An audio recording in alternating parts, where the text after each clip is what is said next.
Hey, how are you guys doing? This is SEIJIHITO here to bring you another live stream. We got, a little bit of news in there. We got some other stories. Um, so I'm not sure if people have been keeping up with Unk, aka Mr. Tenderism. So at this moment in time, the brother has a GoFundMe. Let me take a quick picture because this is what the first story is going to be directly about. Right. So let me just put that directly up here. So the elder has a GoFundMe directly up because this is also going to have to do with the video as well too, because the lady is going to pull up to the scene and talk about like, oh, you blacks, you need to go out there and support. I bet you won't, and all this other type of stuff, and yada yada yada. Continuously running her mouth as if she got stock directly in Destination Smokehouse or whatnot or whatever, right? So again, Mr. Walter has a GoFundMe. It's almost close to $100,000. He's also opened up his own spot. I think it's a meat shop, restaurant type of deal. So basically, what you see directly there is going to get served directly to the table, which is actually pretty dope, cool, smart idea. But let's just get directly into the video and see what this woman has to state. Me, just me, not sassy, all the, just me. And I want you to know everything that happened with Mr. Tenderism and the Destination Barbecue is 100% your fault, social media's fault, and this app's fault.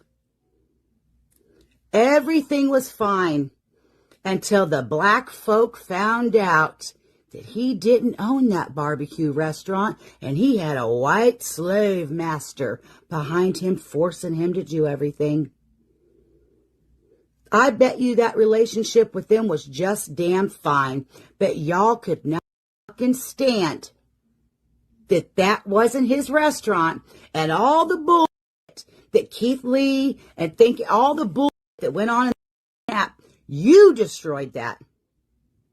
You destroyed it. And you want to act like, oh, this white man's going to steal it. They've been stealing all of our inventions for years. They've been stealing everything from us for years. Just because somebody may know how to do something, they also may not know how to go about doing it. Okay? I can have the brain power to think of a remote control ceiling fan, but I don't have the engineering experience, the backing, the money, and all that other brain power that goes into it. Okay, so if that was the equal partnership, y'all ruined it. You ruined it based on race. That man probably left on his own. Mr. Tenderism, y'all got under his skin. He thought, oh yeah, I'm going to go get my own. I'm going to go do my own. Let's see if y'all can support him now. Let's see if you show up for that old man and buy his stuff, crowdfund for him, GoFundMe's for that man to make his own restaurant. Because I guarantee you won't. Because there's no racism in it for you. There's no clicks and views in it for you if the boogeyman white man is not behind the scenes running the game. Y'all did this to that old man. And possibly a great friendship that him and that Destination Smokehouse owner had. You did it. So go support him now. Go on over there and do it, because that's what y'all encouraged. That's what you encouraged him to do. Take y'all over there and give that man some money. We'll see the truth. Y'all won't support him because they're in it for you no more. Well. The racism started showing up real early with this woman. She wanted to pull up and say that she wanted to blame Keith Lee. The situation with Keith Lee is the fact that Keith Lee, who started his stuff organically, that's how he gained his notoriety, his celebrity, decided to go around to some restaurants that may not have been getting, any type of popular ratings, or they may not have been getting any type of light. And he decides to use his platform in a positive way to highlight the restaurant, give some helpful critiques that can maybe help out with the food and help out with how it is that everything is going. And not only does he do that, the man takes money out of his own pocket, thousands of dollars, tens of thousands of dollars, and he gives it directly to the people, to the workers, to the owner. And there's been quite a few times that Keith Lee has decided to do this, and it ended up going wrong.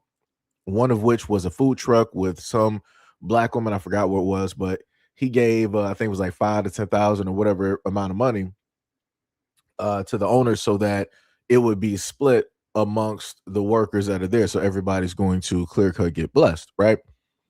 The woman who owned the food truck decided that she wanted to keep all the money and that none of the other people deserve it. That basically messed up her whole business once people caught wind of what it is that she decided to do on her own accord, right?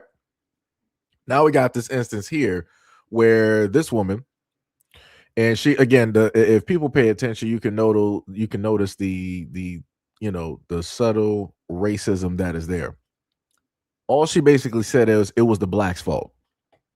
She was like, you blacks are basically only focused about race. You saw this, quote unquote, he's out, I think Albanian, whatever it is, but you quote unquote saw this white man there. You saw this black man there getting together and they had their business and y'all wanted to sit up there and sow the seed of division in between them. And now you broke them apart.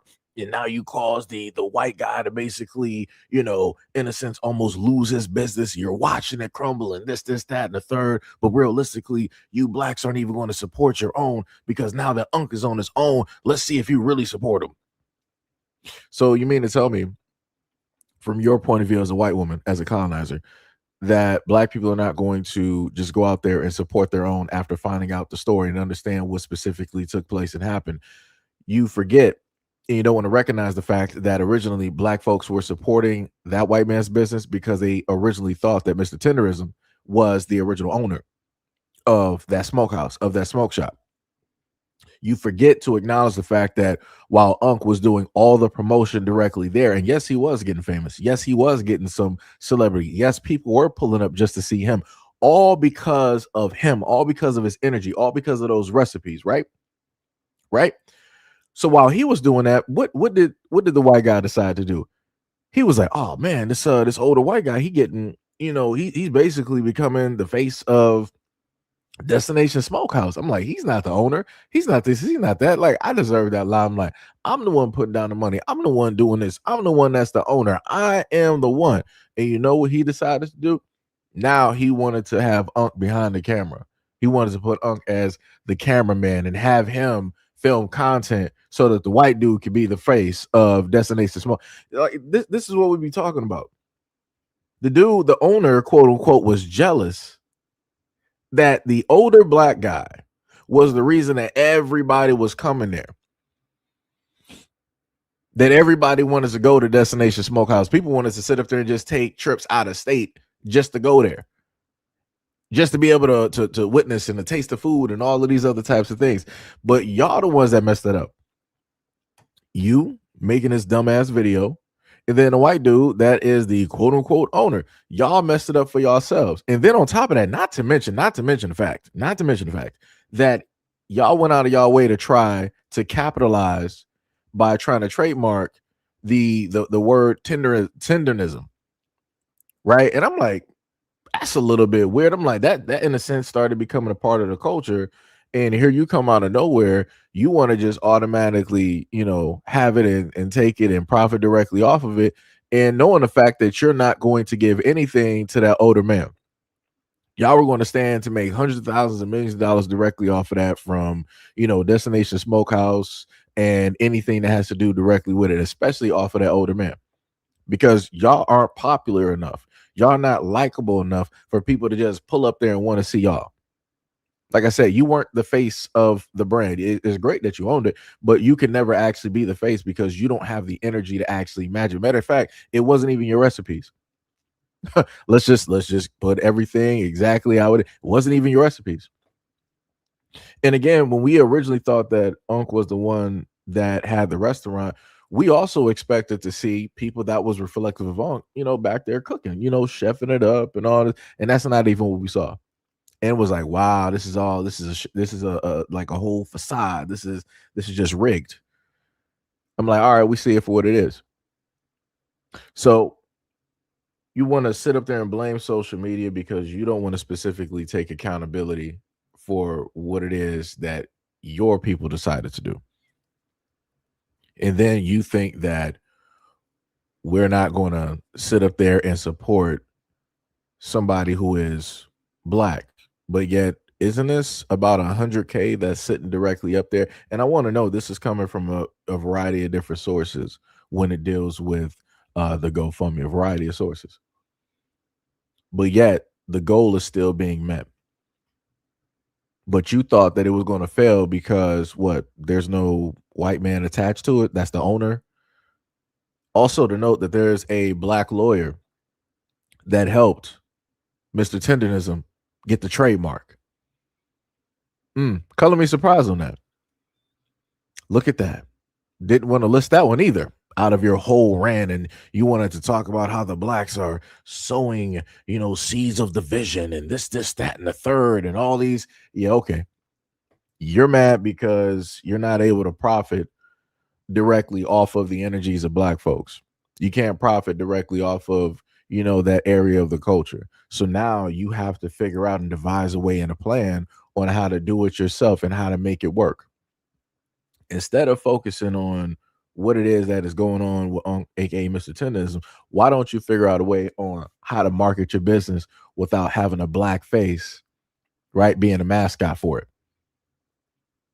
How about that one? And then you wanted to talk about the fact of bringing up when black folks want to speak on how it is that a lot of our stuff gets gentrified and taken. And you want to be like, well, I can come up with an idea for a remote control, fan, but that doesn't mean I have the know-how. Ma'am, there's a whole history of white folks. Y'all created the patent office. What are we talking about? What are we talking about? What are we talking about? What are we? Y'all have the whole patent office.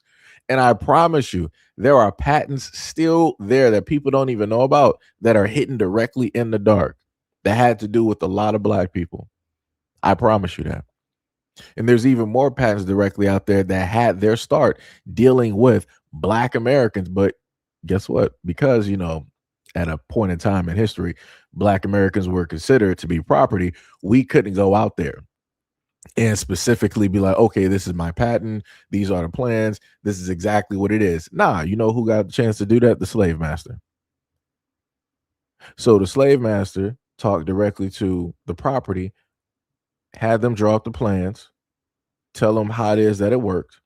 The slave master then went to the patent office and then presented the patent office directly with the plans and how it is that it worked and explained it and put his name directly on it and got it stamped. Like I said, there are tons of inventions directly out here that have the start directly with black Americans, but a lot of people will never know it.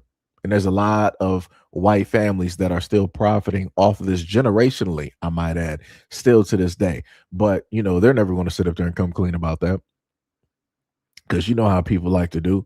They don't like to share. They don't want to, pay people back.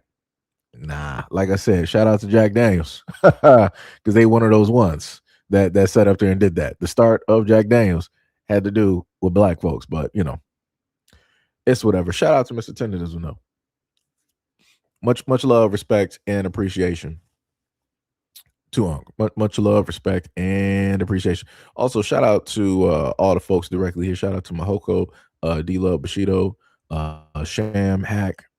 Who else do we got directly? Shout out to Jacob. What is up? What is up? We got Brother Reef. What is going on? Just trying to go down real quick and make sure I got everybody. So now I want to go to a video for me, which is kind of funny. So there was a race that happened in California, and an African ended up losing because of one of his own people decided to get overzealous about the situation and about him winning, and they wanted to start flag banging. Like I told you before, people want to start flag banging, but that flag banging ended up jacking up the time and the route for the African runner, right? So let's take a look at this. Seconds. Okay, how close is Michael from here?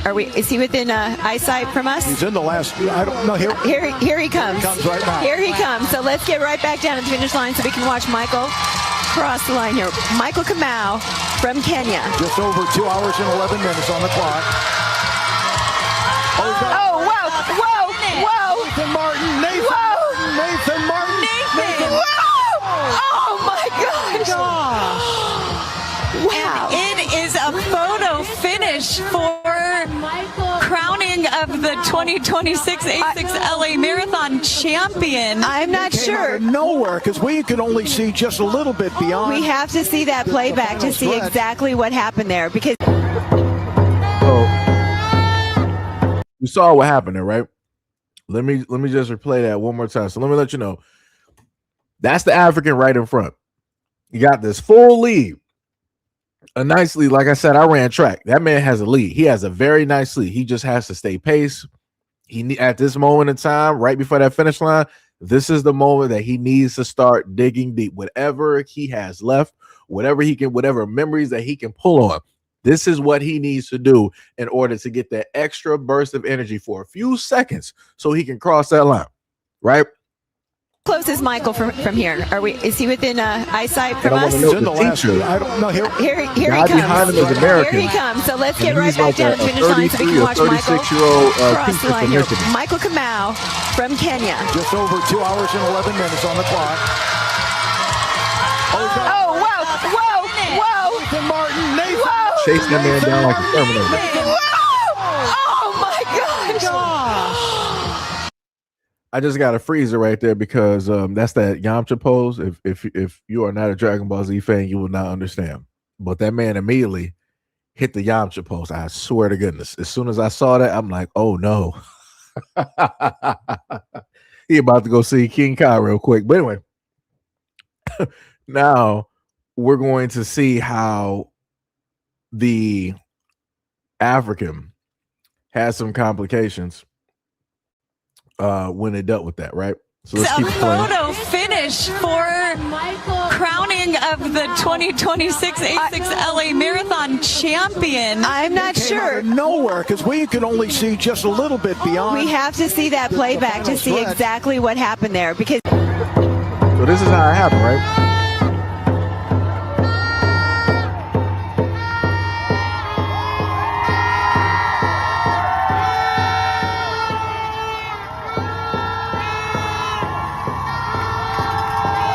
First male. Look at that. Got the Kenyan woman right there with the flag. Flag banging. Look at that. Led that man the wrong direction. And then she had to go back over there. No. Get back on the street. Get back on the street. Shouldn't have been flag banging out here. Right? So he still has a lead. So there's the Michigan teacher still chasing that dude down. Hi, Nathan. John W. Davis here with the Southern California News Group. Congratulations on winning this marathon. As a fellow person from Michigan, I got to give you a what up, though, because I'm from Detroit. Congratulations, man. Talk to me about, what it took to win this one at the end. Just the last stride. Yeah, so I always challenge myself to push regardless to whether it's somebody to chase or I'm all by myself, because I want to know I finished giving everything I had. Because I know I can always do that. You can't always win, but you can always push. And I was just super fortunate that effort gave me the win today, and it was a good challenge to get it. So. How deep did you have to dig for that kick? I was digging pretty deep. I was in the hurt locker for sure, but I'm used to it and just gave what I had, and yeah, it was good. So. I understand you are a high school coach, and now you've won the 2026 Los Angeles Marathon. How does all of that come together in your mind?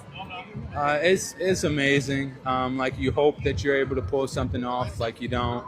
It's like one of those things where like you have to believe, but until you manifest it, it's just kind of an idea. And so it's kind of surreal because it's like, oh wow, I thought I can win and I did it. So yeah, it's super crazy, but it's awesome and I'm super happy. And, it's a good day. So.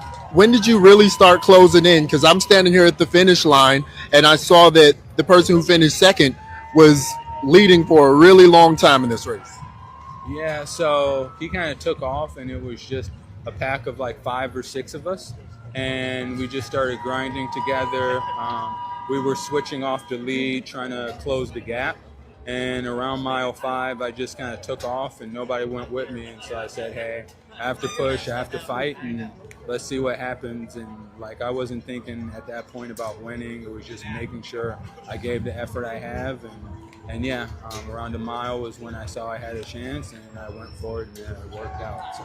As an African-American distance runner, do you have a message? Because we don't really see too many people who look like you or I win marathons.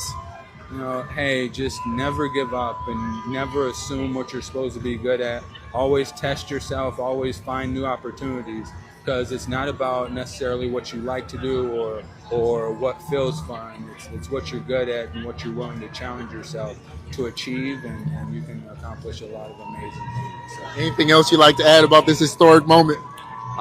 Hey, it's awesome to win. It's awesome to get recognition, but it's even better to push yourself and achieve whatever you can. So, thank you so much. Congratulations. Yeah, thank you.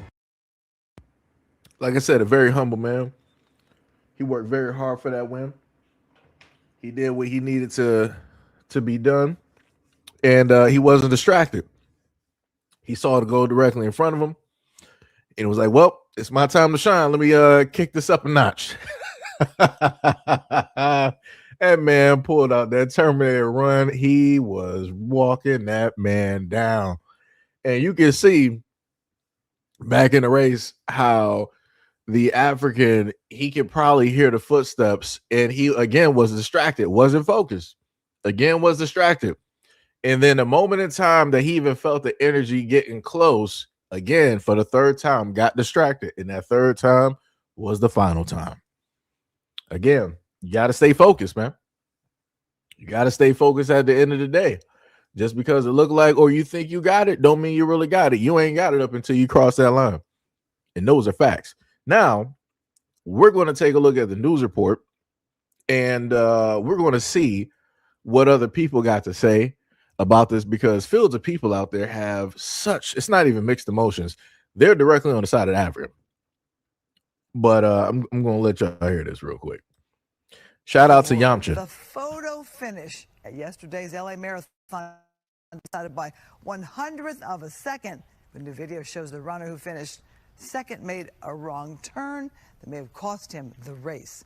Let's go live to Fox 11's Matthew Seedorf at the finish line in Century City. Matthew? Well, Christine, as a runner, this is just painful to see. That leader was right around here, about 200 meters from winning the marathon, and then he made that wrong turn, and it's all caught on camera. The breathtaking LA Marathon photo finish that has captivated runners everywhere. Electric, it's what the people want. And the new video causing even more drama to the race that already felt like something from Hollywood. What do you think about seeing that? I don't know if he was able to sleep last night. 2 hours and 11 minutes on the clock. In the final sprint, after almost 26.2 miles, Nathan Martin passes Michael Kamau right at the end, winning by just 1/100th of a second. But new video taken about 200 meters from the finish shows that then leader Kamau dodge a fan and then follow a motorcycle the wrong direction. She just totally messed them up. And if you see the video, she went to the left. I think it forced him to go to the right. Oh, she messed them up. Frank Robledo recording this video, thinking no way the runner in second place would ultimately win. Those seconds messed them up, man. And he had to backtrack it and go on. That's a personal problem. Robledo also recorded the women's winner at the same spot. She veers left compared to Kamau, who goes right and then turns around. The LA Marathon could have done a better job making sure that no one got in the way. In this case, this lady, being able to go in there and running with him. A spokesperson for the LA Marathon tells Fox 11 no protests were filed, but says the spectators' behavior seen in this video is cause for concern. Adding marathon road racing is a dynamic sport where pro athletes must combine endurance, tactical awareness, and mental toughness to be successful. Runners now watching this video stunned, feeling for the man who finished second. Sure cost him the race. It's a local little race, it makes sense, but LA Marathon, people train their whole lives for it. Tough. First place is believed to have won $10,000. Second place, $5,000. So this wrong turn also cost him money. It be like that, brother. People got to stop that flag banging. This is what happens when you want to celebrate too early. This is what happens when you don't got your own people directly under control. Because at no point in time did that man, who is, like I said, I'm not about to sit up there and have folks be like, yeah, it was the woman's fault. No, it was that man's fault, right? Let's go back to what people like to say. The man is the leader. The man is the head, right? So the man is the only one in a lead in that race. So if that is the fact, then it is him that should be guiding and making sure that he stays focused. At no point in time should a woman as the leader be able to lead you astray. But that is what happened with this African here. That's crazy. That is diabolical. I'm not sure which part led him astray. I'm not sure if it was the flag or he was looking directly at her. Either which way it goes, it's his fault at the end of the day. And it's crazy how a lot of these folks want to be like, man, yeah, that fan sat up there and threw him off. Like, if that didn't happen, he for sure would have won. I'm hearing a lot of ifs. I'm hearing a lot of ifs. I'm hearing a lot of ands. I'm hearing a lot of buts. At the end of the day, he won that race. That's all it is. He won that race. And that's how people need to stay directly on it. Whoever crossed that line at the end of the day wins that race. Whatever happened before, it don't even matter. It only matters when you cross that line. That's it. And that Michigan teacher, shout out to that man. Shout out to the young man. He is the winner of that race and that $10,000. That's crazy.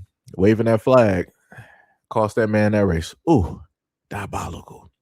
That's tough. That's tough.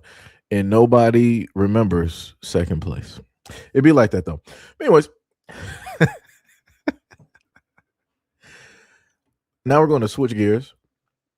And we're going to look directly at a different video, a different situation. And I'm going to highlight, and the reason I want to highlight this, it has to do with the fact that, I've tried to warn and tell a lot of folks, right, directly out there that you got to be mindful. You got to have conversations with a lot of your kids. And I've also stated before, another thing I've been against is bullying, and different things of that nature. So we're going to take a look at two videos and go from there. The bus, that bitch put her hands on me and beat her fucking ass.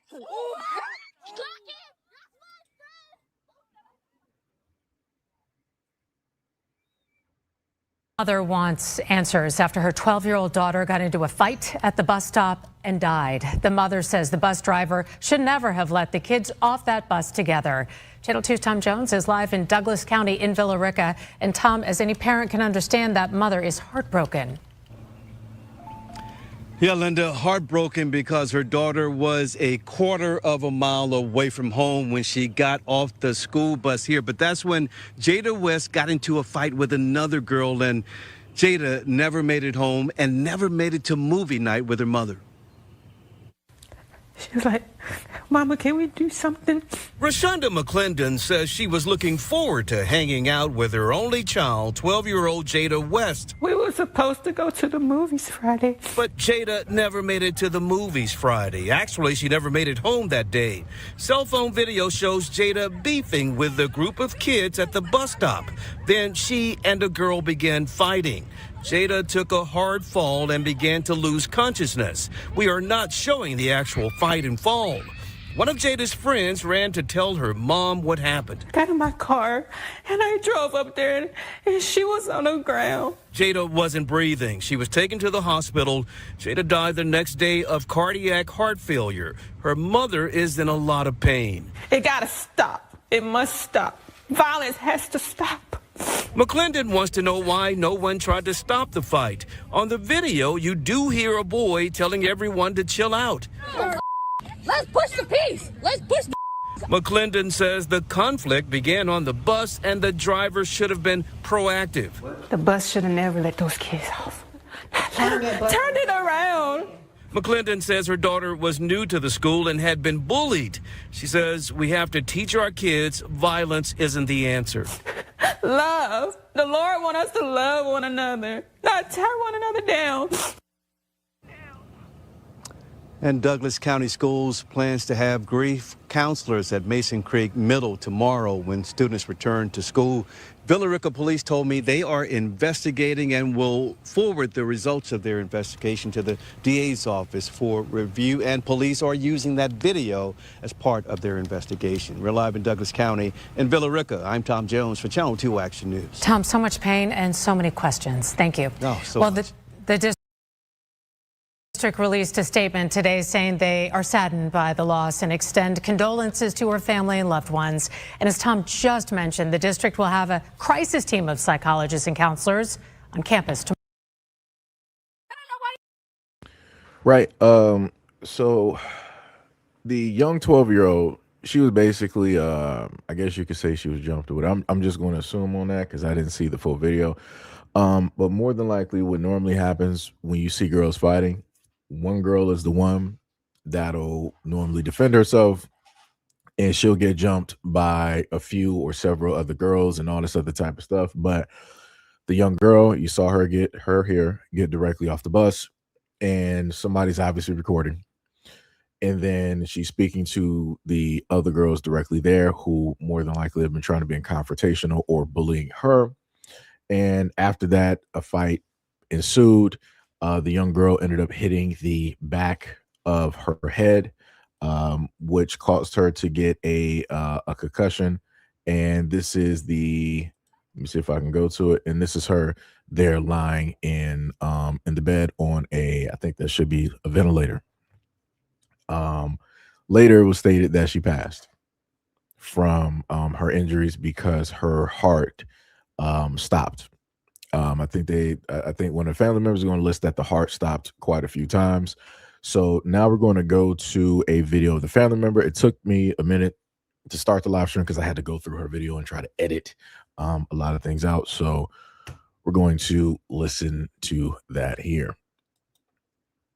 Starting up the passing of my cousin Jada West, and I'm only making this video because everybody want to keep going on TikTok, making story time, making their own story about what happened. And I'm sorry for cursing because my people do follow this account, but I can't help it in this situation because everybody pissing me off. Everybody keep making videos about what happened, how the situation went, and if you didn't see the full video, you shouldn't be talking about what happened, how the situation went. And that's what I feel. And just to clear this up, my cousin just moved to that school in December. She has been talking about getting bullied, telling one of my other little cousins she was getting bullied, and she didn't tell her mom. And I feel like she should have told her mom, but at the end of the day, kids are kids. It's stuff kids keep from their parents. So you can't blame her for that. Jada was such a sweet, open-hearted girl. I grew up with Jada. She didn't like drama. She didn't like beef. She didn't like when our family was arguing. She always was the peacemaker. Jada did nothing wrong, and I know she didn't do anything to make this girl mess with her. Now, let me address the video since everybody got so much to say about the video. Yes, she had a Stanley cup in her hand, but it was because she just got off the bus. She didn't use the cup. She didn't fight with the cup. After she got off the bus, she's clearly in the video saying, I don't know what y'all getting off the bus, because if she feel like she finna touch me, I'm finna be mind you, she's saying that defending herself because a bunch of kids just got off the bus where they did not stay to see a fight that she did not know about. Mind you, in the video that everybody got so much to say about, in the video, she said, who the finna fight over some noise? Who does that? That is what Jada said. The girl continues to say back to Jada, oh, I was just trying to see because you was doing it. You was saying a lot on the bus. Mind you, this is an 8th grader picking with her, saying, oh, it's too loud. Like, what the bus is loud? It's a school bus. What y'all be having going on? Y'all be feeling like, oh, I'm 8th grade, I run a school, but let me tell you, bitch, when y'all get in high school, somebody higher gonna hump the fuck out y'all feel like that. My parents ain't never taught me to be a bully a day in my motherfucking life, and I kid you not, I would be damned if I start with my motherfucking kids and I don't even got fucking kids. Let my kids feel like they finna bully any body. I'ma send you guys to jail my motherfucking self. The fact that that girl, grown mama, was waiting when they got off the bus, knowing it was the bus driver drove off, let all the kids get off that fucking bus, knowing they was arguing on the bus at first. It's wrong, and all y'all should be in jail for that shit. But like I was saying though, the girl said, oh, I was just trying to see because it was a lot of talking, and Jada was just like defending herself in the video. Like, I would post the full video, but I'm even mad that the video is even all on TikTok, all on Instagram, all on Reels, and it's not even a whole video. It's the beginning of it. So of course that's why y'all confused. After Jada's pressing the girl about, Jada's telling the girl, I don't know you. What am I fighting you for? I don't even know who you are. Because the girl said, oh, everybody know how I get down. Jada said, I don't know who is. Then the girl was like, oh, I don't know who you're talking to. Jada said, well, you're the only person that's talking, so I'm talking to you. The girl proceeds to ask Jada, do you need that? Jada, do you need that? So they're arguing. You can't hear what they said in the video. The girl goes to put her shit down. So Jada takes it down and she put the Stanley Cup on the motherfucking ground. They start fighting. And what's crazy is the girl talking about beating Jada ass and Jada whooped your ass. You want to play bully so bad. Got your beat by the person you bullying. The fuck?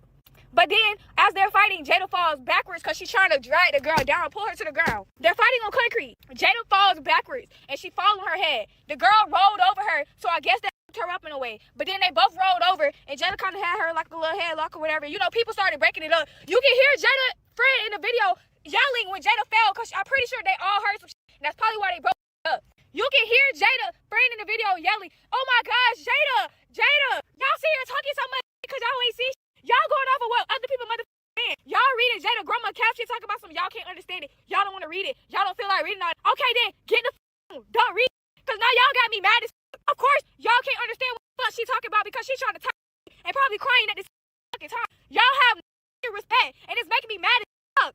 That is a little girl. That girl is 12 years old trying to sit here and defend herself to somebody she don't even know over some boys on the bus. And I pray everybody get held accountable. The girl that fought her, the mama that sat there and let her fall, the mama that was yelling at her fucking face at the end of that video talking about fighting my cousin, a 12-year-old. And my cousin said, "You ain't gonna fight me." Mind you, Jada's grabbing her, she picking her book bag up. Her friend got Jada's Stanley Cup in her hand. Jada's grabbing her already walking away. The other girl mama, I don't know what her name is, I don't give a fuck. The other girl mama is telling all in Jada's face as Jada picking shit up. "Oh, you need to take your tone. I'm an adult. Then. Bitch, you need to get your beat like an adult did since you adult. I do not like adults that sit there and beat shit and feed it to kids. These kids get middle schoolers, and now one of them is dead because your daughter wanted to sit here and fight her. Everybody got it wrong. Yeah, she fell. Yeah, she had a concussion, but her stopped. And her heart was stopped fucking long. By the time she got to the hospital, they couldn't even do fucking save her. She was gone before she got to the hospital. Yeah, she was in a coma and this, that, and the third. Her heart was stopped. Her heart was stopped for long. Yeah, they resuscitated her. That is it. They saved her heart, but she was already brain dead. She wasn't getting enough oxygen to her fucking brain. She was in a coma for a day or two. But she wasn't gonna wake up. And y'all sitting here talking like y'all know who she is, like she's the aggressor and like this. I grew up with her, and me myself know she's not the aggressor. She's a sweet ass girl. She fucking moved there. Just started going to that school. You people have heart, and I'm so irritated that I have to sit here and make a video to clear this up. Y'all have heart. That girl lost her fucking life trying to defend herself, and y'all want to sit here and try to make narratives and try to make the person that's dead look like the bad guy when she's clearly defending herself from the beginning of the video until the end. Even when the other girl mama, she was still defending herself. I'm irritated by the fucking situation. It should have never got fucking far. Y'all need to teach y'all kids to not bully, to treat everybody with kindness and respect and love. Because respect goes both ways. And if Jada was getting disrespected, she had every right to defend herself. The fuck. I'm off every last one of y'all. Stop making stories about shit y'all don't fucking know.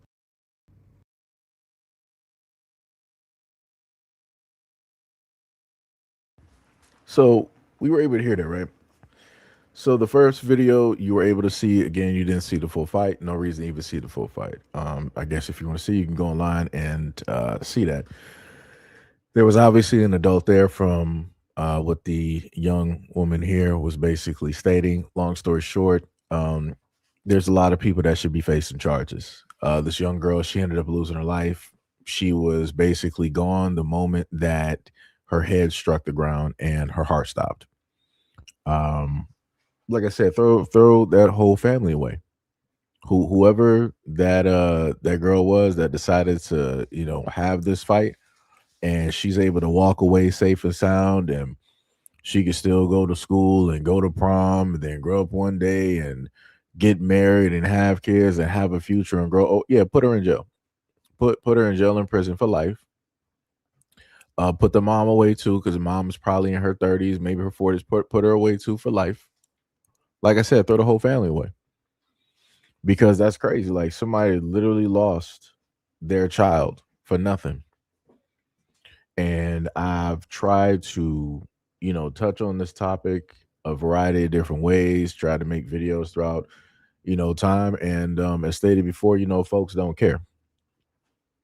Stories like this don't really get highlighted because people can't pull up to the scene and be like, if the fathers, or they can't sit up there and say a black man was the cause of it. So because none of that is basically here that people can throw directly in there just to do whatever, this is why you don't really see people caring about this story. Even which was noted in the news report, you had a young black dude there that was trying to tell people to just calm down and chill. What do you think people decided to do when that young black dude tried to be the cooler head and just calm people down? They didn't want to listen. They didn't want to listen. And this is the end result. Like I told people before, people wonder why it is that you don't have, young black men and just black men in general trying to go out there and stop stuff and all this other type of stuff. There's no reason to. I'm just gonna be real. Because if this young dude, let me put it to you like this: if this young dude would have decided to get into the middle of the situation and to put hands and break these girls apart, like let's say they was like pulling hair or they was about to fight, they was like throwing punches or whatever, he got in the middle and just pushed both of them down, right? Use force and just push both of them down so they can just be like away. I kid you not, somebody out there from those families would have pulled up to the scene to have problems with what it is that he did, but like, oh, you ain't about to put you putting hands on my family members, try putting hands on me. About they would have rolled up 9 deep to sit up there and probably put that boy in the ground for trying to stop something from happening. So like I said, and this is going to sound very harsh, but I'm happy he did not step in there and decide that he wanted to physically pull people apart or break that up himself, because he as well more than likely would not have his life right now. I can promise you. I can guarantee you he more than likely would not have his life right now.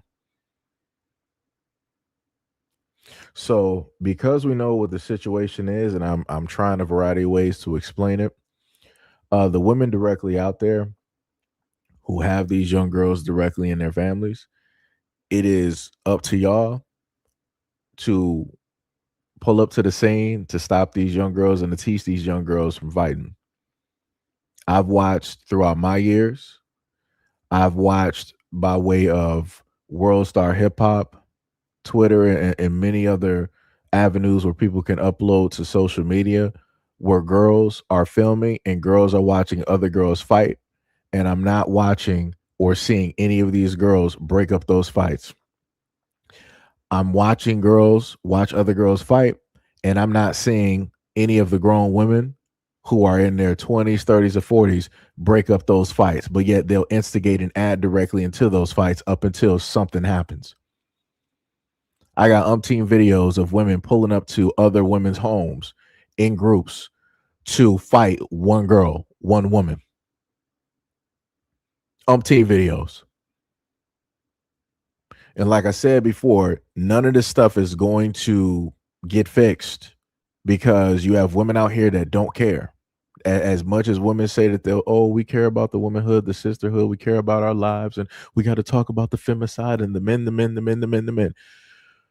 But for whatever reason, women seemingly can't even get along. Your daughters, your nieces, granddaughters can't even seem to get along with other young girls directly out there. Somehow, some way, there's always a disagreement. There's always some jealousy. There's always some envy. There's always some fighting. You can even take it to elementary school, middle school, or high school. Girls are literally jealous and envious of another girl because she's the quiet one getting all the attention. She don't do nothing to nobody, but she's getting all the attention from the guys that they actually like, because she's minding her business and she's not trying to fit in. But mind you, the girls who are the popular ones, who are out there putting themselves out to every and any guy on a basketball and a football team, they think that they should just be the trophies out there getting all the attention from the guys. So what do those girls decide to do? The popular girls decide to gang up on the quiet girl because they're envious and jealous. So they want to start, cutting hair. They want to start putting gum. They want to start messing people up. They want to start spreading rumors and, again, bullying. And in other instances that I've been able to read about and watch videos about, it ended up getting to the point where the young girl getting bullied decided that she no longer wanted to be here. And I've covered those stories as well. Do you think that you had droves and fields of women pulling up to the scene like they normally do on any of my other videos to say something to speak out against it? No. Why? Because there wasn't a man that they can attach to it and blame. They couldn't bring up the stats. Oh, the femicide. Oh, look what men do. The most violent guys directly. Look what you do. Look what you do. Look what you couldn't do that. There was no debate. You couldn't have this back and forth. You had to deal with the hard, cold facts that it's you that is a causation of this. And it's you that needs to actually fix it and be the lead of this.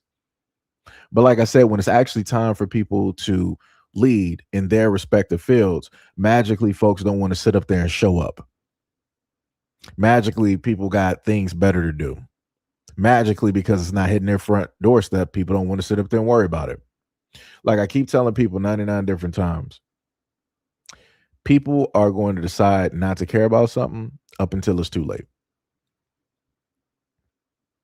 And I keep talking about and bringing up videos like this so that this doesn't hit others' doorsteps directly out there.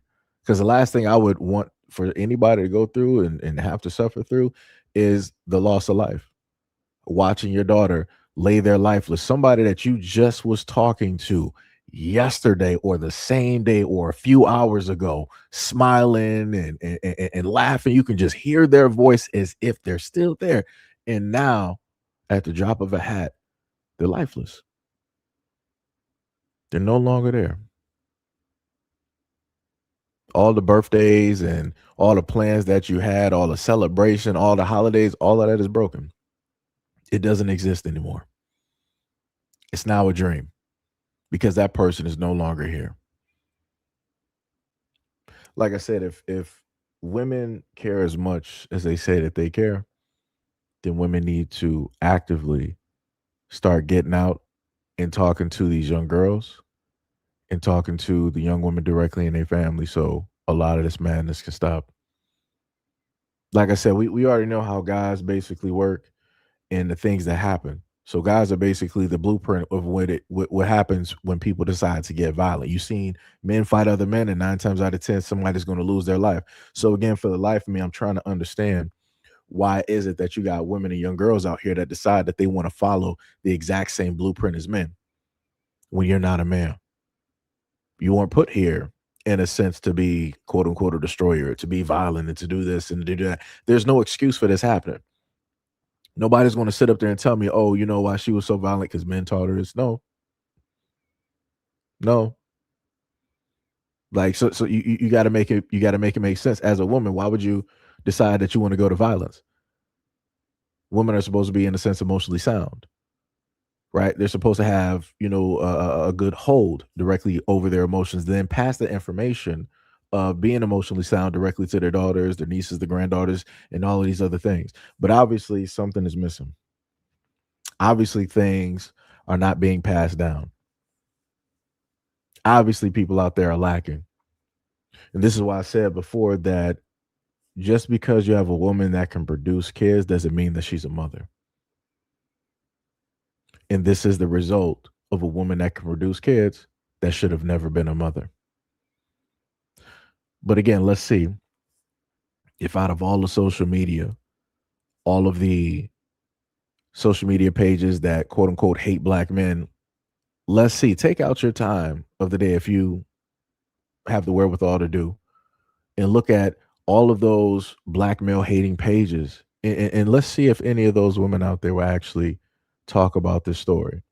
If they'll advocate for this young woman and the loss of her life, if they'll decide to make a Go Send Go or a GoFundMe for this young woman and donate thousands upon thousands of dollars, which women have, by the way, because women are the most educated, the highest earners. Women have cars and homes. So obviously women have the money to facilitate the things that they need to get directly out of life. So women would have thousands of dollars in order to help out this grieving family for any of the medical cost, the burial cost, or anything like that.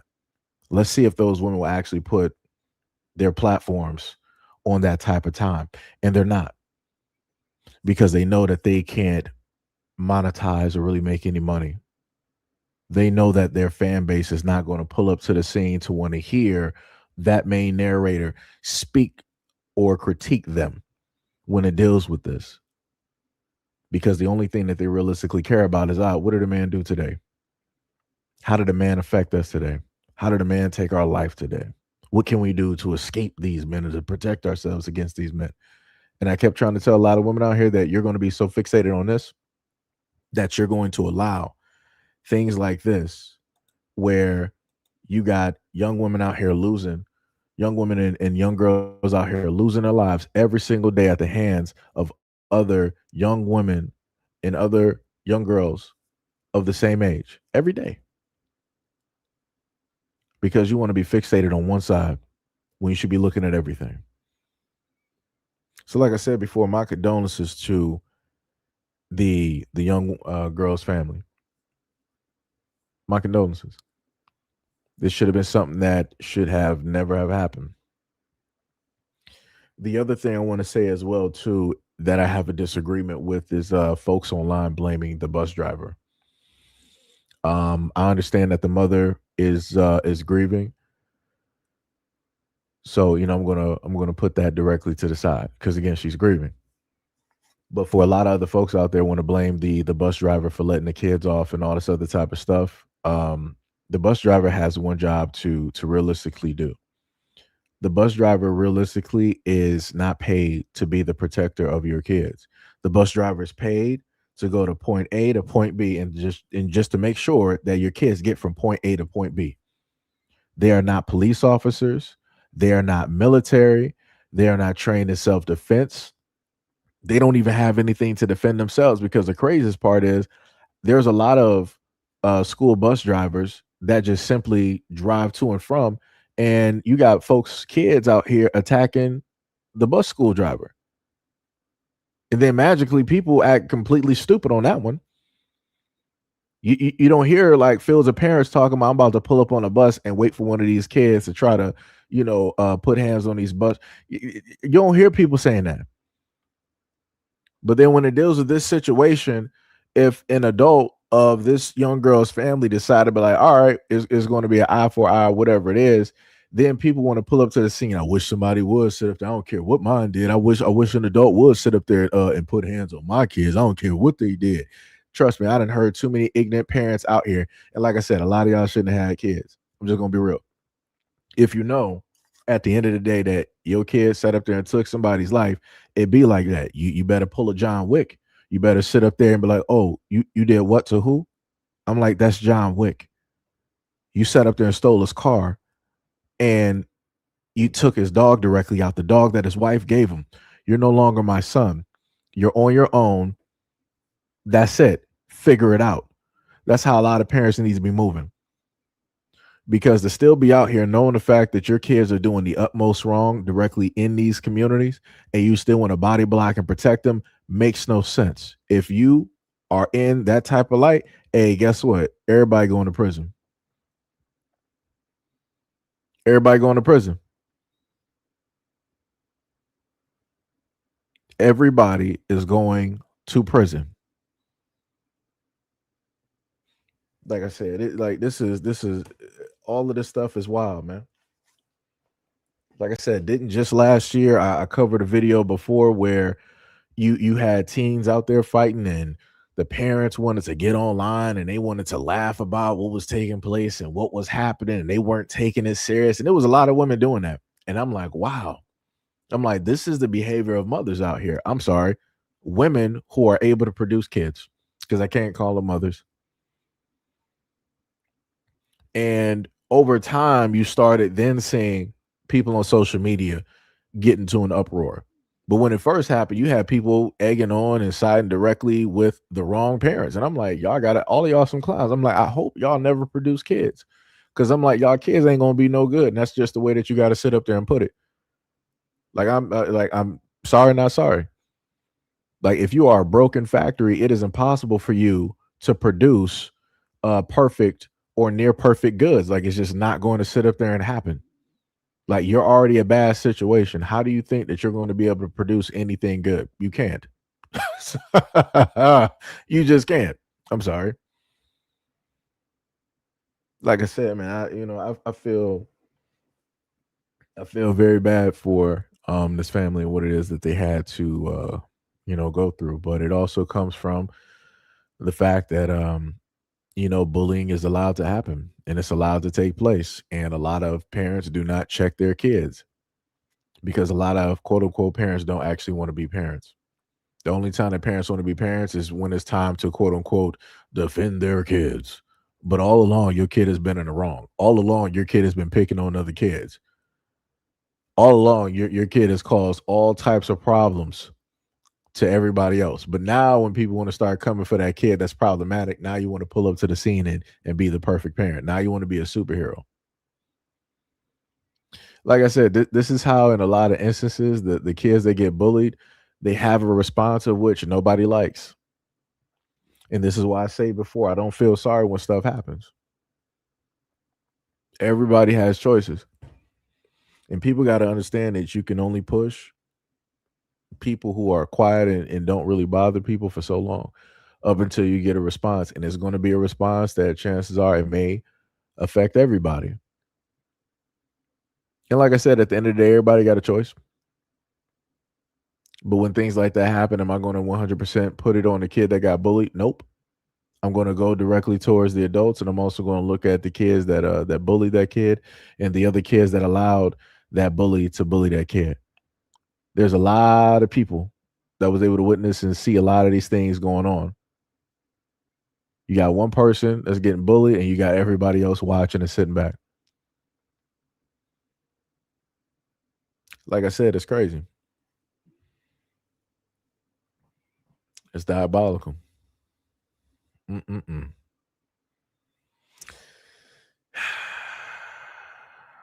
That's tragic.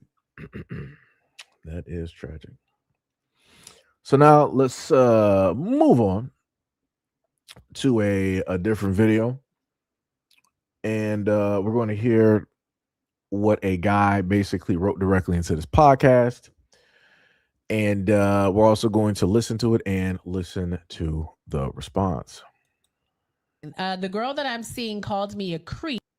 Wait, let me see. Let me get the one. Don't I got subtitles? Okay. So I'm overreacting. The girl that I'm seeing called me a creep and said that it's weird AF and left early. Okay. Pretext. I have a great social circle, male and female friends, and most of my male friends have girlfriends. We all regularly hang out at my place as I live alone, and they all house share with randoms. In my bathroom cupboard, where I keep towels and cleaning products, I also have a small basket labeled monthly ritual battle gear. It was a joke between a few female D&D friends, and it has pads of various makes and thickness, as well as different tampons. There's also pH neutral towelette wipes and ibuprofen. And all my female visitors who come to my house know about this. The girls tell the girls. Now, shut up. They know that it's for them if they ever get caught unprepared while at my place. They can go in, take whatever they need, however many they need. They don't need to ask or tell. They just don't abuse it, and I ask them not to.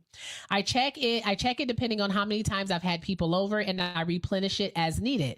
This system has worked for me for 5 years that I've lived here, and it has been used many times. All of the great relief to my friend group. Okay. The girl that I've been seeing for about 5 or 6 months, he's been seeing a girl for about 5 or 6 months. Sorry, guys.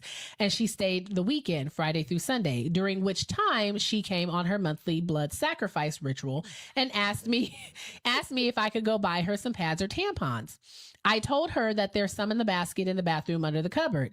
She went in, and when she came out, she asked why I had them. I explained why, but it wasn't a good enough answer for her. So I told her that periods and women's health is still quite taboo subject, and most don't feel comfortable discussing it. So that's there to provide them with a quiet, private space to address it themselves without needing to ask anyone. It saves them being embarrassed either from asking for one or from asking their partner to leave because of it. No one's none wiser, and the female can feel confident that they are not going to be going home with blood stains or leave blood on anything. They don't have to leave. They can stay and continue doing whatever we're doing. So in my opinion, it's a win-win for everyone. She responded by saying it's weird and creepy. but couldn't tell me why it was. I kept pushing and asking why she's having this reaction to me innocently helping friends. She responded by leaving and going home and kept saying, it's just effing creepy. Why does a grown-ass man have tampons and pads in his bathroom? Do you use them too? I just sat there, jaw falling through the earth as she walked out the door. I've blocked her number and refused to speak to her until I get an apology for her attitude and a guarantee it won't happen again. But I don't think this will be the last time. It came across as an insecurity that I have these products, let alone have and let female friends in my home. Her friends have messaged me saying that I'm overreacting and that she's insecure. I responded with, insecure about what? That I might be helping my female friends put a tampon or a pad on? Apparently, I'm now being petty. So, am I overreacting? It threw her off. It threw her off that she was insecure because now it's like, because if she don't really know you like that, oh, so you keep this here for all the girlies? Right. Player? Yeah. Okay. Yes. You know what I'm saying? It could come off that way. Yeah. All right, miss me with that last guy with that whole nonsense talking about like, oh, you got this for all the girls, so you must be a play. Like, dog, dudes who be sitting up there really getting women like that, they not thinking about all of that extra type of stuff because they like, yo, you deal with that on your time. That ain't my job to do. I got one purpose, and so do you.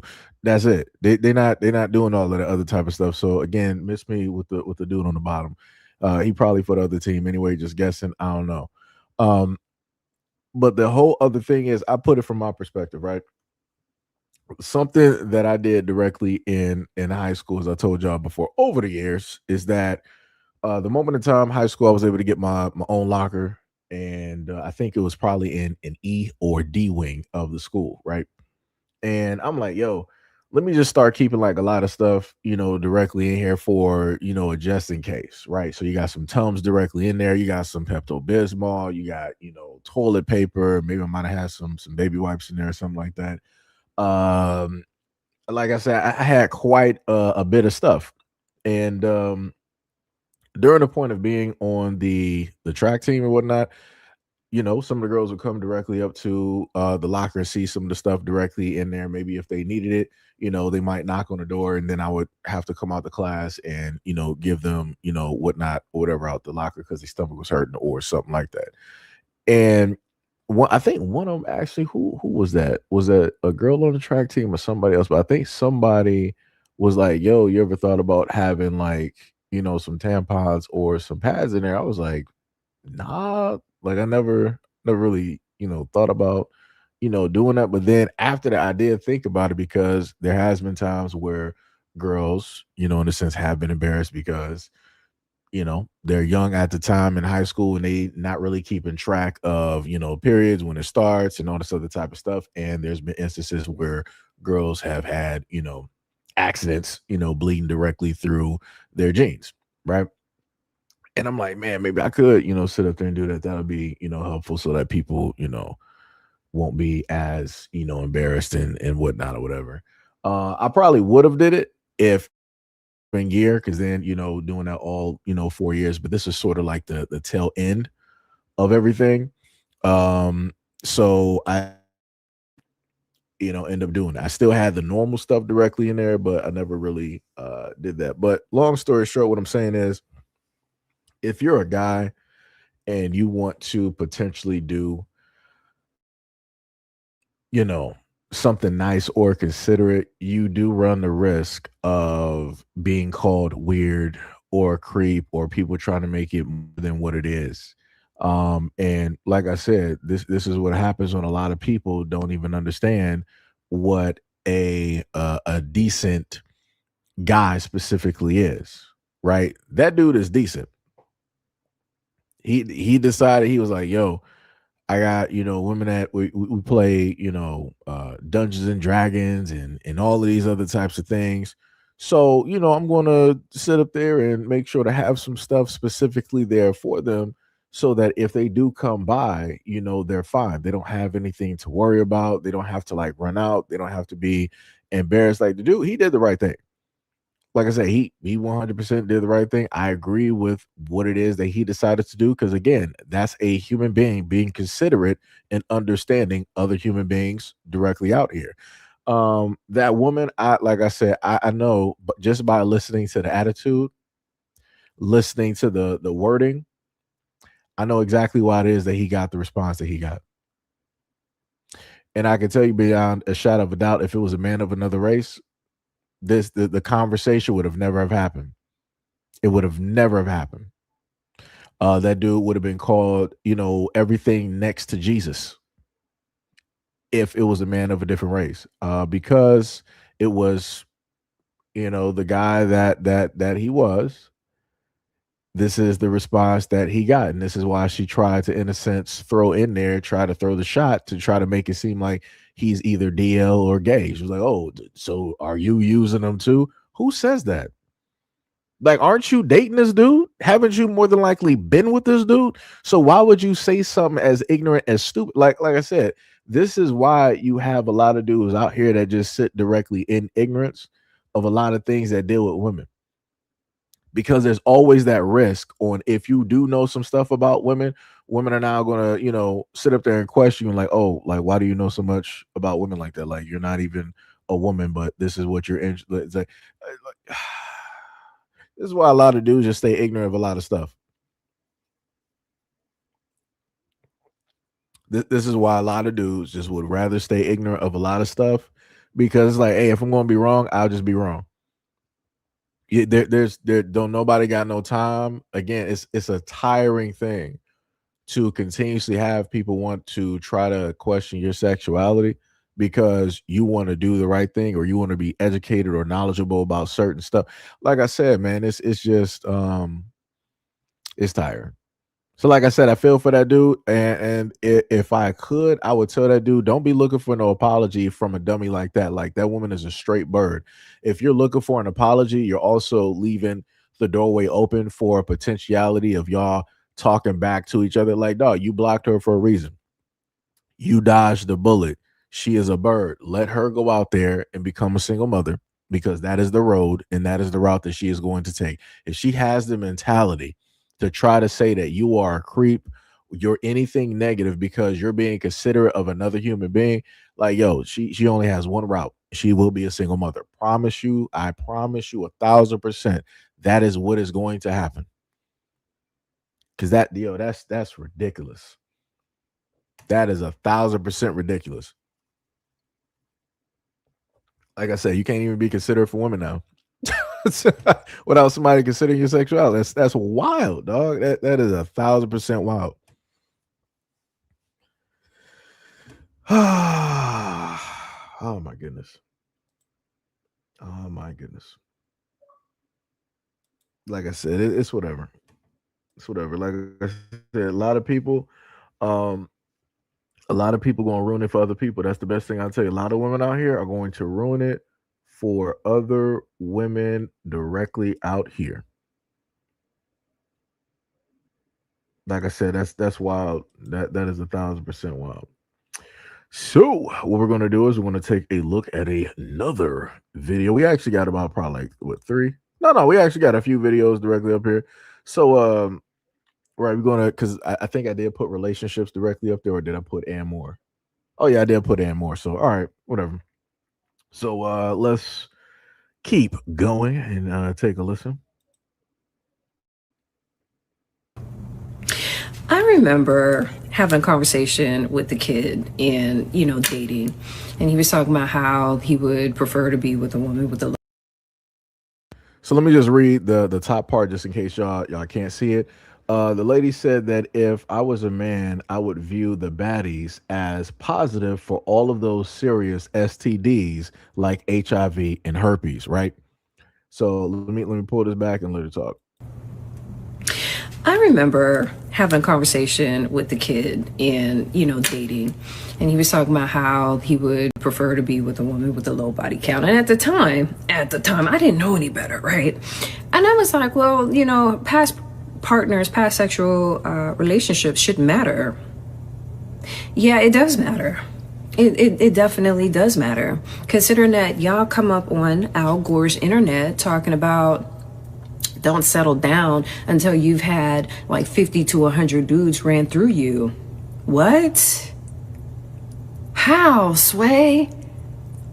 50 to 100 sexual partners before you're 35? You have YMCA cooch. That's worse than Groupon peen. Oh my God, YMCA cooch gets ran through by any and everyone, and you sharing with Groupon peen. Oh my motherfucking God. And then the fact that y'all walking around like y'all got free health care and HIV, AIDS, herpes, and all the other diseases that had a social stigma, y'all walk around like, oh, it's not that big of a deal. I don't know what the problem is. Y'all walk around with your cooch all out, wearing them micro mini skirts. Why are you slut shaming? Because some of y'all hoes really need to be shamed bad. You're just jealous because she's young. You sure about that? Because she's aging like cottage cheese. But okay, sweetheart. Sure, I'm jealous. Okay. Her body is tea. Do you? Okay. Sure, boo. Sure. Her body is tea and she's gorgeous and she's beautiful. But she's turning 30 and she's crashing out wondering why nobody has picked her to be a wife yet. I've said this multiple times. Your past is a clear determination of your character. Men have said it, older women have said it, but hey, you don't want to listen. You want to say fuck the status quo. But okay. I did not know that y'all were getting ran through like it's an NFL football season. Y'all are really getting ran through. Y'all hoes are nasty. Straight nasty. Oh, God, no. If I was a dude, I wouldn't touch y'all. No. We would be going to the clinic first. We need to go get tested. Because I can only imagine, especially the baddies. Oh, honey, I know you positive or something. Because y'all are too nonchalant and too laissez-faire. I seriously doubt if you get tested. Especially the ones who are having babies with dudes whose names, first, last, government name, you don't even know. So this is the problem and the issue that I talked about before. And like I said, shout out to her and to other women out there that will be honest about the situation and call it out for exactly what it is. You have a lot of the quote unquote baddies or the boss bees that advocate directly for the openness of women, basically meaning that they go out here and just do the same things that men do, just go to and from, and they're just hopping from man to man to man to man to man because they feel that is empowering and that they're using men the exact same way that men used women over the centuries. And I keep trying to tell women, like, that's not how that works. That is not how that works. Like, there are double standards for a reason.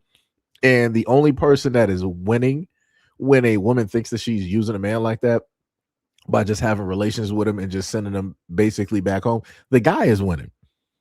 Because he's like, oh, she just want to have, relations with me. I don't got to have a relationship. There's no expectations. I don't got to do nothing to prove myself. It's like, oh, this is it. Like, let me just get 5 more. And then I'm set. The guy is winning at the end of the day. You're not winning anything. The only prizes you're winning is a forever gift, which is HIV, probably some chlamydia, some herpes. You might potentially get some AIDS directly out of that, the ultimate prize. Or you might get a combination of an uncurable STD or an STI, and you also might get pregnant by a guy, and you might not even know the guy that got you pregnant. Because unlike men, we don't have to worry about specimens basically being directly in us for about like close to a week. I went over this information before, and anybody else can look up this information. When a woman has unprotected relations with a man, that DNA sample that is given, that is just sitting there, it will stay directly within a woman's body for about 5 days to like a week. So just imagine what that means if a woman is doing this throughout the week. Ooh. My condolences to those dudes out there. Hopefully you're only doing stuff one way, because Lord, I can only imagine the flood that could potentially happen, and you think that that's all her, not knowing that it's a petri dish.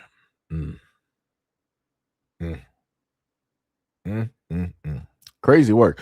Also to note that there was an Asian man that came up with a statistic where he said that 20% of white women, young white women, who are within I think the 20-year age range are on basically 20% of young white women are on OF.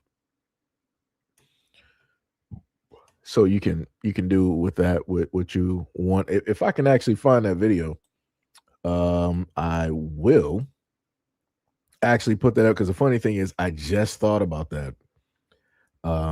As we're going over this information. Here, let me see. I may be able to possibly find it real quick. I'm trying to look as quick as possible, and I don't think I can actually find it, but I did find another video though. I wanted to save this video for another video, but I do want to get an opinion directly on this. It's a pretty quick video, so I may have to play it twice just so people can actually hear it. Because when I first heard this video and I'm looking at the woman sitting there as he's saying this to her, I'm like, you're a full-fledged clown. But let me just let y'all hear this real quick. I really thought for the first time ever, wow, I didn't know black girls could be pretty like that. So let me just repeat that one more time, right? So the caption is, when I met you, I really thought for the first time ever, wow. I really thought for the first time ever, wow, I didn't know black girls could be pretty like that.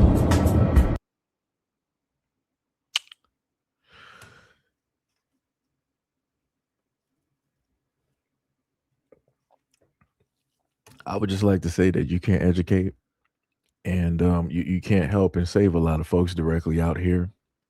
To have anybody, even if it is your preference, tell you that to your face when he was like, I never dated a black girl before, and you know what, and I didn't realize that black girls could actually be that pretty. Oh.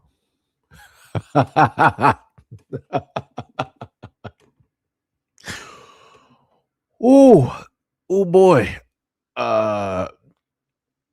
What's the word that a lot of women like to sit up there and use? Discernment.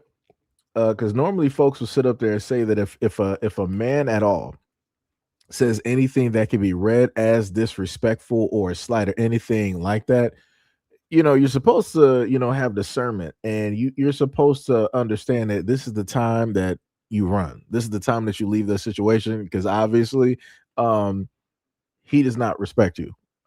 Because I'm listening to this and I'm like, yo, he just played her directly in front of her face, and she just sitting up here laughing.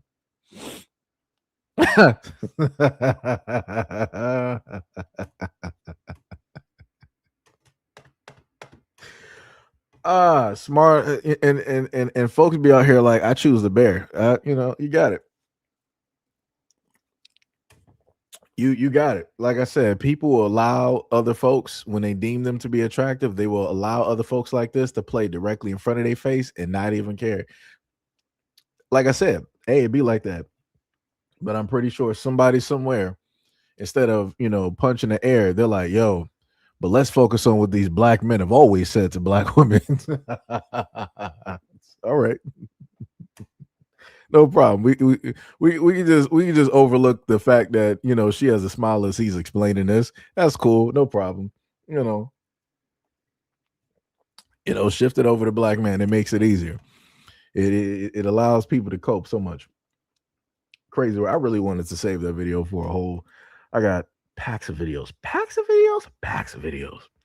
That's some crazy work, boy. Let me tell you, technically, since we're on this bandwagon at this moment in time, we're going to take it a step deeper. I'm just going to note before I play this video, I don't believe the lady here when she basically is stating that, she's not going to talk to the person anymore after finding this directly out. So, because like I said before, people will say one thing online, and then when people don't know them offline, it's a whole different situation and whatnot or whatever. But let's look at it.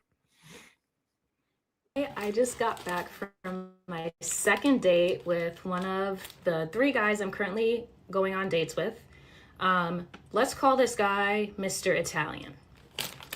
Mr. Italian got me flowers on both dates, and they both smell amazing. We had a good date. Up until after dinner, we walked to the gelato spot, ate gelato, and he asked me, so are we going to talk about politics? I said, sure, let's talk about it. He said, long story short, he told me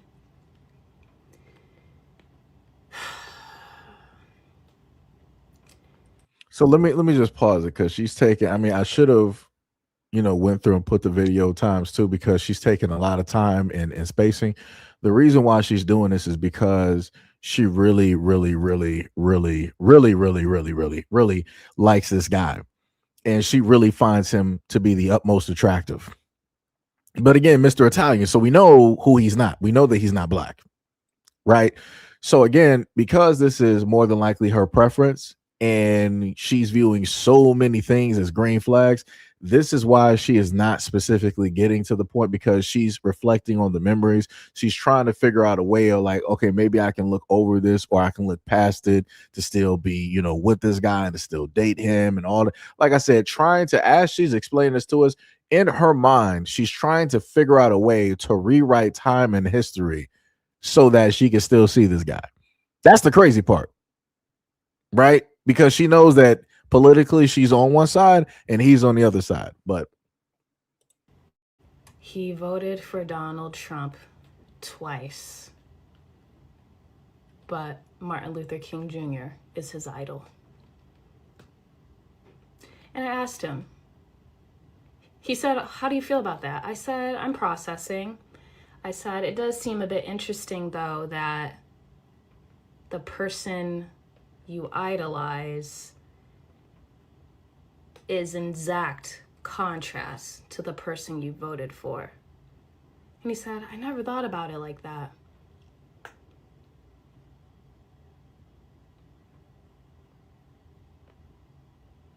And then he nervously asked, that's not gonna make you not wanna go on a third date with me, is it?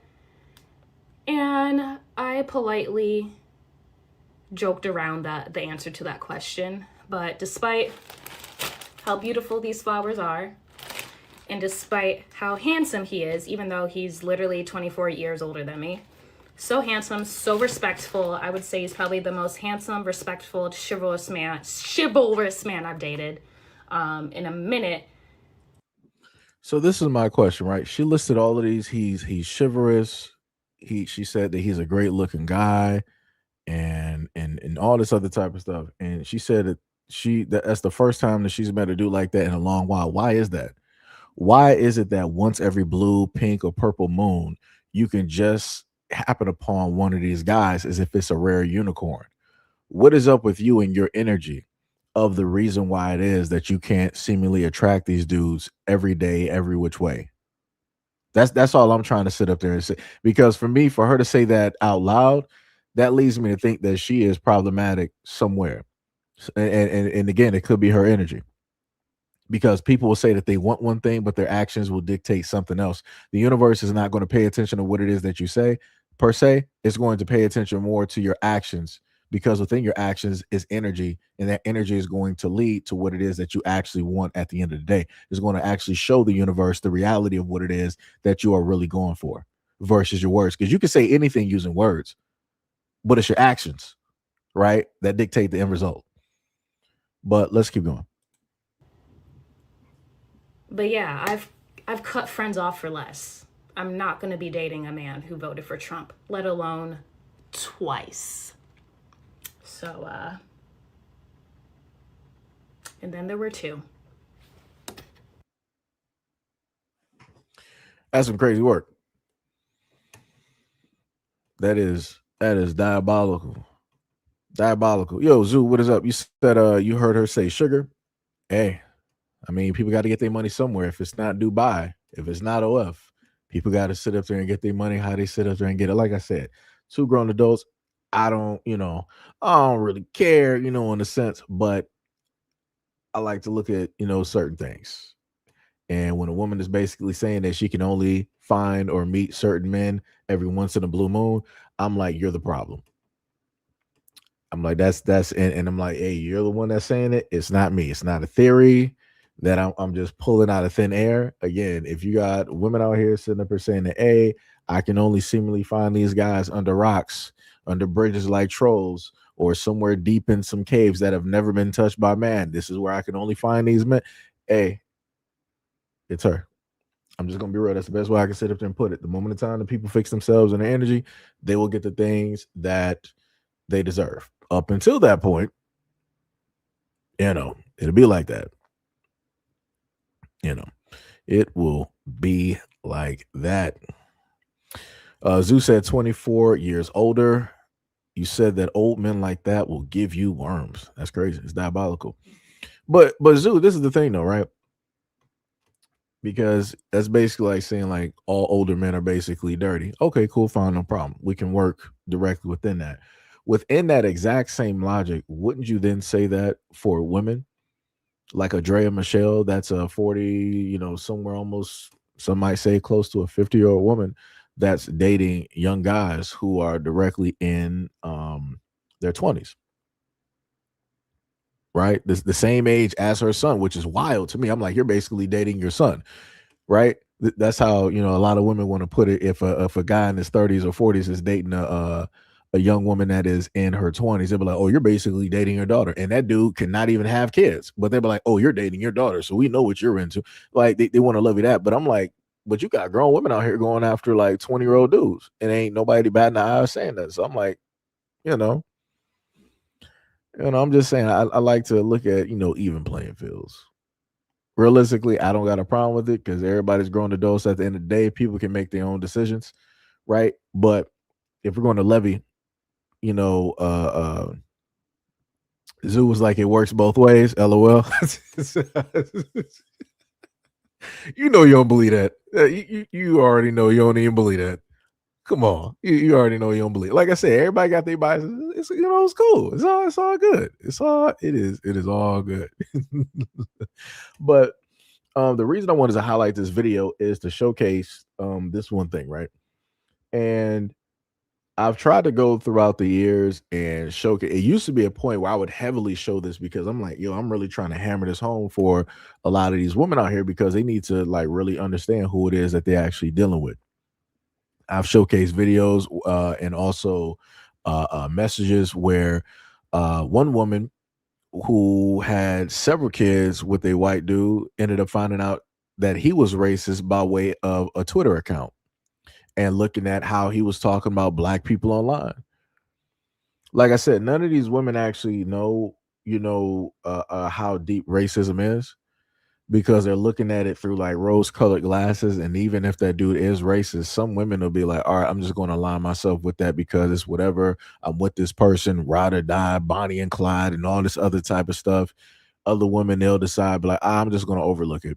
If it's not really that problematic, if it's not really that major of an issue, it might irritate me, but I'm going to overlook it because of everything else that is there. In very rare instances, you'll have women that's like, yeah, I ain't dealing with this. Very rare instances. Because like I said before, if somebody like this is going to go online and tell you about it and highlight it, then chances are very great as much time and energy that it took her to set up that camera and to give, the story and to showcase the flowers and all this other type of, chances are she'll talk to him again.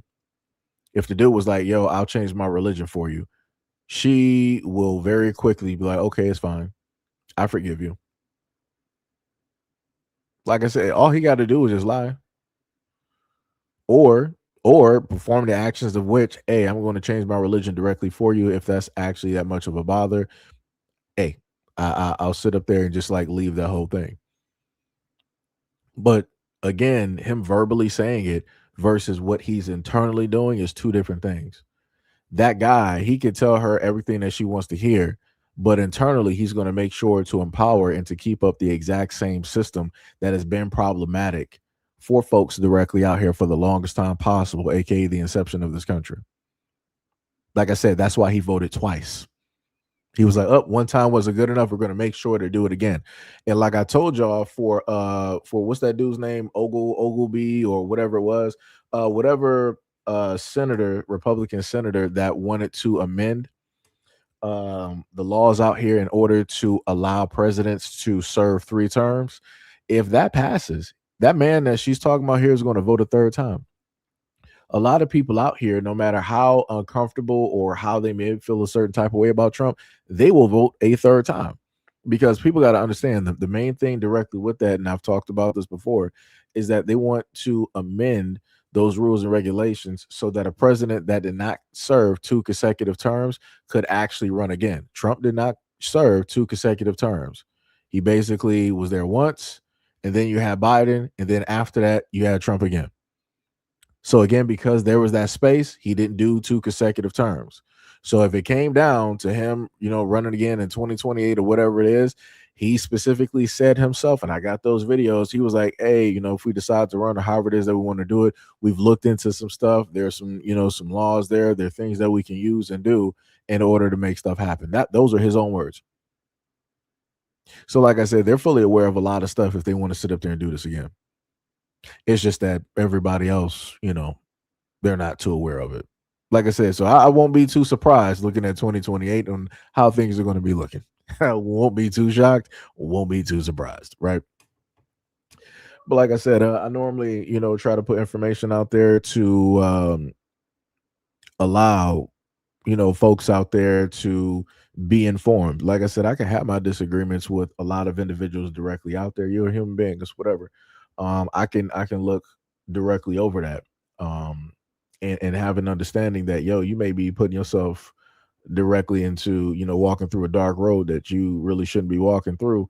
Let me just do a little bit of something directly out here. Let me just put that directly out here. So, at least you're informed. You can disagree with me all you want to, but you can't say I ain't try to give you something. Right. That's why I love a lot of the trolls and whatnot that pull up to the scene that want to always say something when I'm talking about subjects like this, and it revolves around, Black women, and they never want to take it into an account that I try to put out information and try to warn people and stuff. Like I said, I love it. It's a very beautiful thing, very beautiful thing. So let's go to the next video. Wait, is that the next one? Yeah, we'll just put it up there. It's whatever. We could create masculinity in a man. Why the fuck would I have to do that? Put me in my era. Why? That you got me overly fucked up.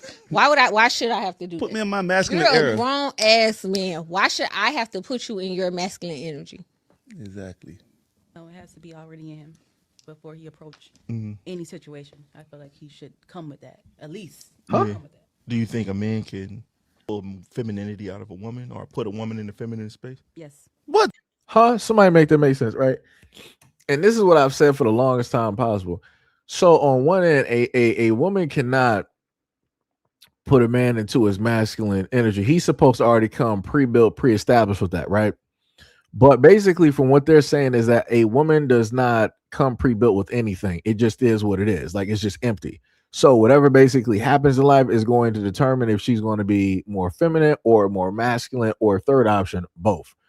So they both said that a man should already be in his masculine era or energies or whatnot or whatever. And if you're not, that's a problem. So then the second dude on the podcast, he was like, so do you think that a man can, pull, femininity or place femininity directly into a woman? And very dumbly, which of course dumbly is not a word, but it's a word today, she decided to shake her head and say yes.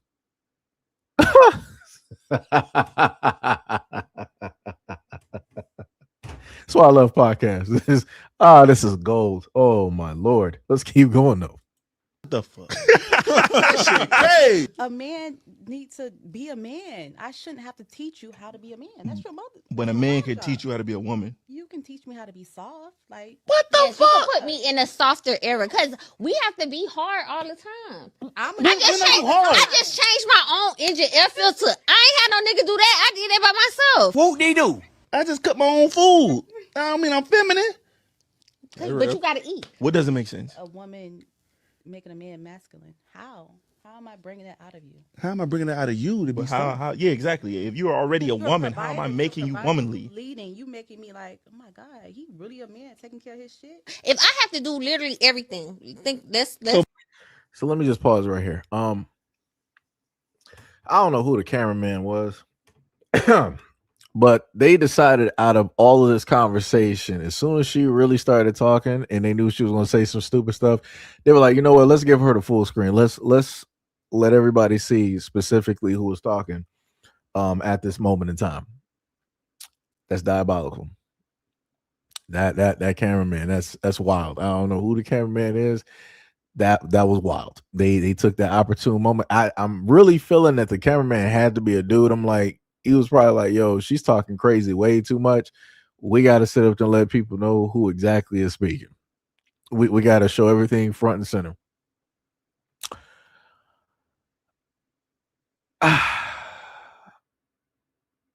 She got it though, you know. It's I don't know. Masculinity is only providing. No. I'm not saying masculinity is That's only it. providing. I'm saying if I have to do everything, like on a scale of the same shit y'all have to do, plus still do girly shit that I gotta do for myself. When do I ever have time to like coast? Like I gotta do everything. Like I gotta be on my shit. Why do you feel that you get to coast? Because that's what the fuck. Who told you entitled to coasting? That's what the people said. Who? When the fuck I get to relax my mind? When do I relax mine? It ain't for you to relax your You mind. either. Get your ass in. Y'all aggravate. I don't think y'all know how aggravated. No, I don't think you know how aggravated. Y'all let that phone ring. Every time a nigga got that job, they be like, God damn what that bitch want. Do you believe him? So Shan, what she mean coasting? She mean just being able to like relax, like she can just like be there and like do nothing, not have to worry about nothing. She don't got to fix no car. She don't got to pay no bills. She don't even got to cook. She can just be there and just be. That's it. That's what coasting is. Basically, life on easy, ultra easy. That's all she talking about. Because you know she feels as though that she is afforded that because she's a woman, and I'm like, yeah, nah, coach. Because the craziest part, and this is what I tried to tell a lot of folks before, I'm like, dog, you got a lot of women out here that said that they want like equality and stuff, and I'm like, all right, cool. If you decide like, yo, you want equality, all right, cool, you know, no problem. But my main thing is like, you know, you got to take the good, the bad, and the ugly. What comes directly with that. You're not going to be able to sit up there and cherry pick and do this and do that. And when you tell a lot of women directly out here that is what it is, they got a problem with that. And I'm like, nah, that's equality. It's like, dog, if other dudes out here think that they're equal to other men, it's like you got to deal with what comes with it. You got to take on the good, the bad, and the ugly. So if you think that you're on the same tier or the same level as a lot of these other dudes out here, then that means that you got to meet up with those challenges.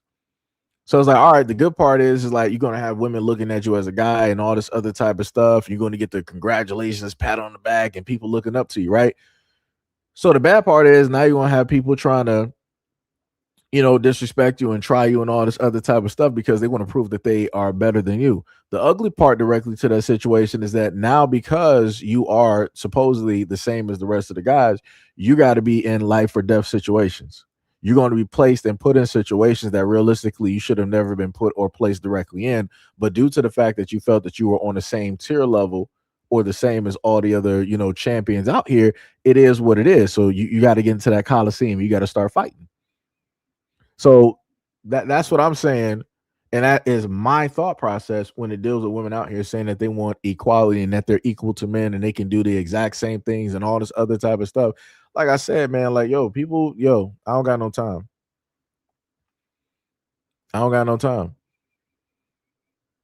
Like, I do not have no time. If you want to sit up there and say that you're equal to men and you can do the exact same things, like she tried to list that. She was like, yo, I sat up there and did something to my car and my engine and all this. I'm like, don't you got to drive though? Don't you have to drive? Ain't that your car that you're paying money directly for, that you're putting tags directly on, that you got to make sure that your license is refreshed? Weren't you the one that originally bought that car?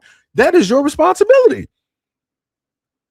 Like I said, as a man, it's like, yo, I got two choices. Either learn how to do it for cheap, or I'm going to sit up there and pay a high price and a toll and take that to a mechanic. It is what it is. When a dude said in response, he was like, okay, just like you had to fix your car. He was like, I had to sit up there and cook my own food. That doesn't make me feminine. But she was like, but you got to eat.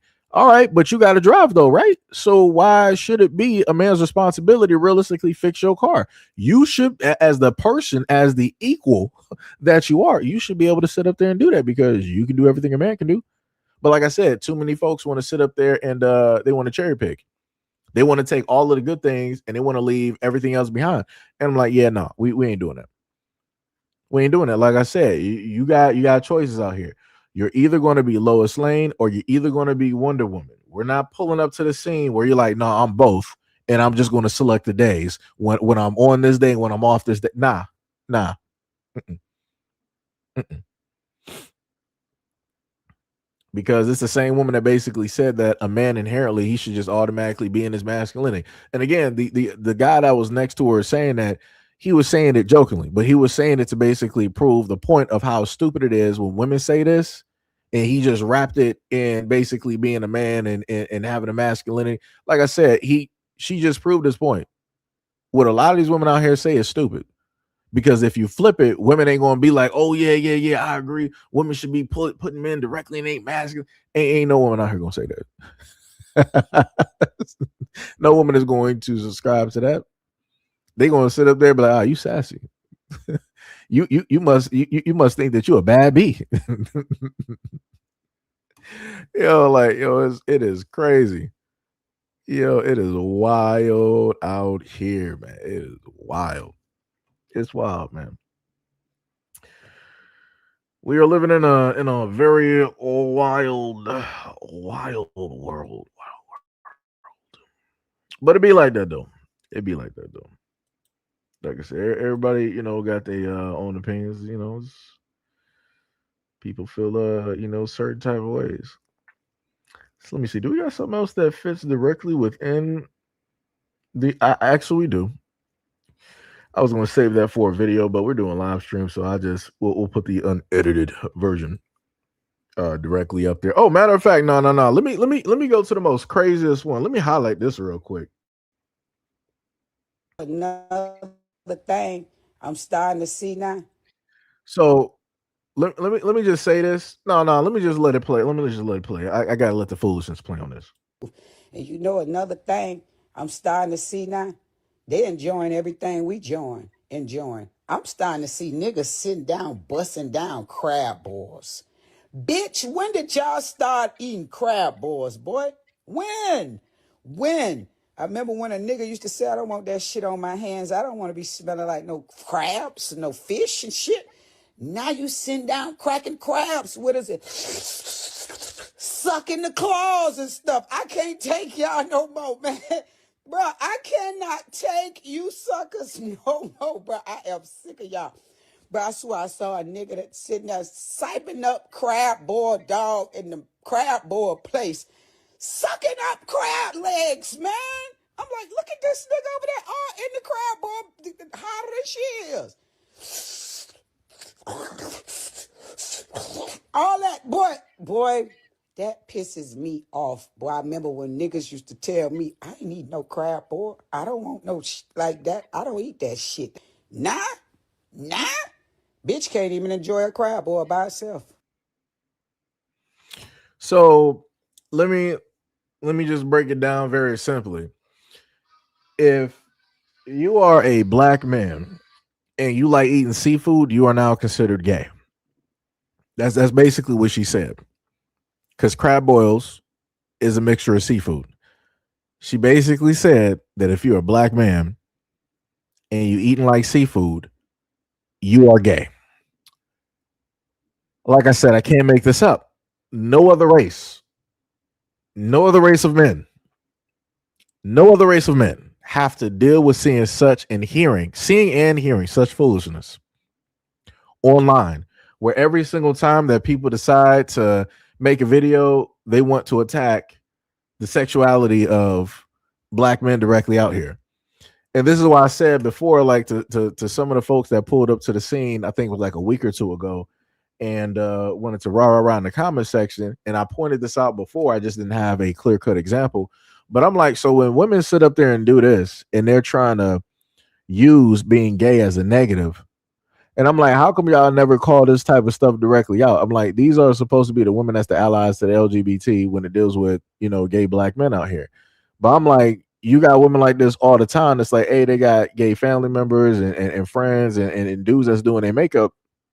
But at the same time, when they want to talk about straight black men in a negative way, they always want to levy the whole argument. Oh, y'all must be DL. Y'all must be closeted. Y'all must really be gay if you're doing X, Y, and Z. So now it's something that a lot of people around the world love eating seafood, right? But again, this ain't about everybody else around the world. It's not about everybody else around the world. It's specifically about black men. Like I said, man, people don't want to call stuff out. Like that's wild to me. Like you can't have seafood. You can't have seafood directly out here. Like I said, men sitting up there working out in groups in gyms. Yeah, women calling that gay. Men sitting up there drinking certain types of coffee drinks. Yeah, women out there calling that gay. Men, if you happen to drink with a straw, you're gay. Like I said, somebody out there, I forgot where it was. I had the list. I think we were on somewhere on like 1,000 of what is considered gay if a man does it. And I'm like, wow. I'm like, you just can't do anything. You can't even breathe. It's like, can't even breathe. You can't do nothing directly about here. But like I said, I don't know. It's some some crazy work out here. It's diabolical.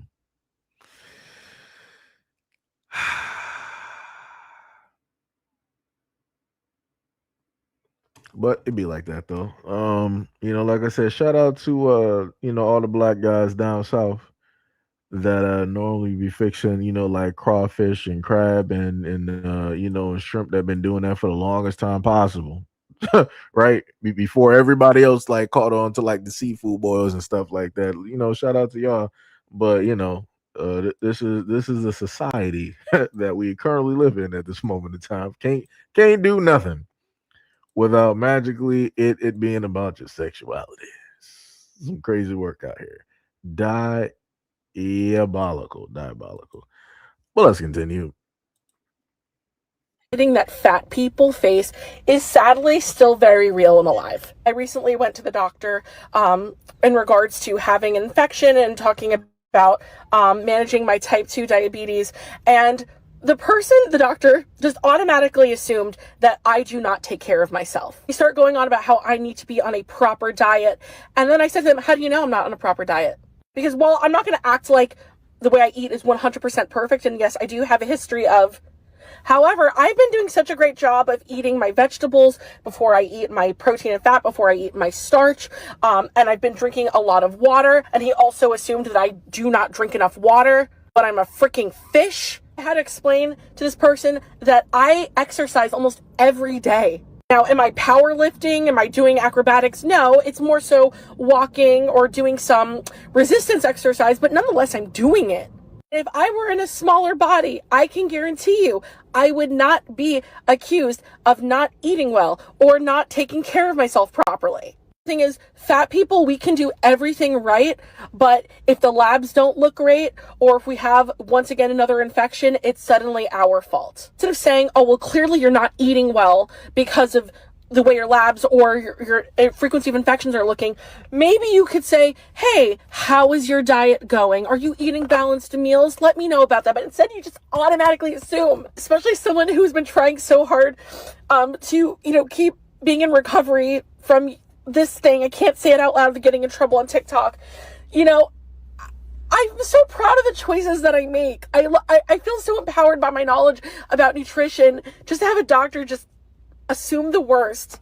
And then you wonder why fat people don't like going to the doctor. If there's anything I could tell you about like the fat liberation community, is that we actually care so much about our health. But the problem is that doctors like to gaslight us. And then in turn, we don't want to go to the doctor. And there's the whole layer of being both fat and a woman. That historically and presently, we don't listen to women. We say they're dramatic. We don't take their pain seriously. I shouldn't feel this dread to want to get help, knowing that the person is going to talk over me and act as if they know me and my body and the way I follow us.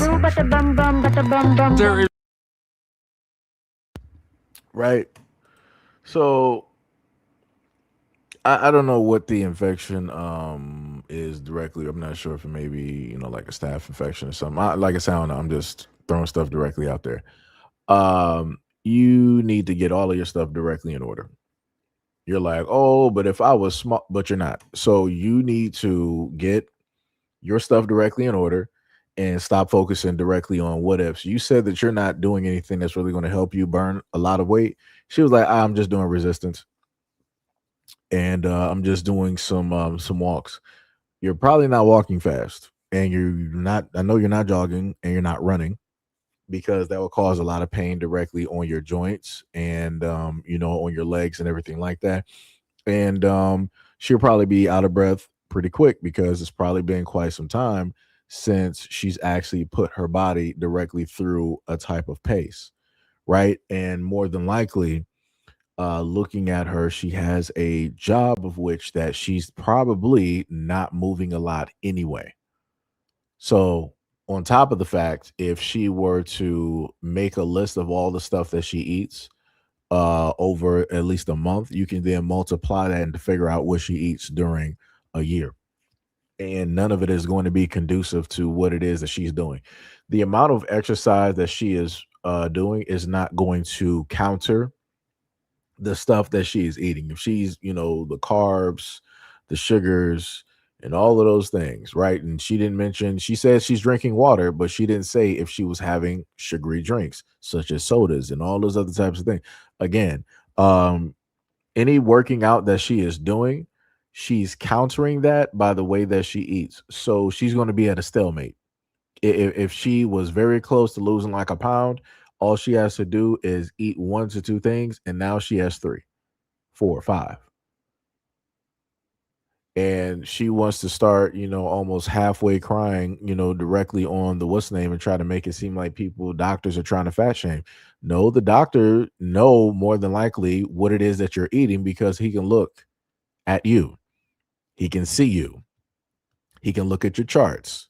He can see the stats. He can look at the blood test, and it's going to specifically tell him what he already knows. Like I said, you got a lot of folks that don't want to be honest. Just saying.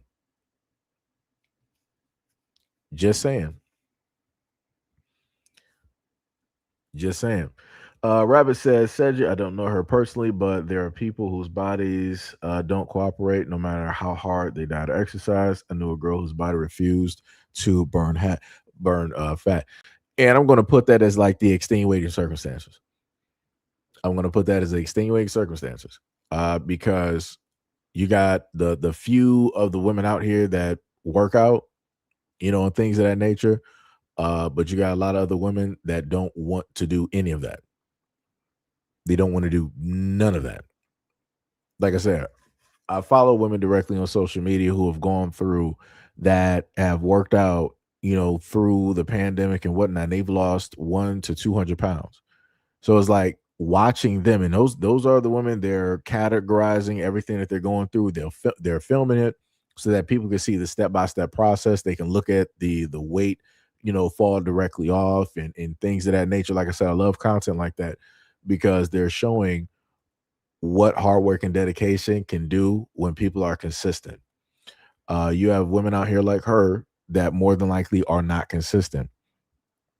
She more than likely is not consistent. She's not trying to figure out what her limit is and break past that limit and trying to be consistent directly, within that. You got people out here that think that if they do like a little bit of something, then, things are just automatically going to work. And I'm like, nah, that's not how that works. You have to be persistent and consistent.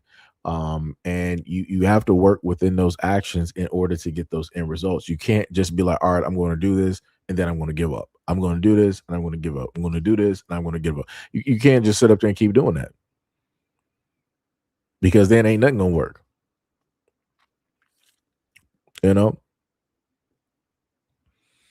Like I said, there's a lot of folks out there. I've talked about this before, and in previous years, and I had folks get mad at me and be like, "Oh, you can't really speak for women because you're not a woman." I'm like, all right, but I can bring guys directly up. But then people be like, "Oh, but guys' bodies are different. They don't go through." I'm like, man, I ain't trying to hear this. I'm like, I ain't trying to hear this. I'm like, everything is a sympathy and empathy race. I'm like, I don't got time for it. Like, I don't got time for it. It's like that one content creator on TikTok where she goes and she has a problem with every fashion designer because she feels that those fashion designers are fat shaming because they don't want to make clothes for super plus size women directly. I'm like, dog, they don't have to, realistically. And you going to every single one of these stores knowing that they don't specifically have what it is that you're looking for. I'm like, you're doing this on purpose. I'm like, you're doing this to yourself. Like, it's almost like a humiliation ritual that you just started for yourself. I'm like, when you go there, it's not going to happen. So I'm like, why even sit up there and do it? And I'm like, you got fields of people that go directly towards that content and have like some type of sympathy and whatnot. But I'm like, dog, if it's really that much of a problem that you can't sit up there and like specifically find stuff, how about you with the influence that you got, start up a company and start making these clothes? Why are you trying to force your beliefs and whatnot, whatever, directly on these companies and these organizations to fit you in there? These are the exact same folks that are like, yo, the airliners, they're fat shaming because they don't have, ultra wide seats, directly in order to benefit us, where if we're, like 500 pounds, it's like we got to fit into these tiny seats that are not specifically made for our bodies. But I'm like, at the end of the day, God ain't make you 500 pounds. That's a fact. You didn't come out there. There was no C-section that happened. You didn't come, directly through, the your mom's, vagina, 500 pounds. So just saying. But, like I said, I don't know.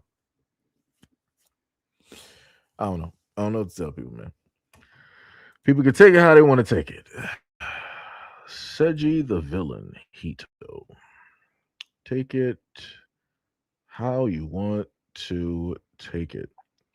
So now we're going to take a look at a different video here. I want to see what y'all opinions are directly on this. Mama can't come stay? Your mama can't stay because I don't want your mama in this house. It's really simple. But that's my mother. She needs a place to stay. She's having a financial hard time. I'm her only child. Okay. Well, then her only child needs to be taking care of her mother. Okay. I don't need to be. You don't need to have your mama in. Your mama don't like me. You take care of the bills and stuff here. So it's not like I'm capable of financially supplying for my mom. Like, the best thing for me to do is be able to have her move in with us. What do you want me to do? Tell my mama no? You don't got to tell your mama no. I'm going to tell your mama no. Your mama don't like me, so I don't got no problem telling her no. She's cordial with you. What do you mean? Don't even sit there and do that. She's cordial with you. But she be talking shit behind my back, though. No, she don't. Okay. No, she don't. Yes, she do. But you need to understand that there's no way I'm about to sit over here and allow my mom to not have a place to stay. Well, that's crazy when she can come stay with us. We got a whole nother room for her. Call her nephews, her nieces. I'm her child. I am her child. Well, then take care of It's not her nephew or her niece's responsibility to help my mom. It takes a village. It takes a village. And it do. Okay, so your mama should understand that. She old enough to understand that. She talks shit about me. She old enough to understand that it takes a village. Nico, like, you don't even understand how hard this is of hearing from you. Well, this is difficult. Because you basically making me choose to help my mom or not. No, you can help your mom. You just can't help her move into here. Why though? Because I don't want your mama staying with me. But your goofy mama be staying over here at half the time. But my mama also respects you, even though she probably shouldn't. She still respects you and she's talking shit behind your back. I take up for you anytime somebody talks shit about you. That is crazy. That was a clear-cut difference. I'm glad he noted that. For me, I'm directly with this man. If you know for a fact that your mom does not like this dude at all, she's disrespectful and she talks about this dude, why would she then be in his house? What did that woman clearly say? He pays all the bills. So why are you arguing? You have no say so. How are you offering up a place to stay when you can't even afford to pay for a place to stay for yourself? You talking about you need to take care of your mom. You can't even, if this man was not here, you couldn't even take care of, you'll be out there with your mom. So it's like, what are we talking about here? And you want to sit up there and call him crazy and say that he's in the wrong and say that it's the responsibility. No, it's not. He don't have to have somebody who is disrespectful that doesn't like him in his house, of which he pays all the bills for. You pay nothing. You're sitting on that bed doing exactly what you've been doing. Nothing. Not adding anything to the situation, not helping out the situation, not even being a benefit to the situation. He afforded everything. It came directly out of her own mouth. Like he said before, he was like, hey, don't you got family? So it takes a village, right? So where's the rest of your family at? Where are her brothers? Where are her sisters directly at? Where are nieces and nephews and all this other? Like, why can't you have them basically sit up there and do it? She was like, nah, I'm the only child. That don't got nothing to do with him. That is not your husband's concern. His concern is you and facilitating that. And then she thought she had a gotcha moment. She was like, oh, but you be having your mom directly, over here from time to time. He was like, yeah, and my mom respects you. Ooh, nail in the coffin right there. Nail in the coffin. You thought you had something. You thought you was about to shoot a 3. You bricked. You airballed. You weren't even anywhere close to the rim. You didn't even make it over the 3-point line when you threw that. Like, that's how crazy that is. And he said himself, he was like, yeah, my mom respects you and she shouldn't. Ooh. That man throwing bars. He throwing heavy haymakers. Bow, bow, bow, body blow, uppercut. Like, you going to try to make this man respond. So what you mean to tell me is that, so now your mom don't got a place to stay, right? So she's going to be directly under his roof while you're under the roof. So both of y'all are basically unemployed and he's paying all of the bills and facilitating everything. So who's helping him out at the end of the day? Just trying to figure out who's going to help him out with it. Like, if anything happens to this man where he can't work no more, which one of those women are going to be sitting up there helping him out? And I promise you, none of them. Now, his mom will sit up there and more than likely be there to help him out, to help him, get back on his feet. Both of those women are going to be up out of there. Like I said, the mom, her mom don't got a place. This woman barely even has a place. Like, that's crazy. Like, how are you a grown woman and you talking about that you can't even like do stuff basically on your own? Like, brother, what are you doing? You don't look handicapped. Don't look like you're in a wheelchair. Even if you were, there are remote and online jobs that you can sit up there and do. Just trust me, people do them all the time. Like I said, that's wild. That's 1,000% wild. And you're trying to put that responsibility on him and make the whatever. Like I said, I promise you that these two, they have arguments or disagreements, whatever you want to call it. Once her mom gets there, it's going to make everything worse. Because now you got the two of him. You got the two of them basically going against him. Because the moment in time that the mom steps up over there, the thing that the daughter's going to do, instead of running to the husband whenever they have a disagreement and talking out, having a conversation, she's going to run directly to her mom. And now her mom is going to be directly in the situation. So now both of them are going to have input and something to say, and they're going to speak it directly to him. I'm telling you, that's what's going to happen. That is what's going to happen. Because the amount of, and he already knows about the disrespect. or lack of respect that the mother basically has for him, it's going to be 1,000 times worse when she in the house, because on top of that, she going to be trying to sit up there and have input and run stuff. And I'm like, yeah, you don't run nothing here. You don't have no say so directly here. This could be your child if you want to. That's great. Your name ain't on a lease, on nothing. So you need to just calm down. Just stay directly in your place. And that's just the guy's honest truth. But like I said, and I promise you, that woman talking, she ain't gonna sit up there and check her mom when she starts getting or talking crazy. She ain't gonna check when she's gonna side directly with the mom over her husband. Like I said, it's crazy work out here.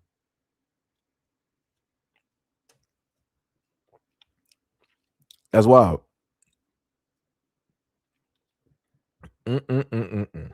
And I'm like, so you mean to tell me, like, more than likely, if I'm looking at this correctly, I'm going to guess that these two are probably early 30s, possibly. So the mom should probably be like 50s or 60s. So shouldn't she like have like not AARP? What's that? What's that? Shouldn't she have like Social Security or something coming in, like some type of money?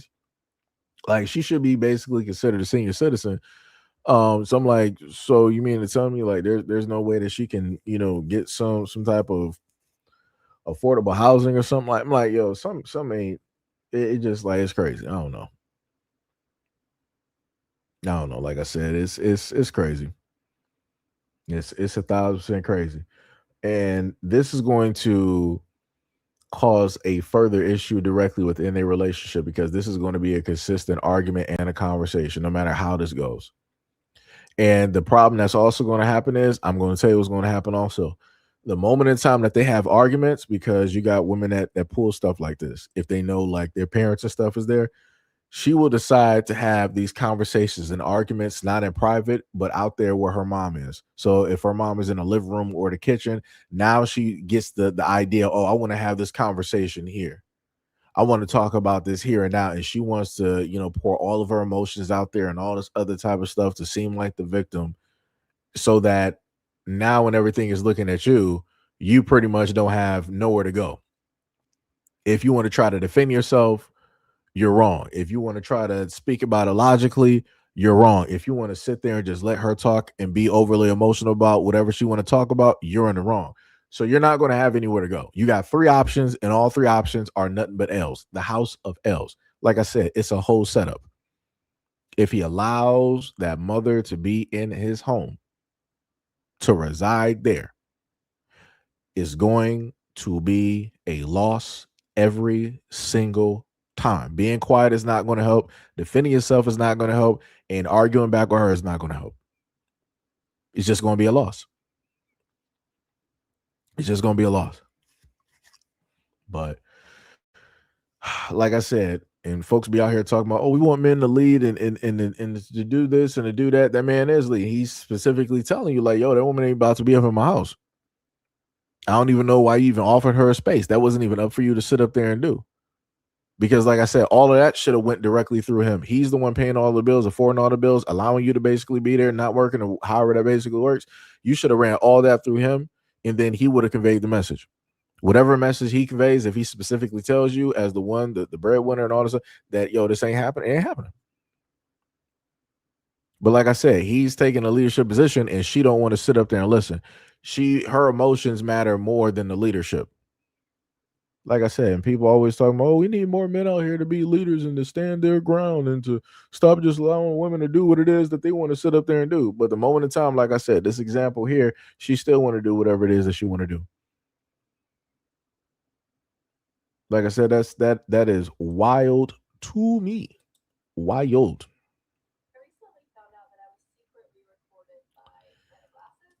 So I'm going to say the other video for last. So let me put this directly up here. Out that I was secret. And let me just start this off by saying, I've covered a lot of videos where women like her have been caught having conversations with teenagers. So I just want to highlight that. Women like her have been caught having conversations with teenagers or doing more. So just keep that in mind as she's up here trying to play the victim of how it is that she's going to give her point of view directly on this, right? So let's get into it. I recently found out that I was secretly recorded by Meta Glasses, and get this, the video has 2.3 million views. A month or so ago, I was at my daughter's basketball game in the evening. I walked out of the bathroom and I thought she was just introducing me to one of her friends. So I started talking to him like I do all my kids' friends, just very happy and chipper, you know, kind of like a normal mom. After he had asked me a few questions, my daughter grabbed my arm and pulled me away. And that's when she whispered, "Mom, he's wearing Meta glasses." I had honestly never heard of Meta glasses. I didn't even know what they were. They looked like normal glasses to me. So here's the twist. I didn't think anything about it, really, until today. And when I saw that the video has now over 2.5 million views, it has something like 20,000 shares, 500 comments, and I'm gonna show you the clip, and then we're gonna talk. Hello. Hi, Catherine. Good, how are you? No, I just want to let you know you're a very beautiful young lady. Oh, well, thank you. Yeah. Oh, are you married? I'm not. Oh, you're not? Are you in a relationship? So here's the moment I realized what was happening. And I still don't think I really realized what was happening until we walked away and I discussed it with her a little bit more in detail. See, now, like, we can go on two men, like her, Hayden, you, and me. So let me ask you this. As a parent or as somebody that's just out, an American in public, should people be allowed to film strangers with Meta glasses without telling them?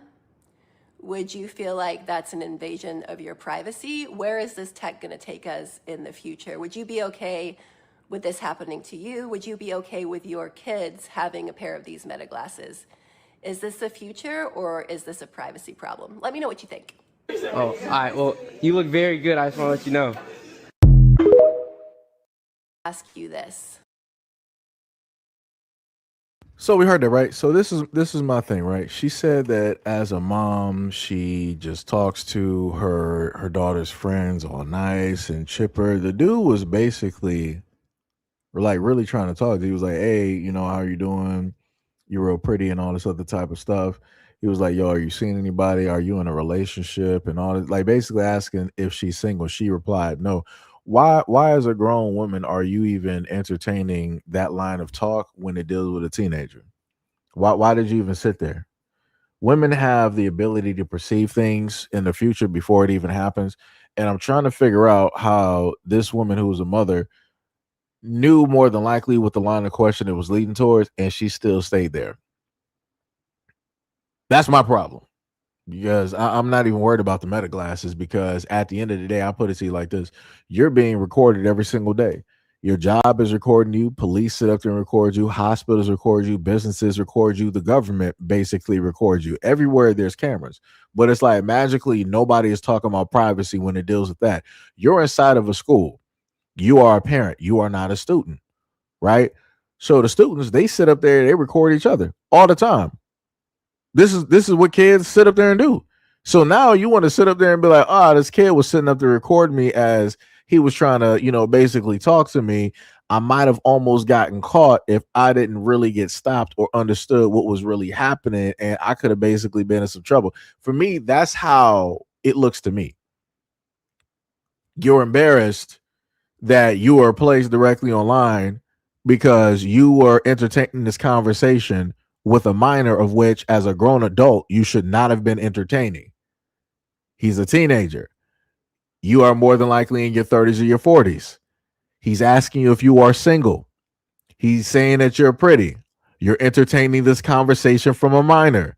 Why are you entertaining this conversation? You're more worried about this being out there and recorded because people are going to judge it, as which they should. Because if we reverse this, right?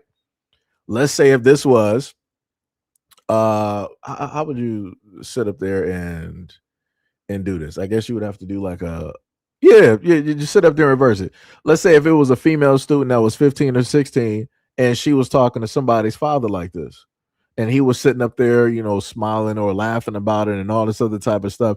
Do you understand how the women on the internet would have called him, "Oh, he's a creep, he's a predator, he's this, he's that, he needs to be arrested, he needs to be jailed. How could you as a man, and you got a daughter, why would you entertain that line of questioning? Like, oh, we already know what type of," right? Women everywhere would have been just all over the place.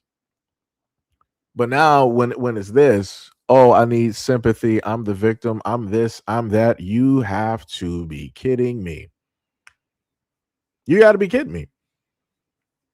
You should have told him to get directly up out of your face. The moment in time first of all, this should not have even have been a handshake. First of all, as a grown woman, why is a 15 or a 6-year-old even shaking your hand? Like, what's happening? You're not a student.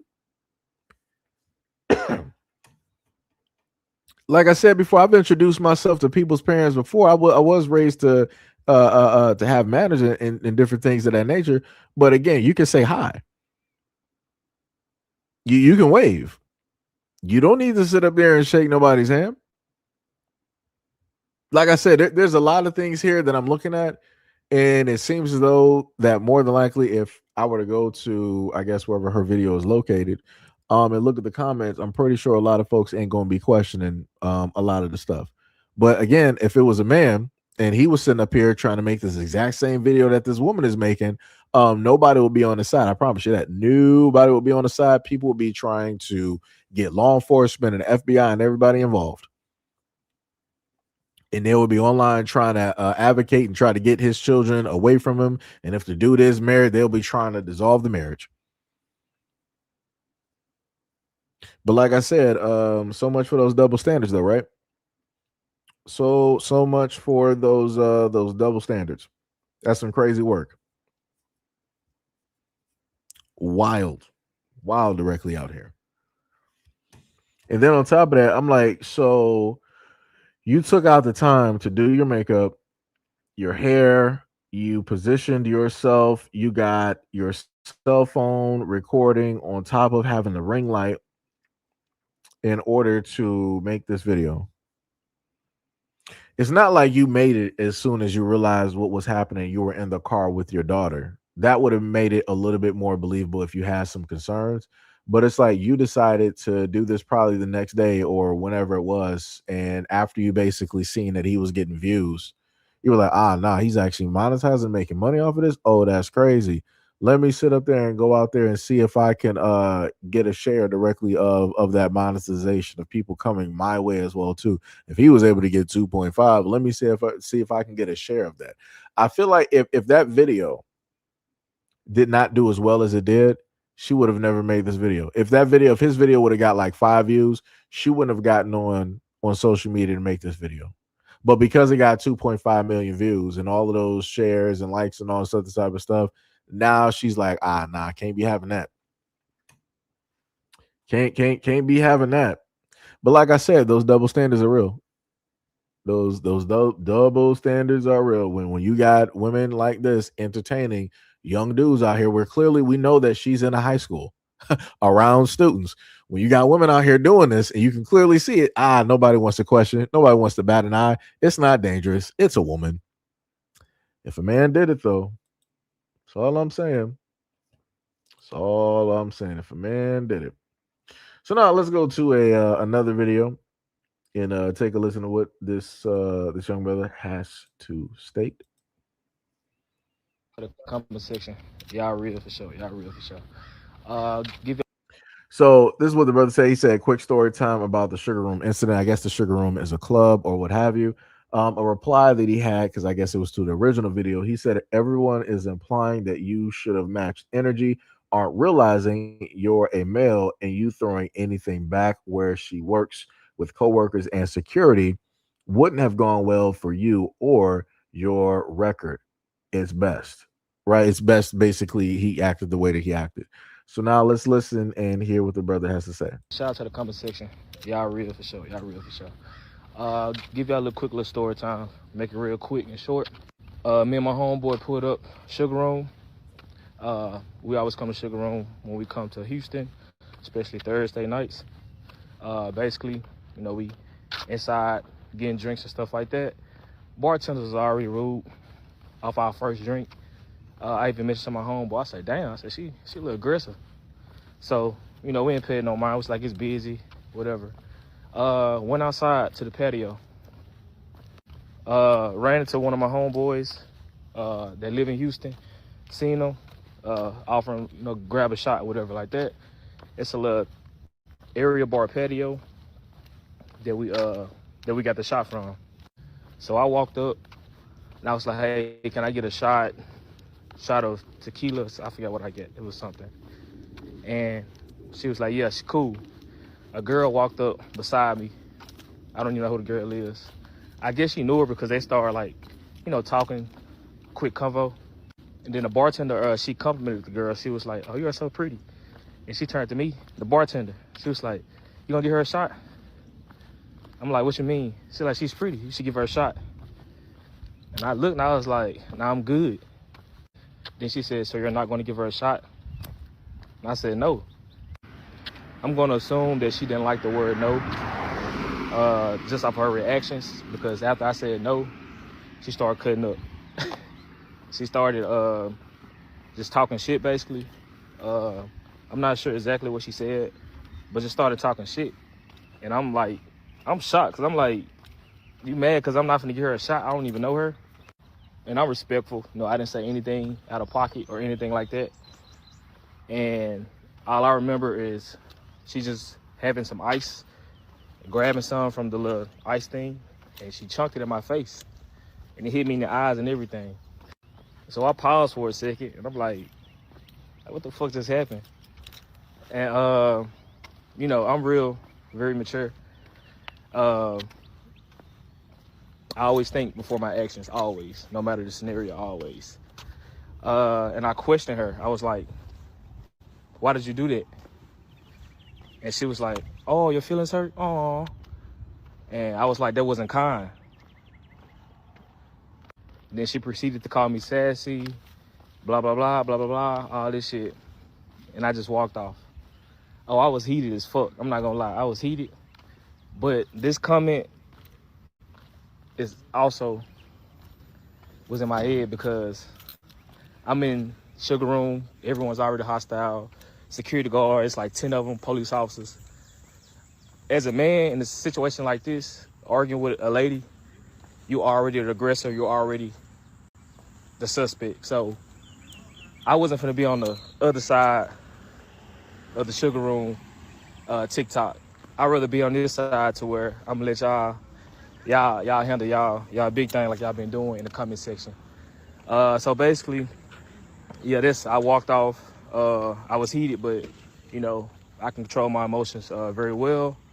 So yeah, that's basically what happened. And yeah, I appreciate y'all comment section. Y'all know what's right and y'all know what's wrong. And she was on some bullshit. So granted, I did ask her, was she intoxicated or drunk or whatever, and she was like, yeah, so what? So yeah.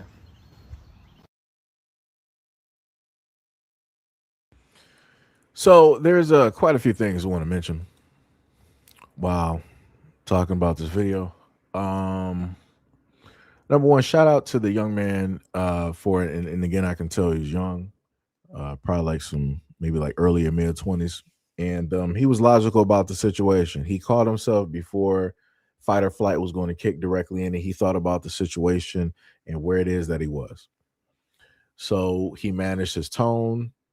He managed any type of anger. He has temperament, right? He tempered everything directly down and still came at it sort of kind of in a very cordial, respectful type of manner, even though he didn't have to be that. So the bartender wanted him to buy a woman a drink that she thought was attractive. Note, the dude didn't say that she was attractive. I think he said that she was all right. And my thing is, bartenders have the ability to give away drinks. You as a bartender, as a female, could have gave that woman a drink. I'm not sure why you're trying to put that responsibility directly on a guy, and especially he's not interested. He don't find her attractive or whatnot or whatever. And then because he said no and basically didn't agree with, your perception of the situation, you wanted to get offended for the both of y'all, and you wanted to throw ice directly in his face. Now, I want to note that because he is who he is, this is why he received the disrespect that he got. That woman, I promise you, would have never did this to a white man.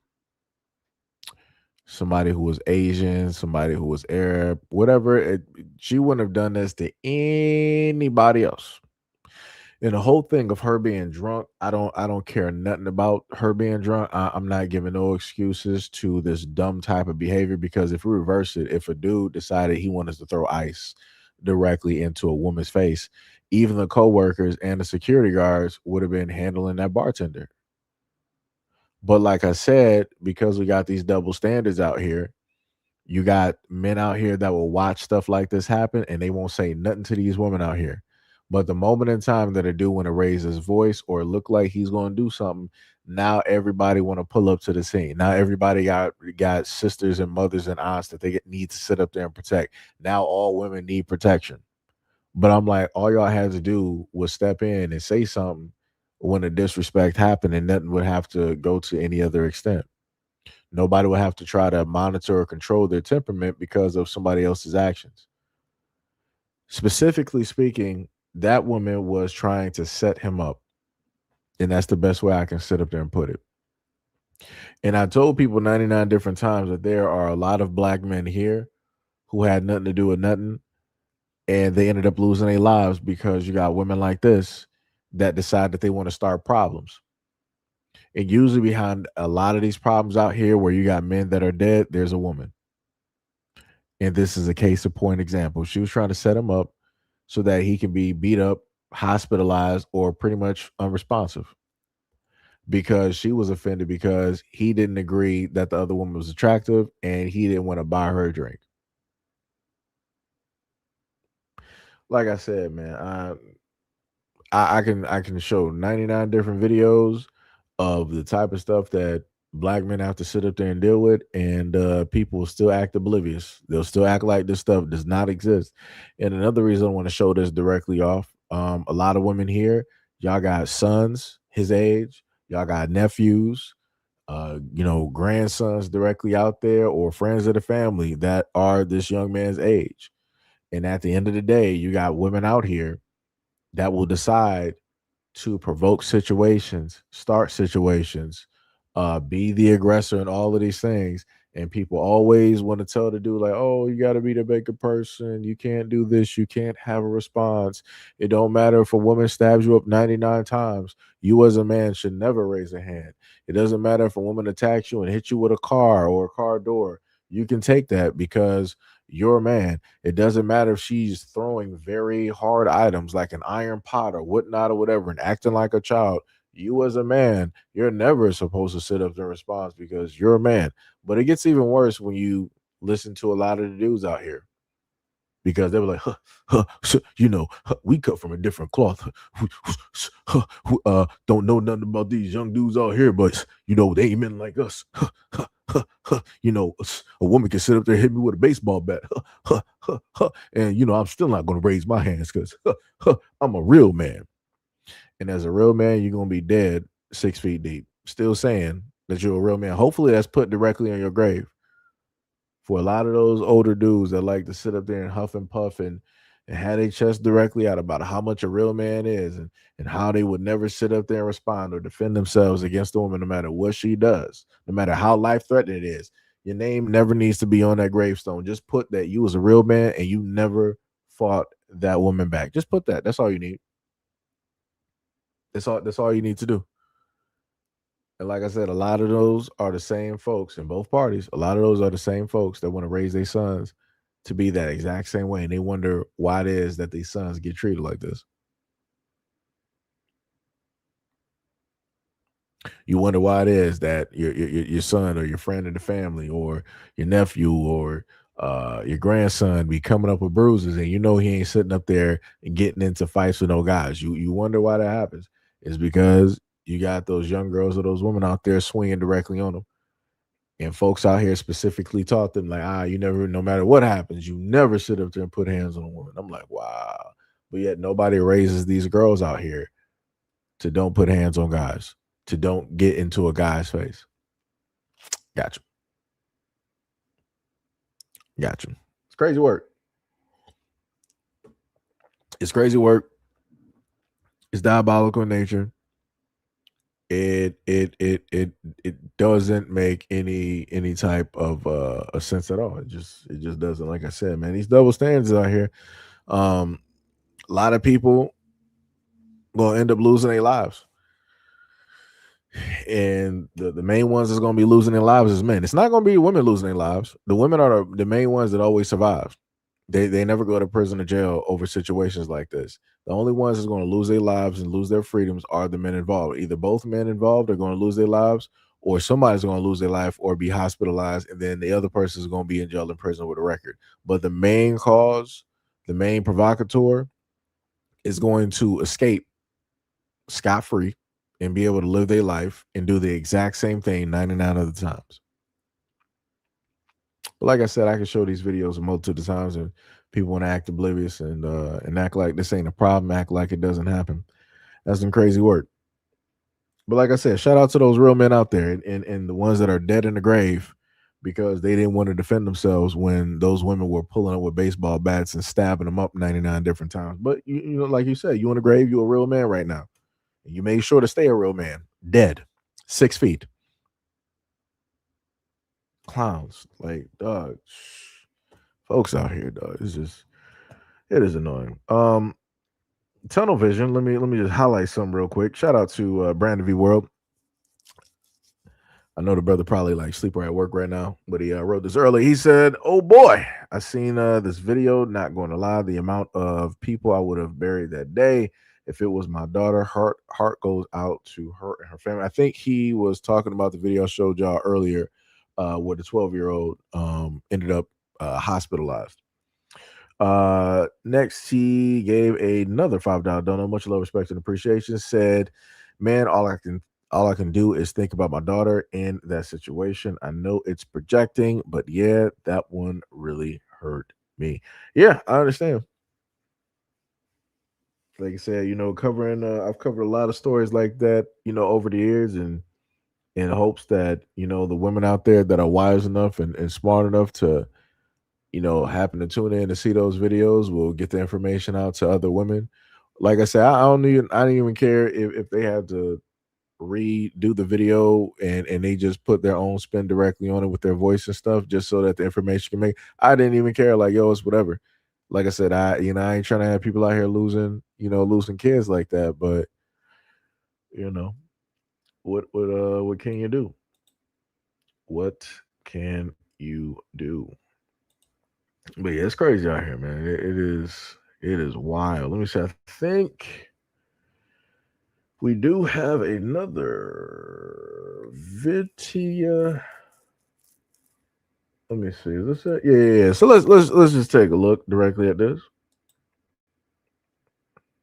Someone that doesn't want to be focused on for their size should be looking at other people for height as well. You know, height is something you can't really control, but then like size you can. You know what I'm saying? Whatever is your deal breaker, let us know now. I can't do a guy that's short.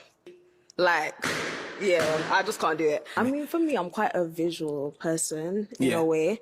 Yeah, and I'm also just above the average height. So I feel like I should be with someone just a bit taller than the average, if that makes sense. So you're at average height for a woman, but I'm looking at her feet and it looks as though that she's wearing heels.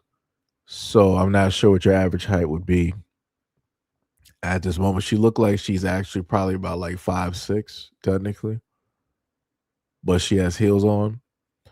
And she came up there talking about that she can't be with a dude who's short. And that because she's at average height for a woman, that basically the guy should be basically 6 feet tall. Ooh. Now, is he your type? No. Okay, and why not? Nothing's given. So what do you mean by that? You do look appealing, congratulations. And you're very decent, but yeah, your attitude. Yeah. I mean, Yeah. I wouldn't choose you. You're too big for me, but... So the dude gave a let me just pull this back real quick. So this is obviously, we know like this is a big dude, right? He said that she is appealing, you know, congratulations. But he was like, the thing that basically shuts all of that down, no matter how attractive I think that you are, he said your attitude. again, he didn't poke fun. He didn't throw a slight or jab directly at her. He was like, yo, your attitude about this whole thing is just crazy. It's a complete turnoff, right? That's why he popped the balloon. Let me go back to what she said. Let me listen very precise. Let me see. Yeah.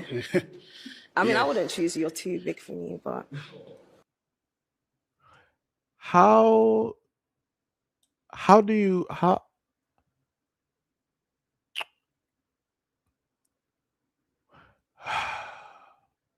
So I want to note that to a lot of people that folks told men that we should never judge a woman for her size, right? Cool. So we can obviously tell that this is a bigger woman, right? And she told a big guy that she would never even pick him anyway because he's too big. Brother, what? The delusion that you Oh, this is why I set up there and said that social media has fried the brains of a lot of women directly out here, because at no point at all, as a woman, at the weight and size that you are, you have no right to sit up there and try to pull up to the scene and judge a man for his size. Like, what are you smoking?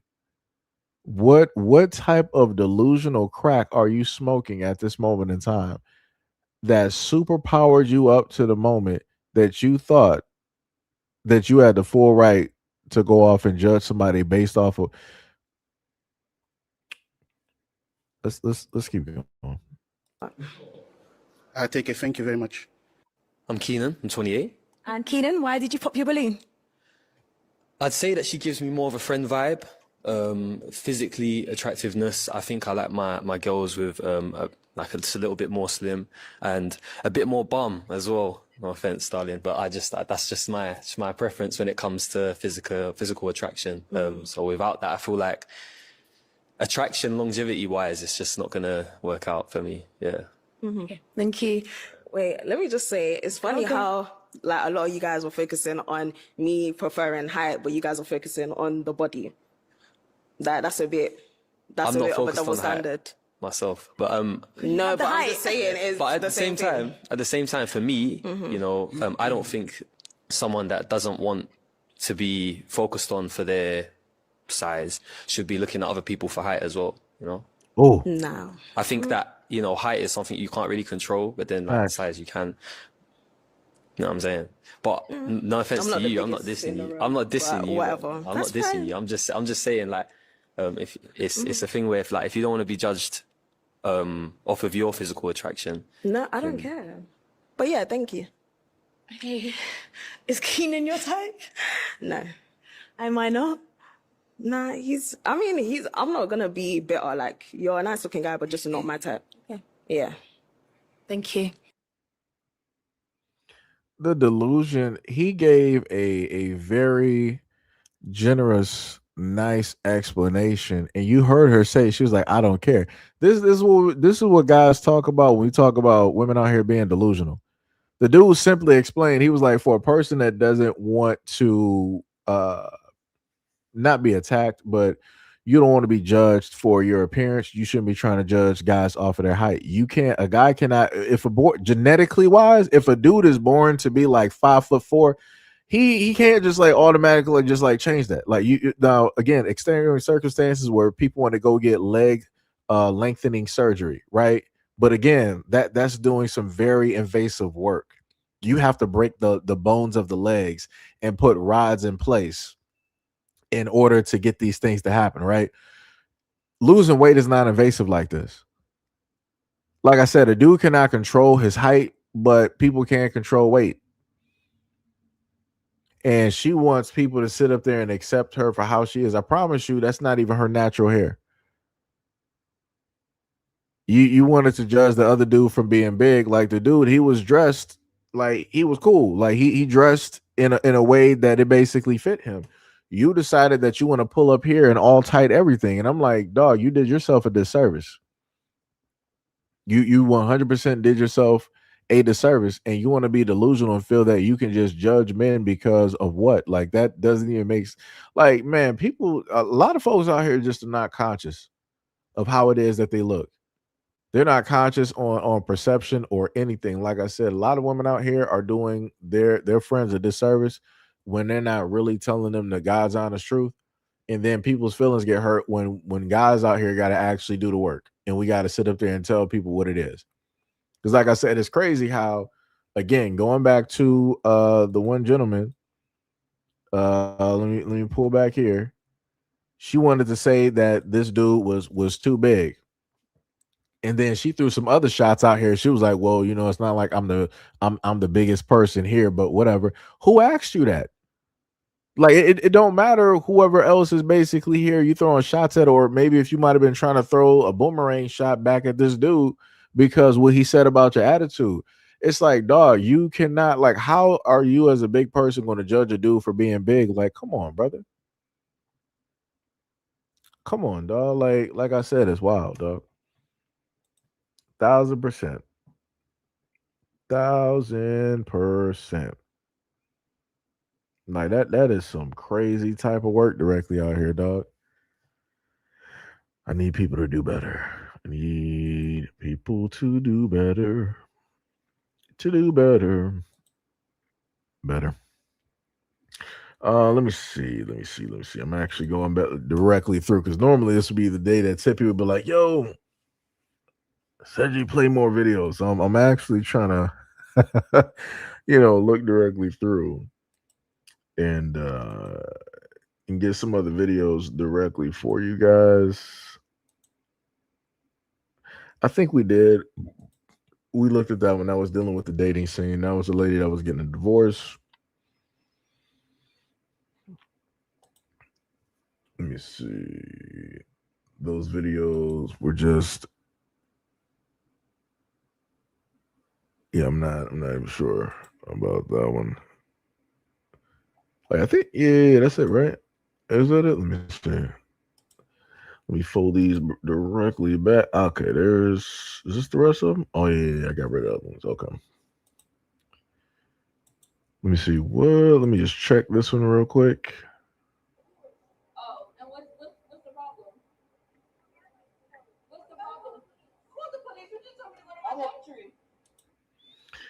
I'm not sure if that might have been from the UK or not, actually.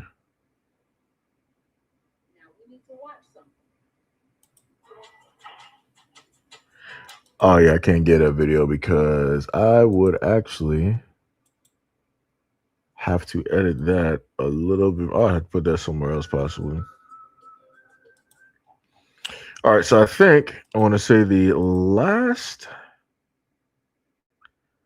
video should potentially be,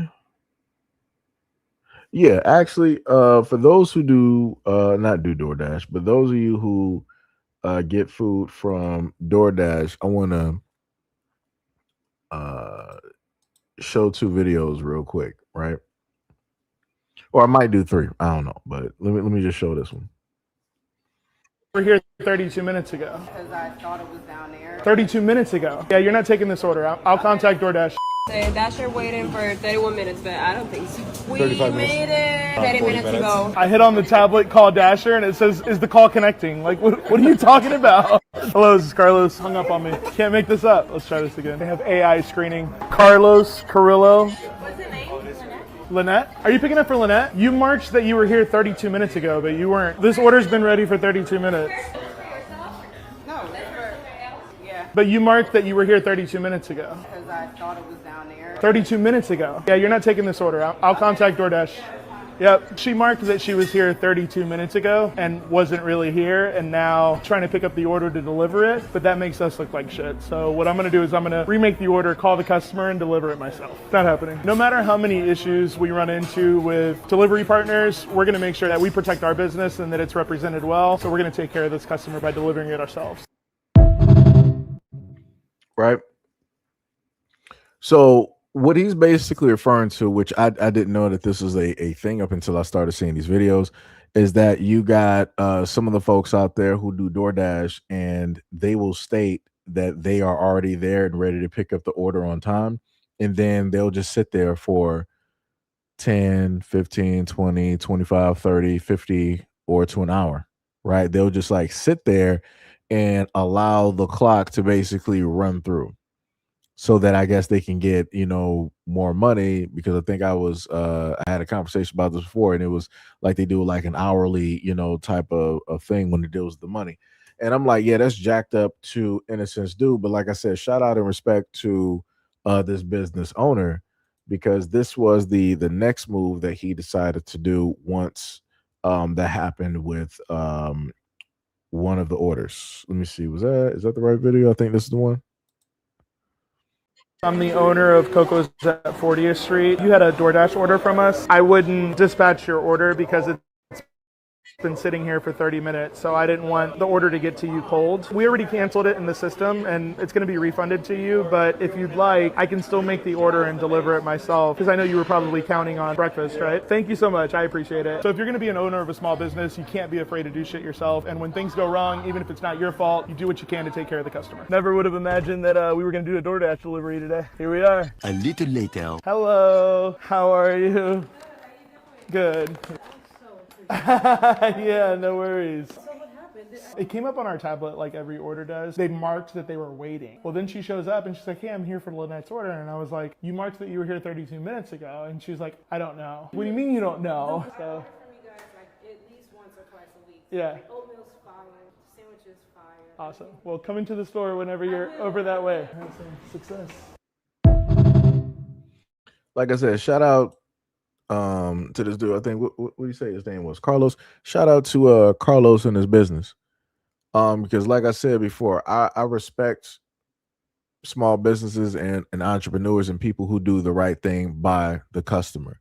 You got those DoorDashers out there that want to skim and they want to do all this other type of stuff to make more money, and they don't care about the customer, nor do they care about the business.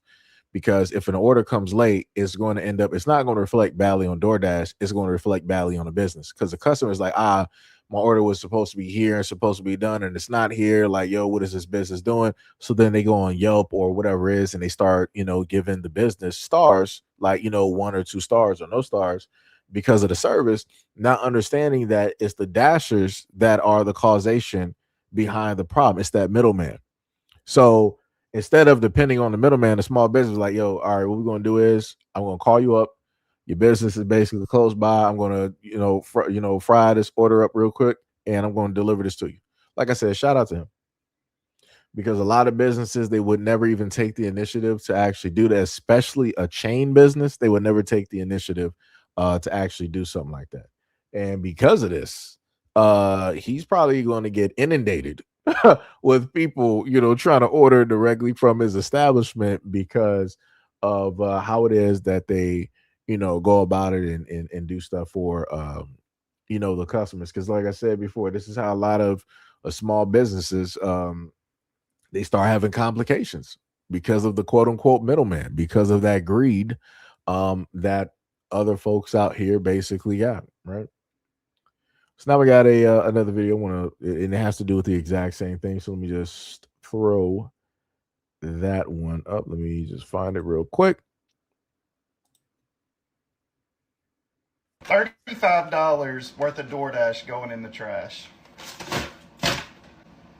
All right, y'all, so I wasn't feeling good, and I decided I wanted to order DoorDash. It had been a rough day at work, so yeah. I don't really order it much no more because it's so expensive. The tipping part of it has gotten out of control, and I'm just really funny about strangers having my food. Like, I'm crazy. I always wonder, like, are they going to do something to my food, or is their car clean? I've gotten really good at it and more open-minded, and like over time I have like stopped being as crazy over it. But wait till y'all see this shit, and let's just say I won't be ordering it again, or at least for a very long time. So I got an alert saying my food had been picked up. This is my food right here in the car. This is a bag of dog food. All these little white spots on here on the door, you couldn't see it right here very good, but I walked up to the car. All of that is dog hair. Now I'm sitting at my kitchen window and I get an alert saying that Pocahontas is arriving with your order. Y'all can see down here, I am not making this shit up. You can clearly see the dasher's name. Yo, that's crazy. All right. So now Pocahontas shows up in this little red tiny car, little 2-door red car With a name like that, I'm thinking in 2026, this is about to be some, Native American, indigenous woman. I mean, because who in 2026 is naming themselves that or calling themselves that? You know what I'm saying? It's just like, what? Anyways, Pocahontas steps out. Pocahontas is a 6'2", 6'3" black dude. And he's reaching in to get my food. And I'm sitting there looking and I'm like, hold up. No fucking way. Let me show y'all why the food got thrown away.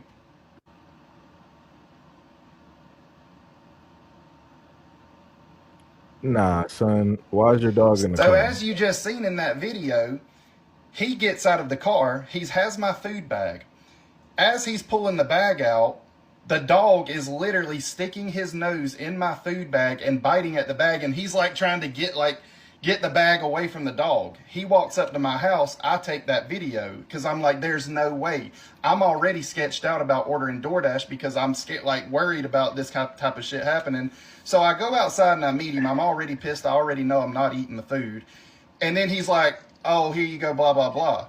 Well, I'm like, I have a mango drink. I paid $6 for this drink. I know I'm not drinking it. So anyways, he's like, oh, yeah, come out the car. So I followed him out there because I'm just ready to get this shit done over and go so I can throw this shit away, report it, whatever, because I want my money back. So I walk out to the car. I get my mango drink. Look at this shit when I get inside. As you can see right here, this was in the cup. Now, the restaurant, for some reason, didn't put a seal over the top of the cup, and I did say something to them about it, too.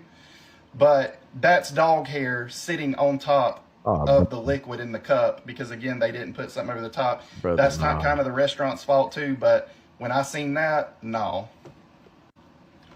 So, needless to say, my worst fear came true, and my ass will not be ordering DoorDash again. Can't do it. If you like dogs, that's cool. I got a dog. My dog, I would never do something like that. Everybody has their own opinion, but if you're going to deliver people's food and do stuff like that, have some common courtesy and understand that not everybody wants dog hair all on their stuff. Not everybody wants that kind of... Not every... How are you? Why is your name Pocahontas? As a guy, that's just all I'm trying to why in 2026 you're doing DoorDash. Why is your name Pocahontas? What is happening out here at this moment for that to even be? I'm highly confused. And the dude was he said the dude was 6'4". Brother, what is happening? I got questions. You a grown man. Whole grown man. You might want to, like I said, maybe he might be, on his girlfriend's account. I still got questions on that because I'm like, how is your girlfriend's in 2026? How is your girlfriend's name Pocahontas? So let me just highlight some of the dumb comments that we had, right? So you had this woman, she said, leave the driver alone. He could be a vet with PTSD, and that could be his service dog. You just spent $50 on food because you're lazy. And I guess that was supposed to be, didn't want to get the poor, because you are lazy and want to get the poor delivery driver making $10 a problem because a dog sniffed the plastic bag. Eat your nasty fast food and shut up.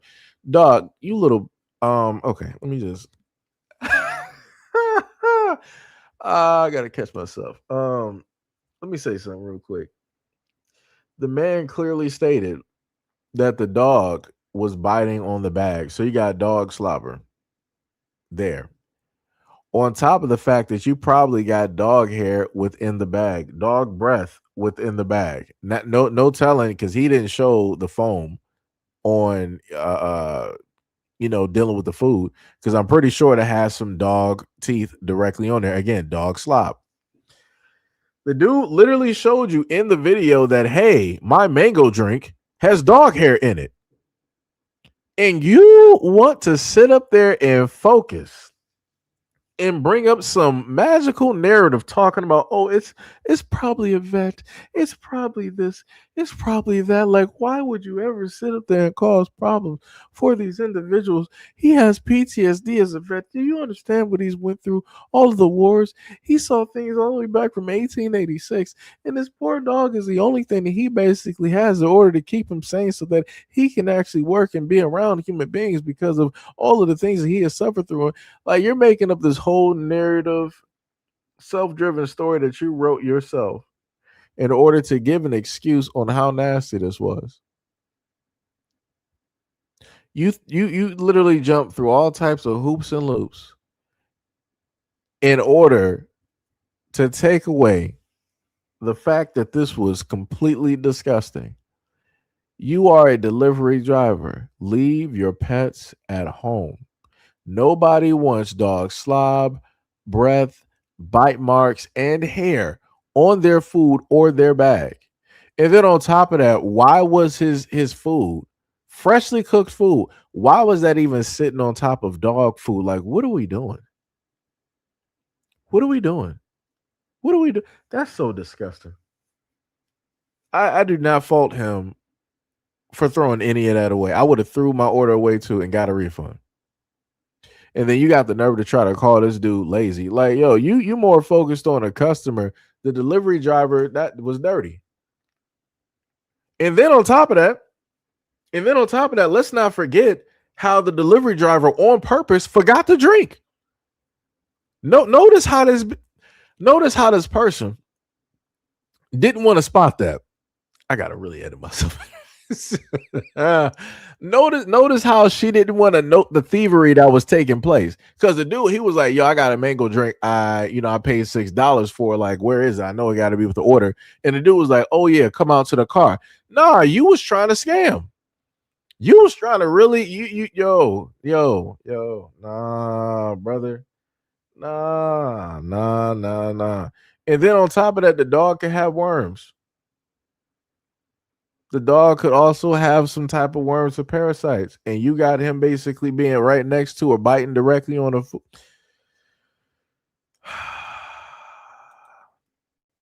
This is why people be fighting, dog. This is why people be fighting. Let's go to the next dummy. The next person was like, instead of whining about a little dog hair that was in his drink. Dog, y'all some disgusting people. Y'all are really dirty. Y'all, I can only imagine how y'all houses are. Like, these are the type of people that would tongue kiss their dog and then be trying to like kiss the cheek of like their own child, or they'll be like eating or drinking off of somebody else or whatnot or whatever. And they'll be like, well, a dog's mouth is the cleanest mouth directly out. No, it's not. Dogs have parasites. Are you stupid? Dogs have parasites. And now you got those parasites. Like I said, this is how a lot of stuff be transmitting between humans and animals and humans, because of stuff like this, right? So next, he said, maybe stop being so lazy and go pick up your own food next time. You're clearly just, what do you say? Angling for a free order and complain about tipping being out of control, and that's where the comment basically cut off. Dog, y'all some dirty individuals. I'm sorry. There's nothing I can. Yo, brother Allen, what is up? These folks out here is nasty, son. Like, they do everything to sit up there and defend what it is that Pocahontas, who was a 6-foot tall black dude with a dog directly in the car. You sitting up there defending this. Like I said, a lot of y'all the same ones that be tongue kissing dogs, man. Like, just dirty, just straight, just open mouth, just playing tonsil hockey, like some crazy work. I'm like, I cannot be too surprised. Realistically, I shouldn't be surprised, but again, for people to put out online how it is that they naturally move and work, I'm like, how, if any or both of these people are even in a relationship or married, is beyond me, brother. I'm like, if people are actually in a relationships and married to these people, like, everybody dirty. Everybody dirty. Like I said, there should be a quarantine zone around people like this to let people know, like, hey, it should be like The Sims, where you got the little diamond or the triangle over people's foreheads and whatnot. It should be that exact same way here, because that's ridiculous. That is ridiculous. We ain't doing that. Nah, brother. Nope. So now we're gonna go to another video. I know that people are gonna have questions. I have questions as well too, but you know, I'm just gonna let me just put it up. Let's talk about some of the rules that I have for the men in my life. I will not drive a man anywhere. If we're going somewhere together, he can come pick me up. If I have to drive myself there, then I'm just gonna go somewhere alone. I don't pay for anything for a man. I won't pay for dinner. I won't pay for movie tickets. I won't pay for gifts. I do not buy anything for a man. If I'm going to pay for my own dinner, I'm going to eat it alone. I would much rather eat my dinner by myself. The fact that I'm allowing him to be in my presence. If I go to dinner with a man, I expect for him to pay for my dinner for me. I don't give men my phone number. I don't give men explanations. I don't give men straight answers. I don't answer most of men's questions. I require men to ask the question over and over and over again for me to identify whether or not they're actually serious about wanting to know the answer and to know more about why they want to know the answer. Sometimes men ask questions just as an ego validation to get you to answer them. Let's talk about some of the rules that I have for the men in. So the video was a little bit delayed. I'm not sure specifically what happened there. Let me see. Come pick me up. If I have to drive myself there, then it was just severely delayed. But this individual here stated that they have a variety of rules and regulations when it deals with men.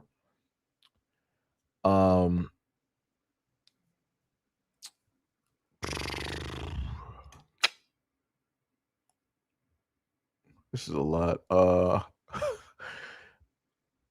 don't even know where to go right now. Because I know I have a lot of questions, but I'm just going to leave it as is. And I'm just going to state that a lot of women out here have some very delusional thoughts when it deals with what it is that men should do and should not do. And again, you know, you got more cases than not where women feel entitled, right? You know,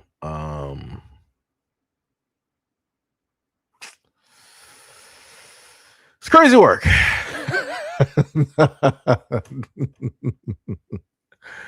Oh boy, it is. You know, it's crazy work directly out here. It is diabolical in nature. You know what is going on.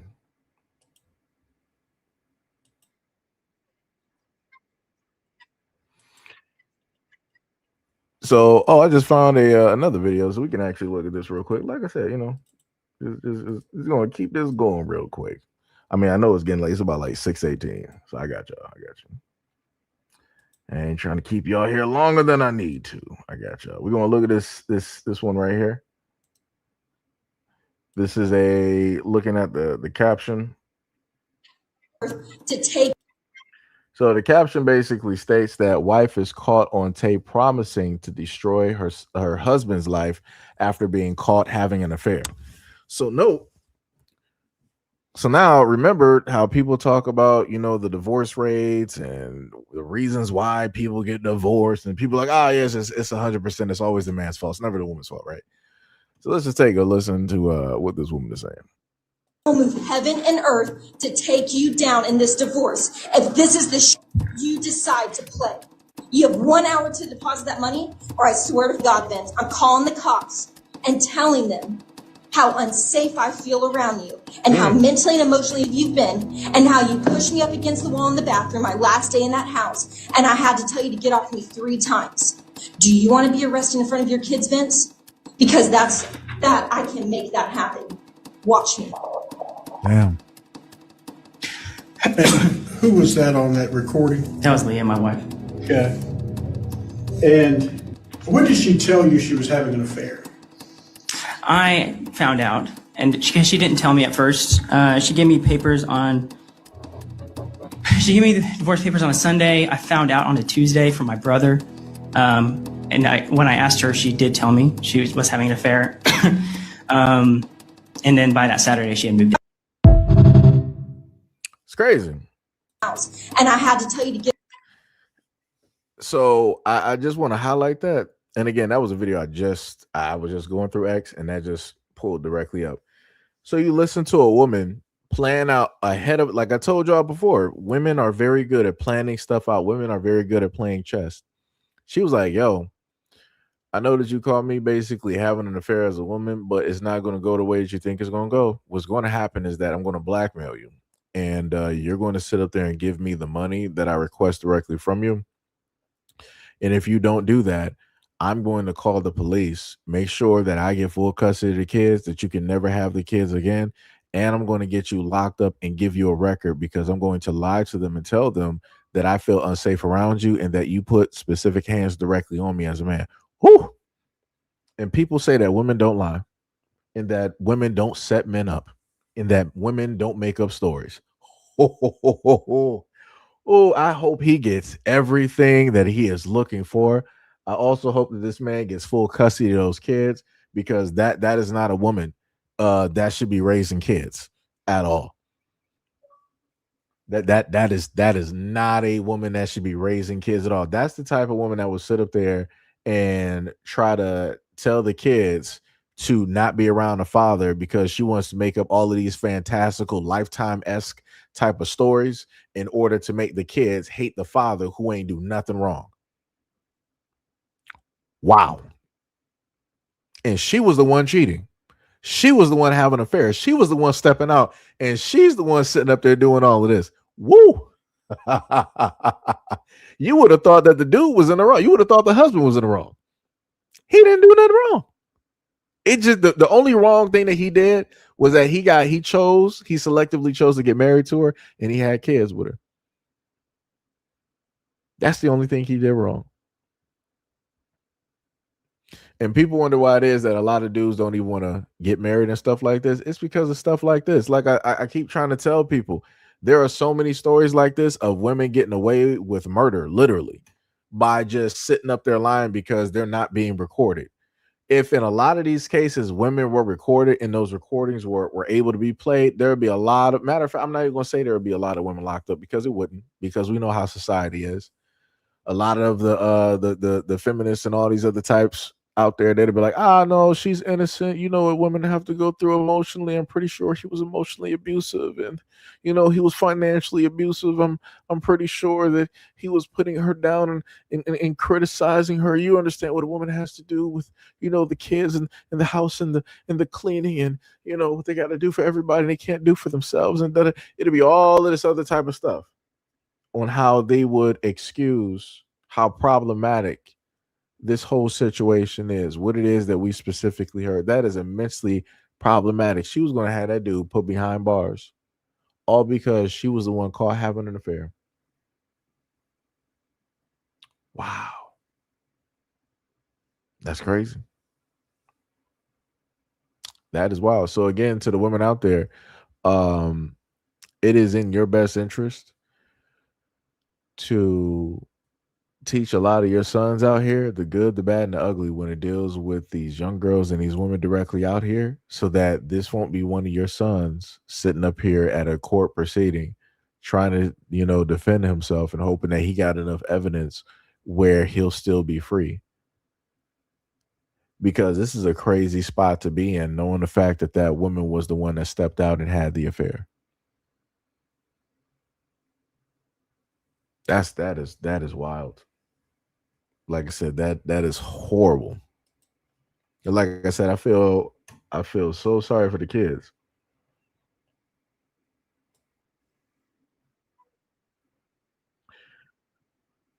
She said, oh no, she's going over manipulating people.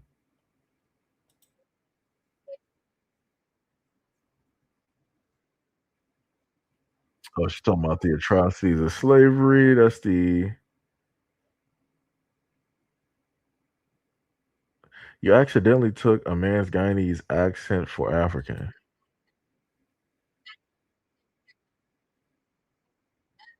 Oh, let me highlight. Oh, I'm going to make sure to throw this directly into a video.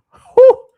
Oh, that's wild. Let me highlight this. So for the folks out there that have seen the videos I've done so far over these weeks, where it dealt with like the many other people out there that don't want to be considered black, and they got a problem with black Americans and all this other type of stuff. Let me just highlight this video. That's crazy. This dude really got mad that this woman called him African. Ooh, but I could swear everybody said that we're all black though. But I'm like, so it's crazy. So everybody else can sit up there and have their opinions on who it is that they are and how it is that they should be called. But when it deals with black Americans, everybody like, nah, nah, nah, nah, nah, nah, nah. You're black. That's wild, brother. Let me make sure I got this real quick. Let me pull this up for you guys. Now I gotta go back to my okay, there we go. Get that. I'm gonna make sure to put this as a video a little bit later during the week once I gather some more stuff. That's wild. Like you can actually hear it in the dude's voice how offended he is. All right, there we go. Let me post this to you guys here. Use my language, right? I'm Guyanese. You don't call me African. Okay. I love my heritage. Don't you ever call me African. Okay. It's not that I hate African, but I'm Guyanese born. I'm sorry. You're right. Good. Okay. I love where I'm from. You're right. You're proud.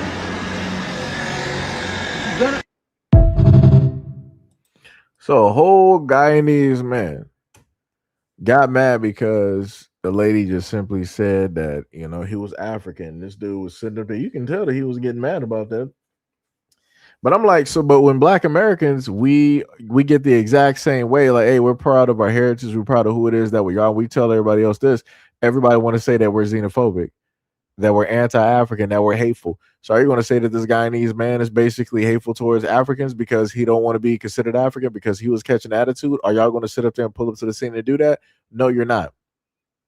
Because everybody's like, well, he has a culture and he has a right to feel that way. And, his people have gone through their own histories and da-da-da-da. People will go through this long extent to give excuses on why everybody else can do it. But if you're Black American and you stand 10 toes down on who it is that you are, that that you are, the whole world got a problem. That's crazy. That is diabolical. Rabbit said for the previous video, do we even know that the husband's kids are actually his? We don't know. He might actually want to do a paternity test. He might actually want to do it. And the crazy part is I learned something new as well about these paternity tests because I told y'all about Nigeria and I told y'all about Jamaica. I also learned that France has a huge problem in infidelity when it deals with women. And they stated that I think it is illegal to get a paternity test in France. Let me see something real quick. Is it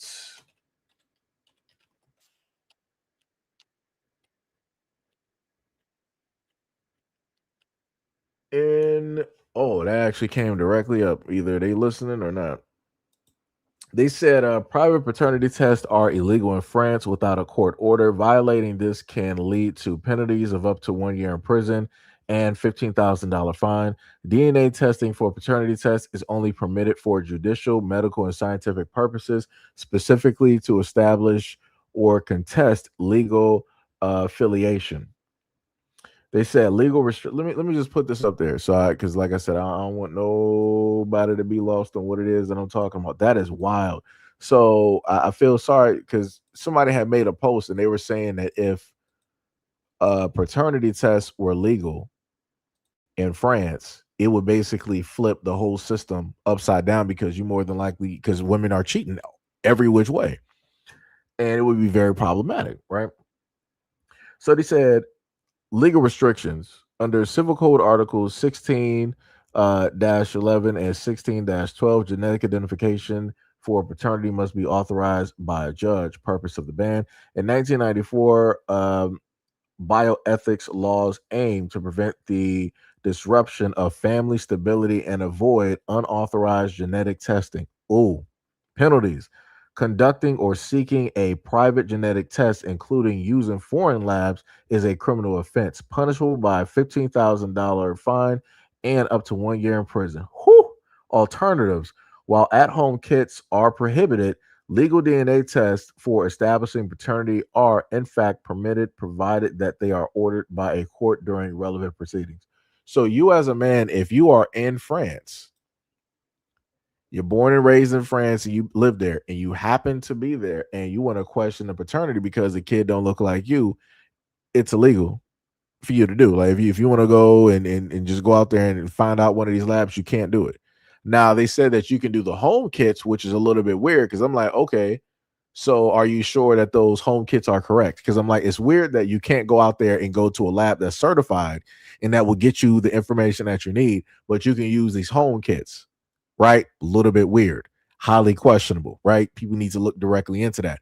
But they basically tell you right here that the system is so screwed when it deals with women going out here cheating, going from guy to guy to guy, and just getting pregnant by anybody, that they had to make this illegal. Like I said, what was the part? What was the part? They said right there, they said number 2, they said the purpose of the ban is the 1994 bioethics law that aims to prevent the disruption of family stability. Wow. Who would be the one disrupting that really though? So the man wanting to know if the kids are his, that's disrupting the stability of the family. so he has to raise a child that's not his for 18 years. Ooh, that's crazy. That's diabolical. So like I said, so now we got a new contender directly up there. We got Nigeria, we got Jamaica, and we got France. Ooh boy. Them women be moving out there, boy. Let me tell you something. My condolences to the men out there. My condolences, because even the laws are directly behind the women. Whew. Ooh boy. That's crazy. Israel said it's nasty work. Nobody complains about the various Asian nations being separated. Yep. Separate. Yeah. Sean, what is up? You said so the Guyanan is not African, then where is it in Europe? I don't think so. Israelites said that they want to trick men into being fathers of other men's children. Yep. Sean said won't be getting married in France. Third Eye said they were going to make dudes go Chris Benoit. How is that for family stability? Yeah, it's like, yo, that's crazy. And people always, you got women out here always talking about like, oh, the laws are always for the men, and they're in the men's, da da da, and all this other. Dog, y'all can, like, in France, they literally allow women, knowing the fact that women don't know how to just keep their legs closed. They allow these women to be jumping from man to man to man, and leaving kids, and having that dude basically raise a kid that's not his on a lie. And they be like, yeah, because in 1994, this really caused a ruckus and an issue. So we had to ban men, basically wanting to get paternity tests. Because no, women don't go out there and talk about, yeah, I want to get a paternity test. And no, that's not how that works.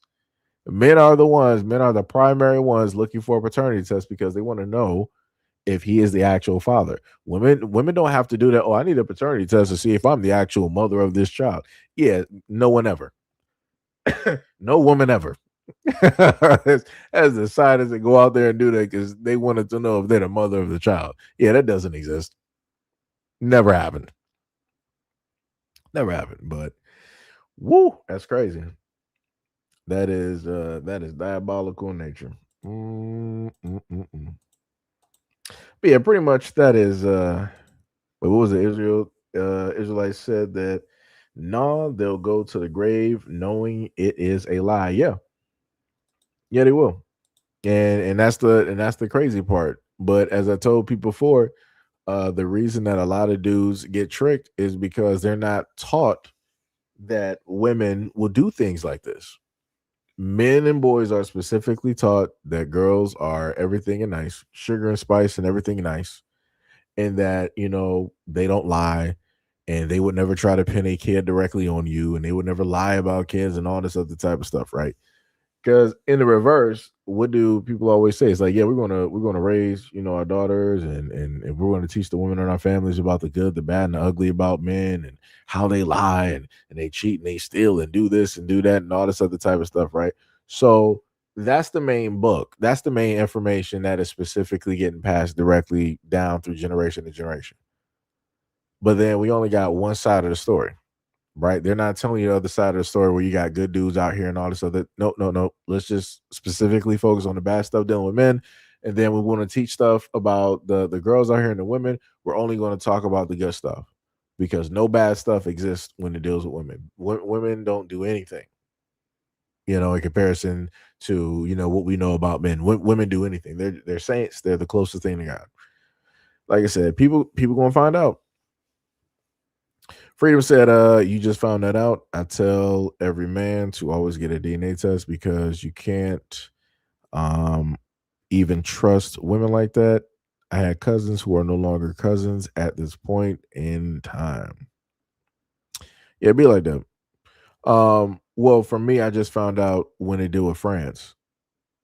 That's not anything that's specific. That's not taught in the school system. That's not everyday conversation. That's not even anything that gets pushed even on really social media or in other spaces. This is stuff that would only come up if people actually know or privy to this information. So, yeah, did I just find out about paternity tests being banned in France? Yes, I did. And since I just learned about it, I figured that I put the information up, just in case other people don't just so happen to know about it, so that, they can happen to bring that up in a conversation or what have you. Like I said, if I happen to learn something, I want other folks out there to learn something as well. Let me see.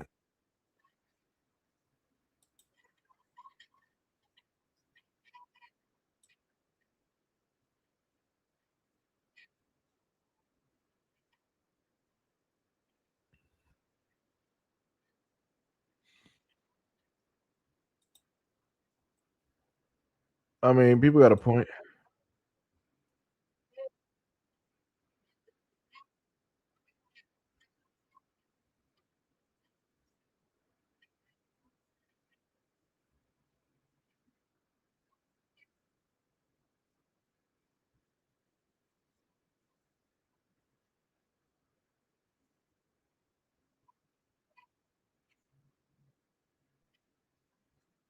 In fact, why not? So obviously, we're going to have a video a little bit later on today that I'm in my mind. I'm looking at all the clips I'm getting, and I will be posting for you guys. Like, as I keep doing this, as I stay directly on here, I'm finding more and more videos, and this live stream is getting longer and longer. Let me tell y'all something. And I said that was going to be the last video. I lied. So we're going back right into this. So let's just take a listen real quick. Even have the documents from our own ancestors, but yet are online arguing over a fucking trademark that an actor slash influencer created. So if people don't understand who he's talking about, and this young dude, he's been on a variety of podcasts and all this other type of stuff. He's talking about the whole thing of FBA basically being trademarked, and for whatever reason, people have a problem with that. But this is the problem, right? So it's a double-edged sword. So people are like, well, if black people create something, we need to trademark it so nobody else can take it or steal it, right?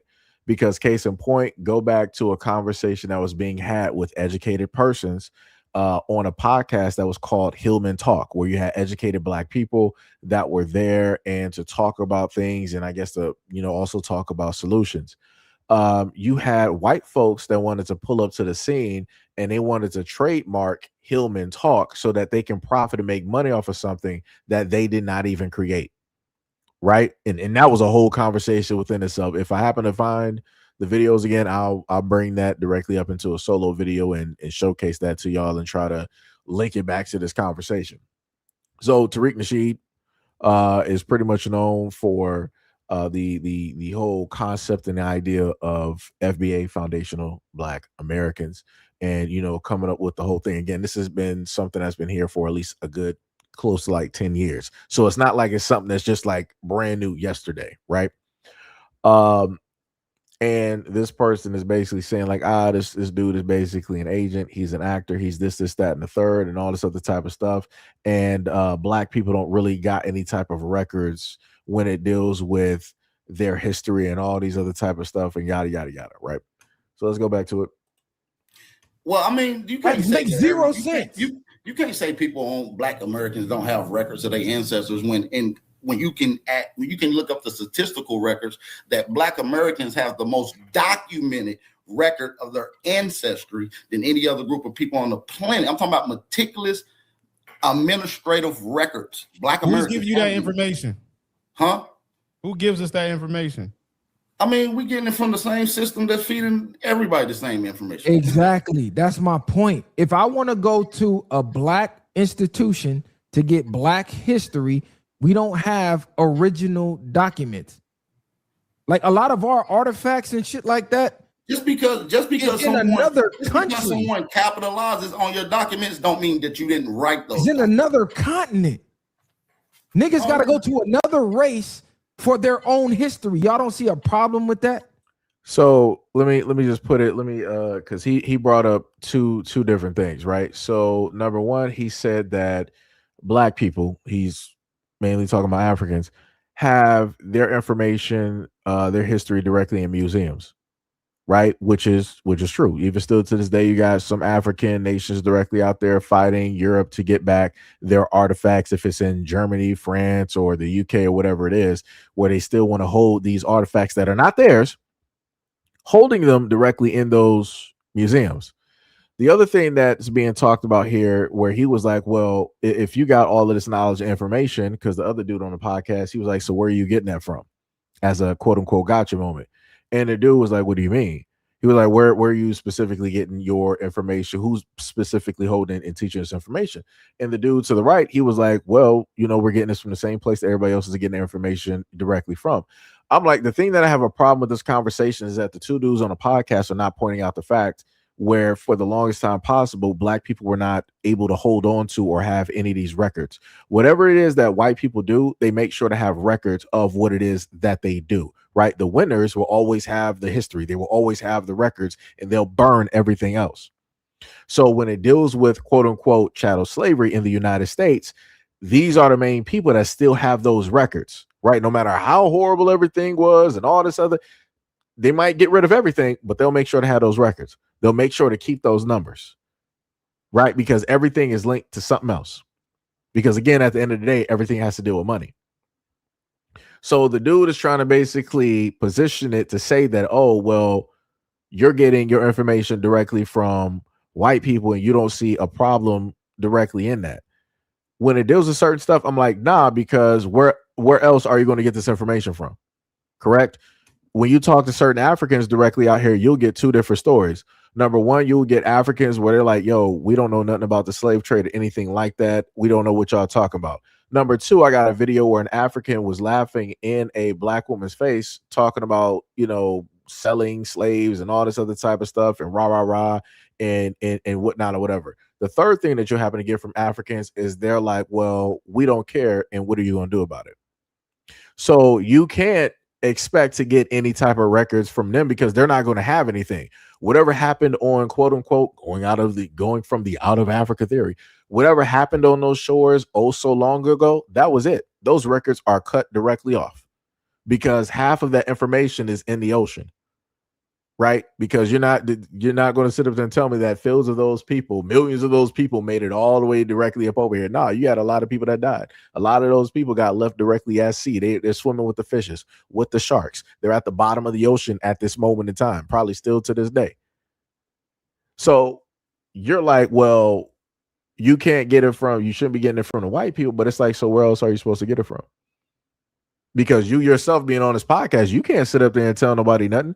You're going to be looking at all of these books that's been written and whatnot. And who do you think that you got the information from? The exact same place that we're talking about right now. But I guess it's fine to have the information when it deals with your specific point. But when people are trying to get to a whole different area, the information is no good. Everything needs to be questioned and whatnot or whatever and all this other type of stuff. But if people are doing the necessary research and spending the necessary money and creating these family trees and pointing to this and pointing to that and linking everything up, I don't understand what specifically is the problem that he has directly with this. Again, because he himself cannot go to every Black American family here and tell them their lineage, where they came from. He can't sit up there and give you 200 to 300 to 400 years of your history of your family lineage. He can't sit up there and do that. He don't even got the knowledge of the information, especially for each and every Black American here. But let's keep going. That's absolutely insane. We go straight to your parents. You go to your meticulous records. The same records. Hold on. The When you same go to your records that they parents, showing who gave you, your parents your history? the same records that they showing you is the same records that your ancestors took down in 1990 in the early 2000s when they took all your administrative records that they documented in their own homes. Because most Black Americans, according to whether people believe this or not, documented their own documents, administrative records, birth certificates, death records, marriage certificates. That's false. My mom ain't document none of that shit. Well, that's. But this is the thing. See, this is the problem that I got. Now he want to throw this anecdotal type of thing. He was like, "Yo, well, you're saying that Black Americans do that, but my mom did." Okay, that was your family's fault. You got Black families down south that have a family Bible. Within that family Bible, what they would normally do is like, hey, we're about to sit up there. This is basically how we're going to keep our records in our family tree. That family Bible gets passed down. And you got birth dates, when people were born, when people, died, when people, got married and all this other type of stuff. You have all of that stuff directly in that Bible. That's how a lot of people keep those records. But he want to bring up his anecdotal experience of like, well, my mom didn't do it. So if my mom didn't do it, I know that, Black people ain't doing it. What? Brother, like, yo, this is what I be talking about with this foolishness, dog. Keep going. Your mom. We talking about grandparents. And you Most Black people. You was probably born in the late 90s. So we're talking I about wasn't born in the late 90s, but most Black people can't go back 3 generations. Past their great grandma, niggas is lost. That's not true. Man, you crazy. That's not true. There's so many people out here that's openly talking about their ancestry, bro. Like I can show you meticulous records right now to like 1868. Bro, if they lying, I can show you Civil War records for my ancestry right now. Like, but I may be different. I do this for a living, though. I do genealogy. I have a whole platform. That's what we do. I would love to actually see the rest of that conversation, because as soon as he said that he has a platform and he does genealogy and he got records back to like the 18 something, they shut up real quick. They were trying to say something, but as soon as he said that, it was like, dang, he's like, yeah, we really can't say nothing now.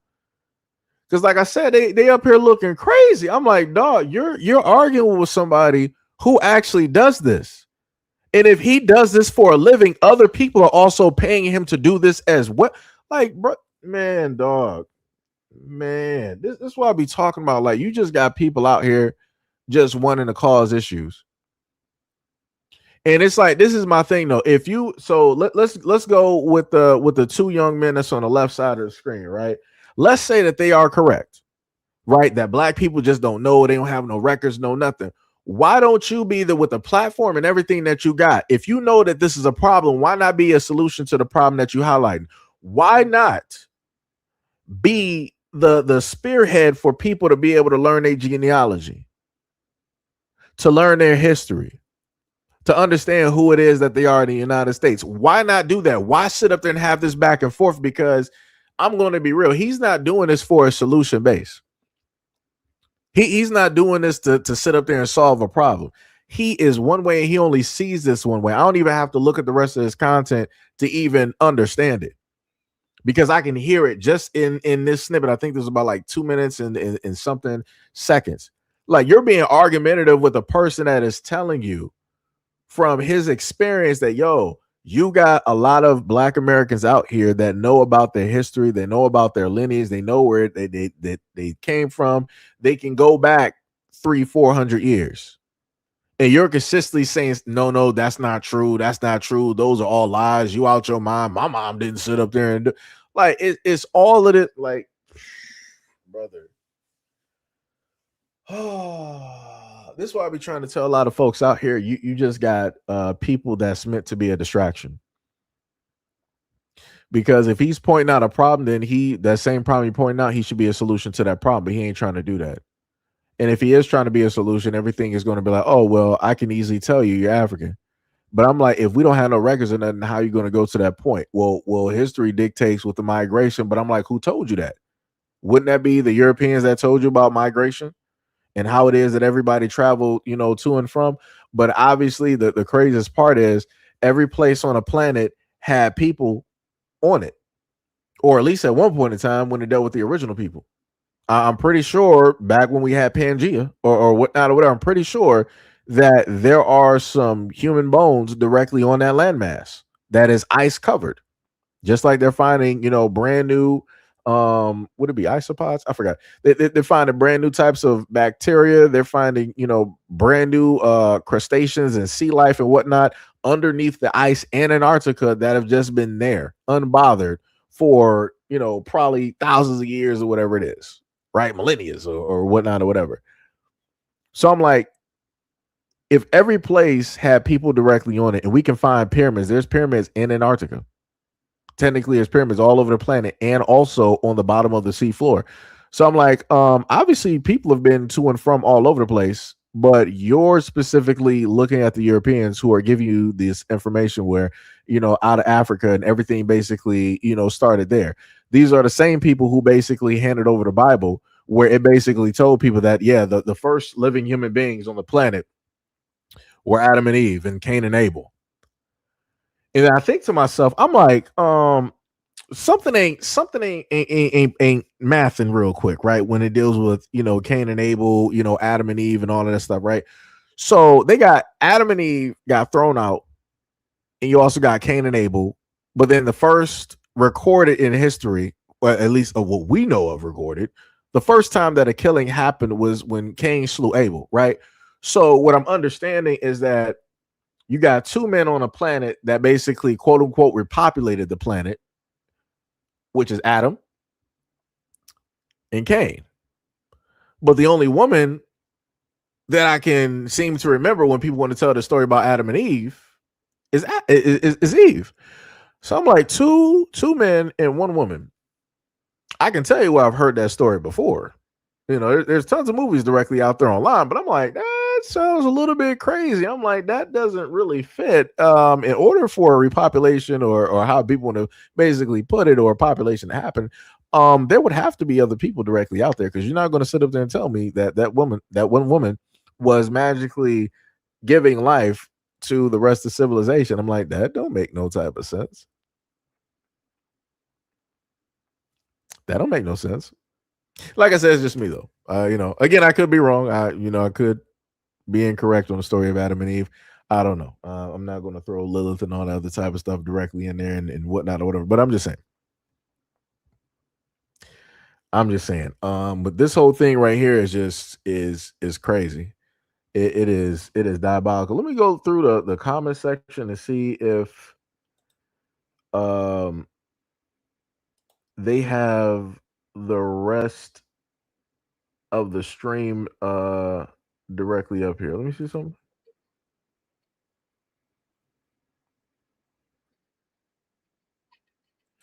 All right, so we got another clip. I'm glad I did look.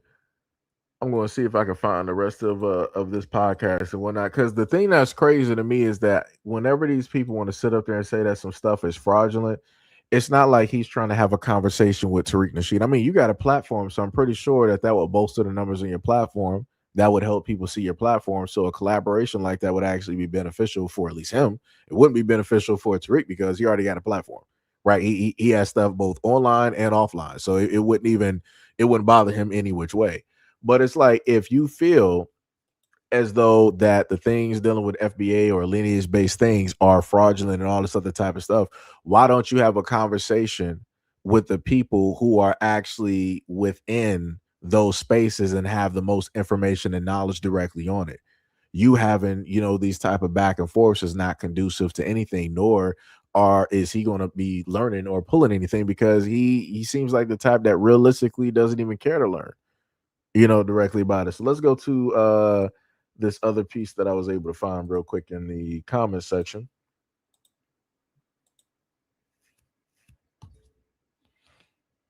Background. What is your lineage? Where your A family cult is a group of people. Okay, where your family from? I'm pretty sure if I go back far enough, it's gonna tie back to Africa, just like yours. Yeah, mine don't. So you came off a slave ship? I didn't say how we got here. I said if I run your lineage back. I ain't gonna lie though. I can tell though that y'all niggas probably African though. Y'all tethers probably. You African, nigga. And you damn near look like us, nigga.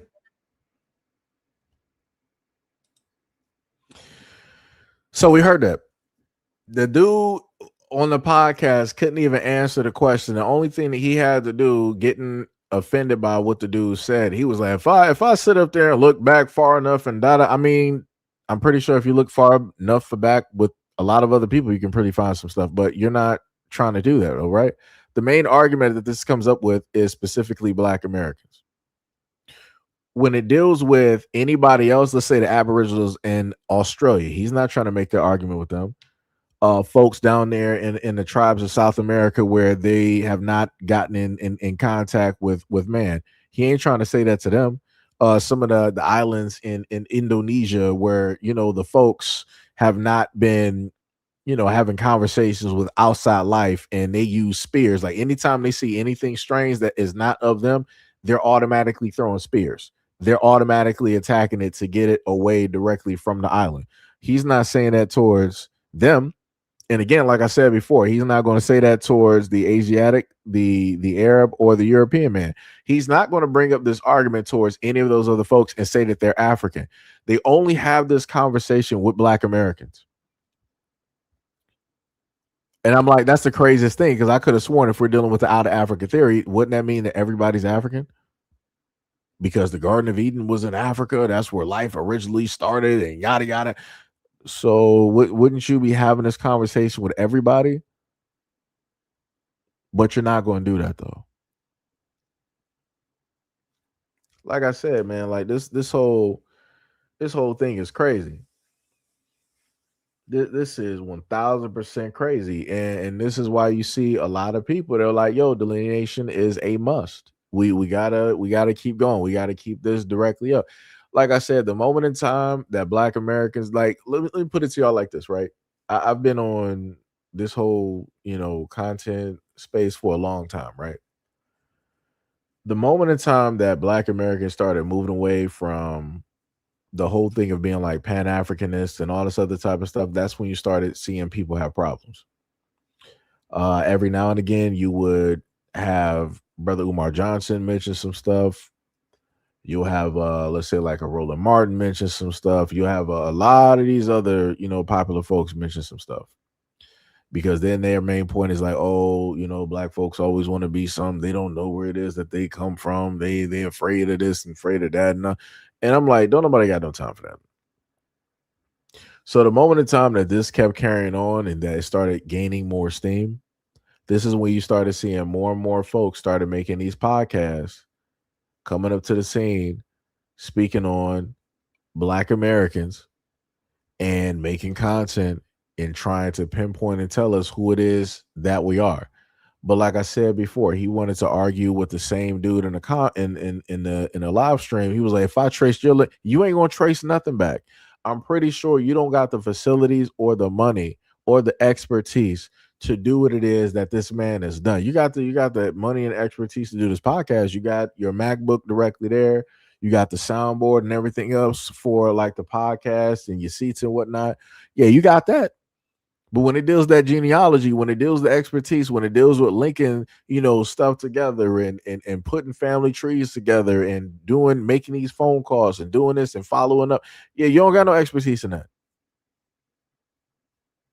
You don't got nothing on that. That's why he couldn't speak on it. That's why he started trying to do this whole back and forth. Like, dog, come on, man. Like I said, this is why we got problems with a lot of these folks directly out here, because if we say something, they always want to have a negative response when it deals with this. Like, that's crazy. You basically, in a sense, have an expert in your midst. And instead of you being like, all right, let me test what it is that you can do. And let me see if you can trace my lineage back and let me know something that I didn't know. They didn't even do that. And I'm like, that's crazy to me. I'm like, this would have been an opportune time. Like, if you really wanted to shut people up, you could then just test your lineage. We can see who it is. And he didn't specifically say if he was Black American or not. He didn't make no response. When the dude was like, when he was like, yo, I get why you sitting up there saying all this naysayer type stuff. He was like, it's cool. It's because you're African. You one of those tethers or whatnot. Dude got offended. He was like, you African too. You look you look almost just like me. I'm like, why are you getting so offended? Why are you getting so offended? Why can't you just specifically state who it is? And that's the problem. A lot of these folks, they want to portray, they want to cosplay as Black Americans and not even be Black American. And then they want to use that disguise in order to infiltrate and then tell Black Americans who it is that they are or should consider themselves to be and how it is that they should think and act. That's some wild stuff. Why can't you just be who it is? Start flag banging directly in your podcast. Both of y'all start flag banging out here. Let people know who it is that you are so that we understand why it is that you speak the way that you speak. But like I said, people don't want to do that because that'll be an easier way to dissect and break down everything that it is that they're doing. Like I said, they want to do things while being anonymous. They're out in the forefront, right? But they're still anonymous at the same time because we don't really know who it is that they are, where it is that they came from, who it is that they mom and dad and they family and all this other type of stuff. We don't know none of that.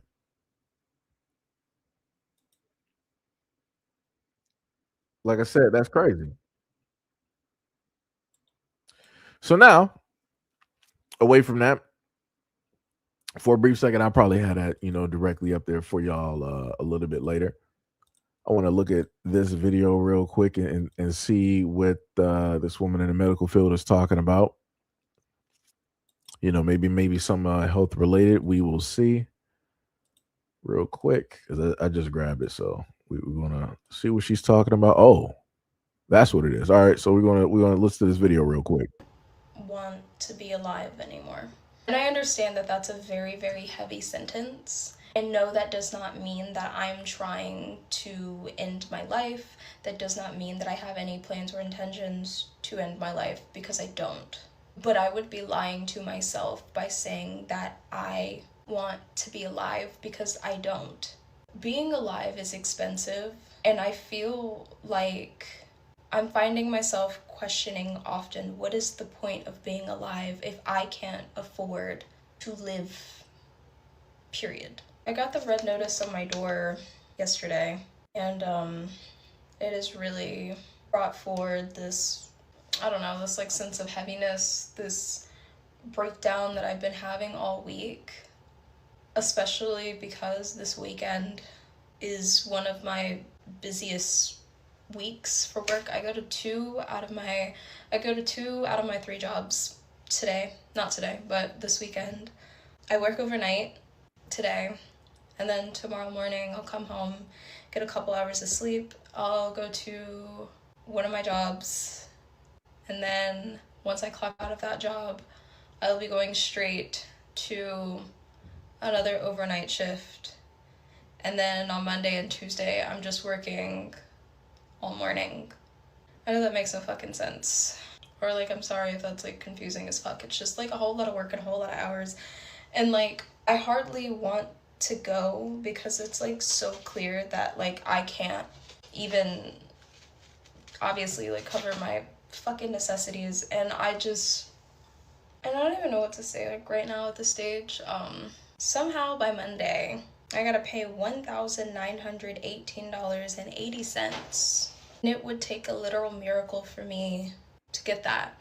And I like suppose that like, and the part about it that like really like blows my mind is that like I live in one of the poorest states in the country. I live in one of the poorest states in America. And in one of the poorest states in the US, the cost of living somehow is unsustainable working 3 jobs. As I've said before, none of my jobs provide me benefits. I am considered a part-timer that's put on schedule due to understaffing. I'm being worked to death I don't get access to health insurance. I don't get access to PTO. I don't get access to any benefits. I just show up because otherwise, like, if I don't, then I make nothing. But that seems pointless because I show up every day and I'm still... I know everybody is one missed paycheck from being homeless.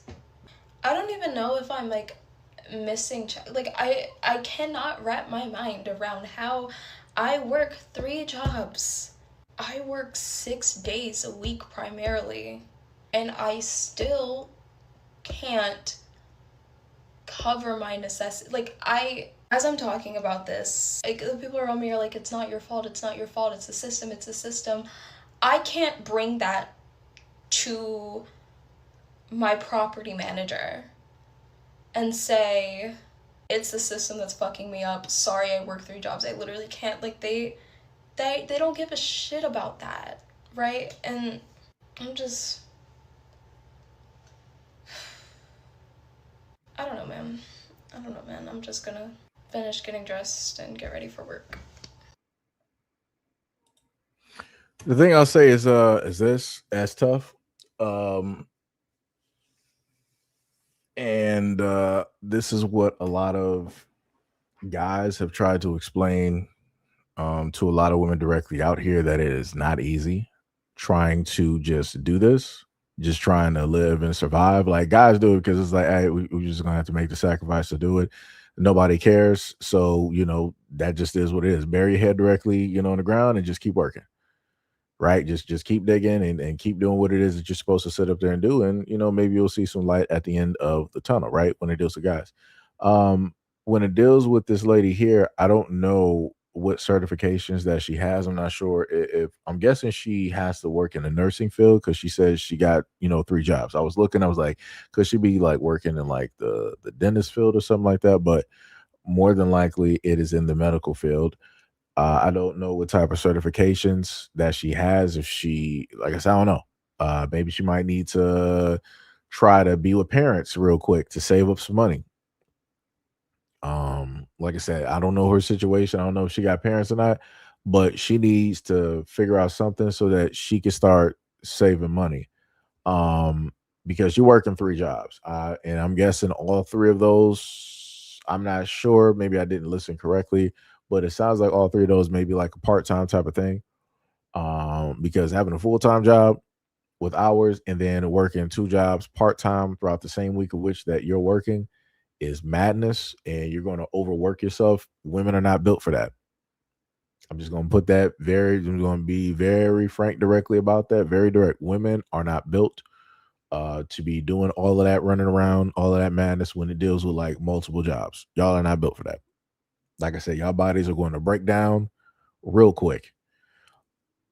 It's like, yo, like I said, but people try to warn people.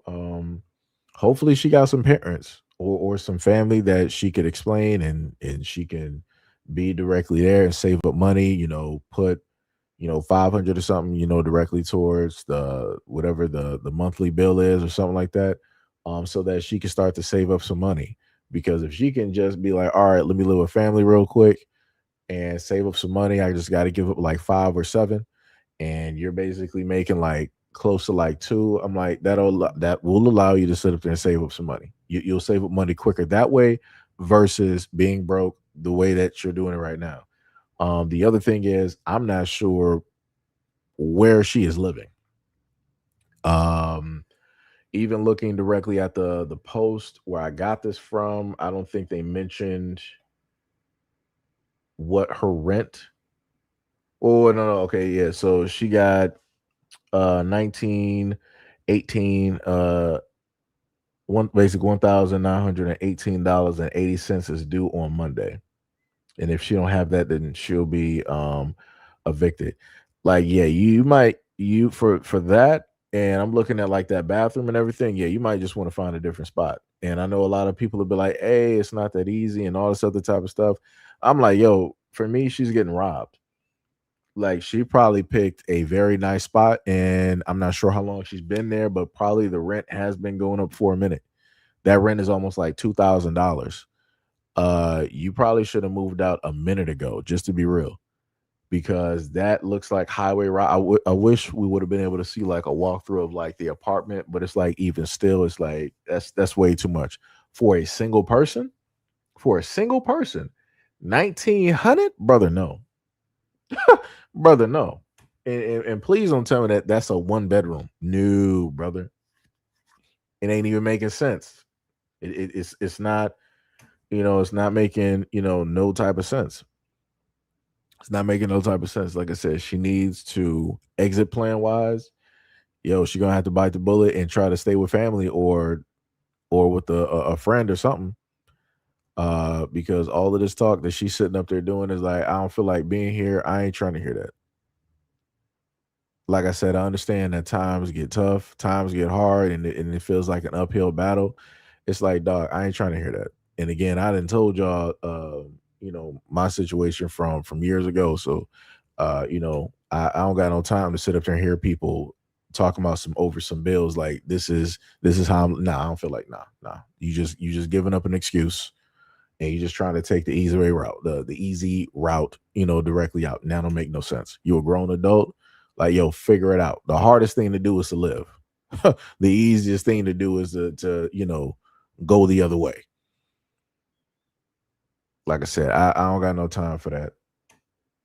Like I said, if she would have been talking about like, hey, she went through a lot of things in life and that holds like a mental, it's a mental, weight directly on her and all that. I understand. I get that. I ain't saying she correct, but I'm saying I get it. I understand it to feel that way. You're just talking about you ain't trying to, do this whole thing no more with life because of bills.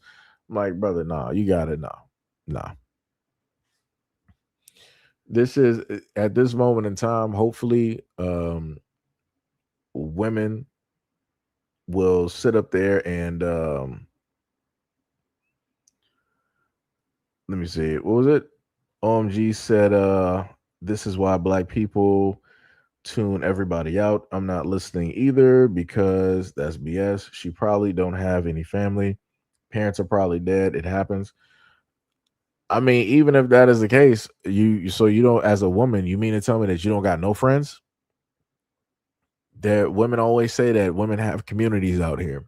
Women have women's backs and and all this other type of stuff. So it's like I'm not even trying to hear the whole thing if she don't got no parents. You don't got no friends?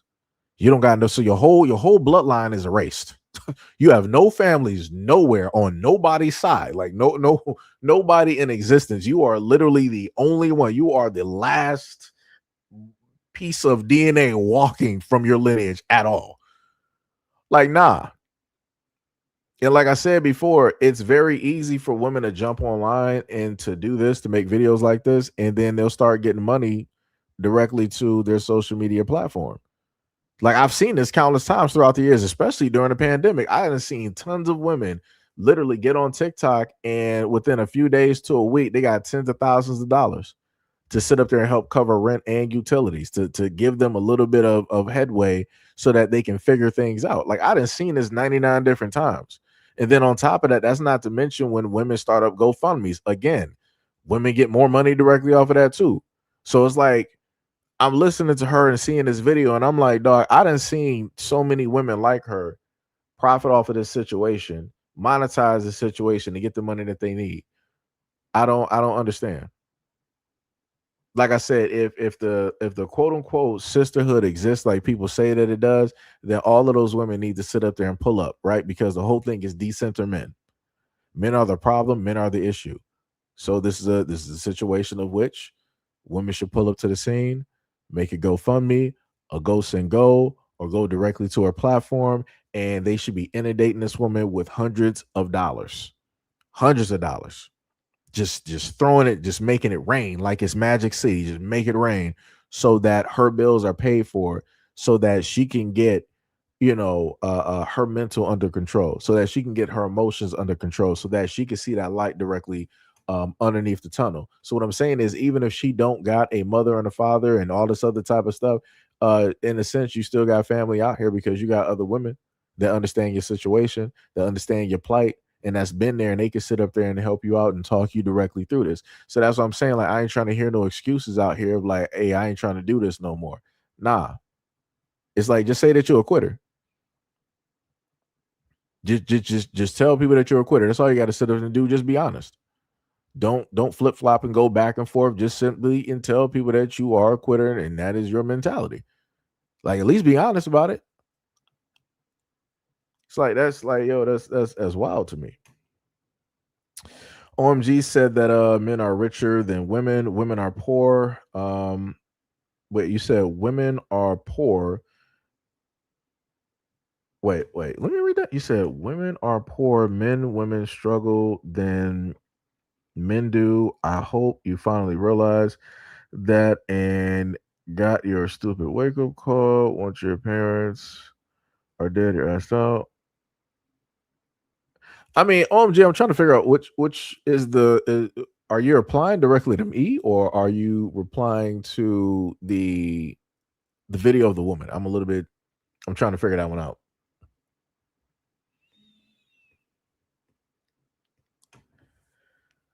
So I'm trying to figure out who are you specifically responding to me or are you responding to the video? Let me know. And I swear I remember you because there was only one person that I knew that had the name OMG, and I remember it was an image of a woman that was light skinned, and I think the hair was braided or it was straight. Like I said, I remember the face. I'm usually pretty good at remembering faces and names depending.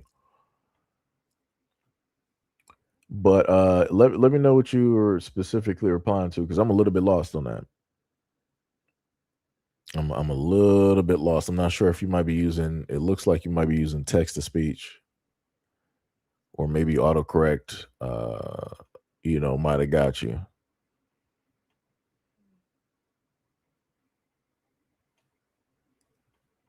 But yeah, like I said before, this is I'm trying. Let me go through the comment section of this video real quick.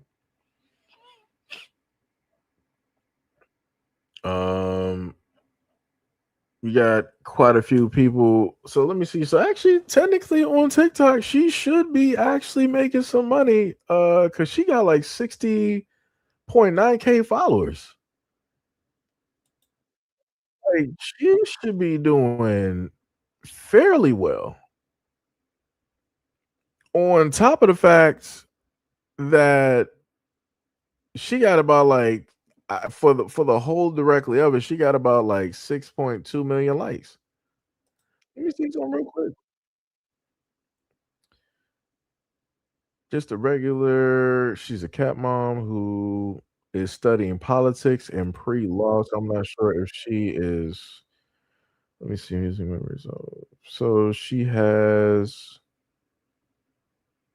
a Substack.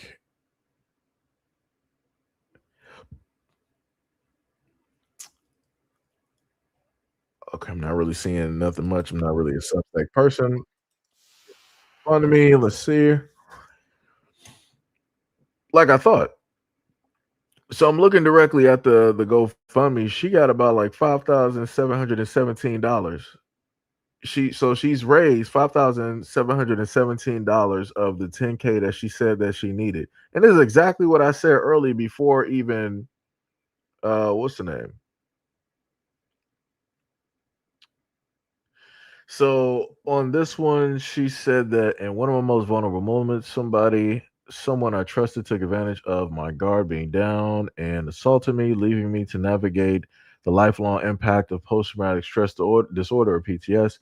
Since then, my daily life has been shaped by this trauma. I struggle to sleep, fearing the dreams that bring his presence back into my mind. Crowded spaces overwhelming me, and I often have to excuse myself to regulate my emotions when I become too aware of being touched or surrounded by others. My mind feels like a broken record, replaying moments I cannot make sense of. Despite these challenges, I am determined to reclaim my life. I tried medication, but my body does not respond to it well. Through research, I discovered two highly effective treatments that could offer me a path forward. Number one, TMS therapy, or transcranial magnetic stimulation. A treatment that uses magnetic pulses to stimulate the brain, helping it function correctly to alleviate symptoms of depression and PTSD.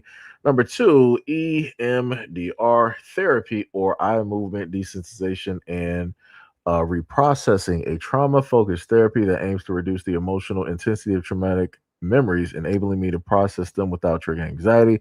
This could help me sleep more peacefully and move closer to healing.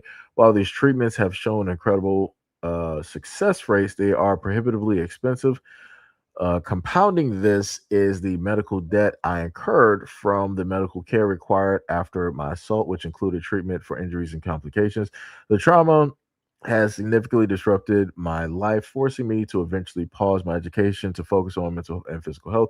However, I refuse to let it define my future. Since childhood, I've dreamed of working in public policy, but the first stop is my goal to become an attorney, not just any attorney. I want to advocate for survivors of assault, experiencing firsthand an overwhelming reality of having my body treated as a crime scene and navigate a legal system with limited support from the district attorney ignited this purpose in me. No survivor should face the journey alone. This GoFundMe seeks to raise 6,000 to number one, cover the cost of TMS therapy and 1 month of EMDR therapy. Number two, to help reduce a portion of the medical debt related to my assault. Number three, fund a LSAT exam and a year of LSAT pre-courses to help me achieve my goal of a 175 plus score. My current score is 168 with the score.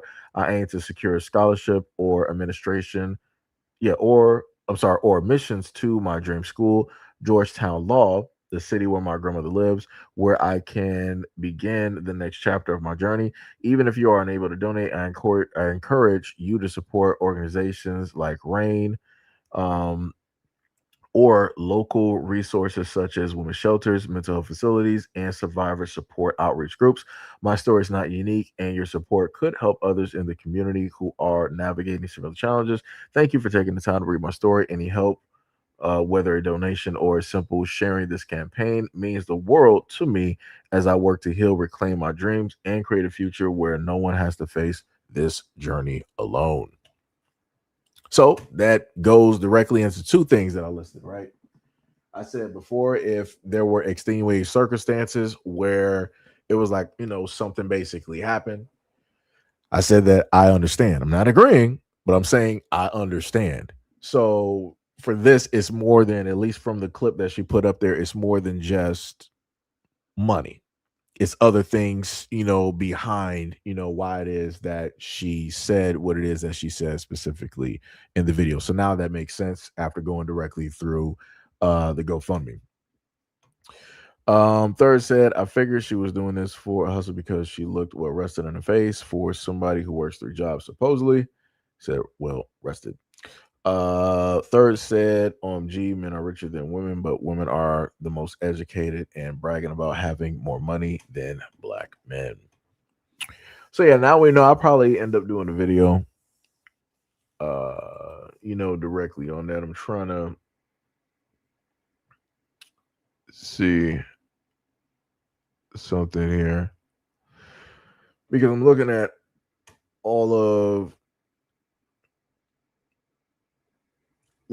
these videos that she has up here, and it's a lot of content, a lot of varying content directly up here. I'm trying to see what the video after this basically is.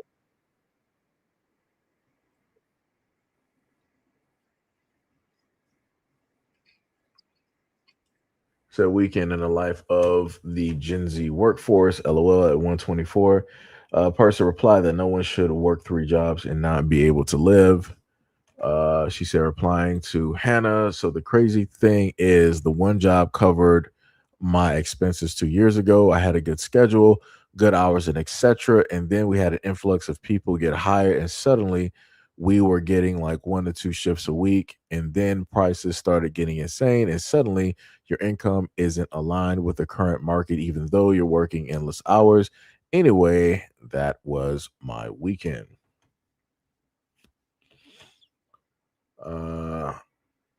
One person in the comment section said, spending unnecessary money on food sums up our economy right now. Mm.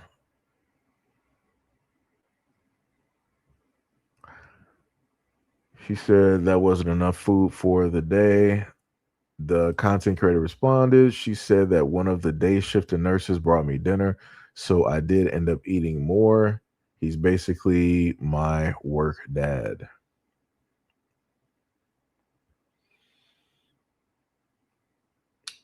Yeah, that's another thing that people also they mention as well too, that because she's working these jobs, that of course she has all these hours that she got to work, so she's more than likely not really fixing food at home, so you're spending, like they said, unnecessary money on food, so you got to pay for delivery, so you're paying for Uber Eats, and Uber Eats, the prices on the menu are automatically jacked up because you got two different menus, right? You got the menu of the actual restaurant when you go there, and then you have the menu that's on Uber Eats where everything is jacked up. And on top of that, then you also have the delivery charge, then you have uh the tip, and then the other fees that Uber adds directly on there. So your order that would normally probably cost you about maybe like $10, maybe 15 is now a $30 order. And you just ordered for, a drink, a burger, and fries for yourself. You know, and then the thing with one of her other jobs, because of the travel time that it basically cost, it's like, yeah, you spending money on gas, spending a lot of money directly on gas to get to and from. you know um OMG said that black women are not trying to compete with black men. Black women are scared, hoping they don't get mentioned, praying the theological ABs and jobs didn't exist in America, but they do. Wait, huh? I don't even know what you mean by that. Praying that the theological ABs and jobs didn't exist in America. So how would people be making it like so? If the jobs didn't exist in America, then how would people facilitate the means to live within the system that we have? Again, before the system, we had the bartering system, and we already know how that would basically go for everybody. So I'm just a little bit confused because bartering system is like, all right, men normally have skills. Like somebody might be a blacksmith, the other person might be, like, no, I'm not going to put this blacksmith. One person might be a fisherman, the other one might be a farmer. So if guy A is basically a farmer, he's like, yo, I got, some vegetables and stuff that I basically grow, but I don't really have any meat or whatnot to go with, my dinner with these vegetables. So he goes to person B, who is a fisherman. He's like, yo, fisherman, it seems like you got like a lot of fish there. It's like, would you be willing to trade, some of my vegetables so that I can get some of your fish so I can have something to eat? And that's that's how the bartering system and stuff would go, depending on the places and the job skills that people basically have or what it is that they need. You said that OMG said, and another thing, this woman is definitely under the age of 25. The black community do stuff like this. I would be pissed if this was my picture. The lack of class when it comes to women. Wait, I'm confused. You then later said that, for example, I would be pissed if this was my picture. You don't know her.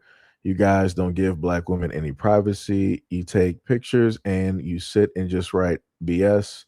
And you said, I would be so livid if I was watching regular videos and saw my picture and saw you pretending to know my life story and I'm all of 21. I would be pissed. Okay. So let me just highlight that, right? So you saying that I'm wrong for putting the young woman's content directly up here that she already placed on her page of about 65 as 6.2 million views. You're saying that I'm incorrect in talking about content? I'm a little bit confused. Like I don't understand. Like, how does that make sense? This young woman has a social media where she has garnered 6.2 million views. So you think that I'm the only person that saw her content posted and decided to talk directly about it? And I'm going over what it is that she specifically wrote. On top of that, I went directly over the information on her GoFundMe and I added more information to what it is that I spoke directly on, actually bringing more awareness directly to it. So I'm a little bit confused. He said, I would be pissed. It doesn't matter. I would be pissed. This is why the black community don't communicate right now. You guys don't care about a person's respect. What are you talking about? And then you said it doesn't matter. I would still be pissed because this is all you guys do. She can go online and make her own content. She has the right to put her face online. I would still be pissed.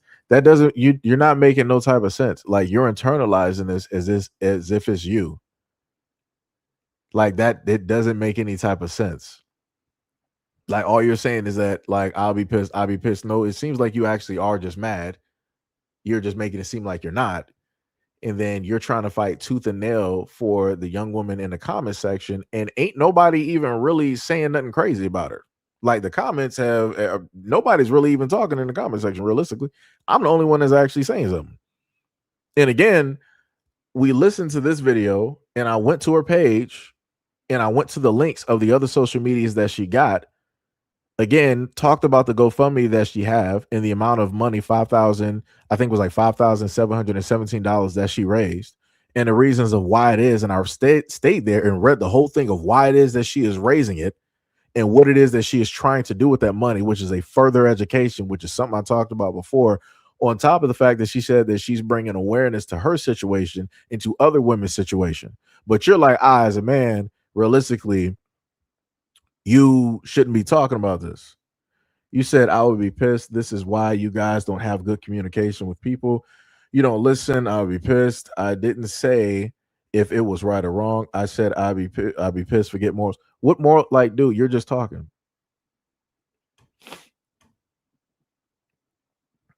How about this? Something that I rarely do. Something that I rarely do. OMG. Would you like to come up and speak your piece? Because I'm pretty sure that you're either tired of doing voice to text or that you're tired of actually writing.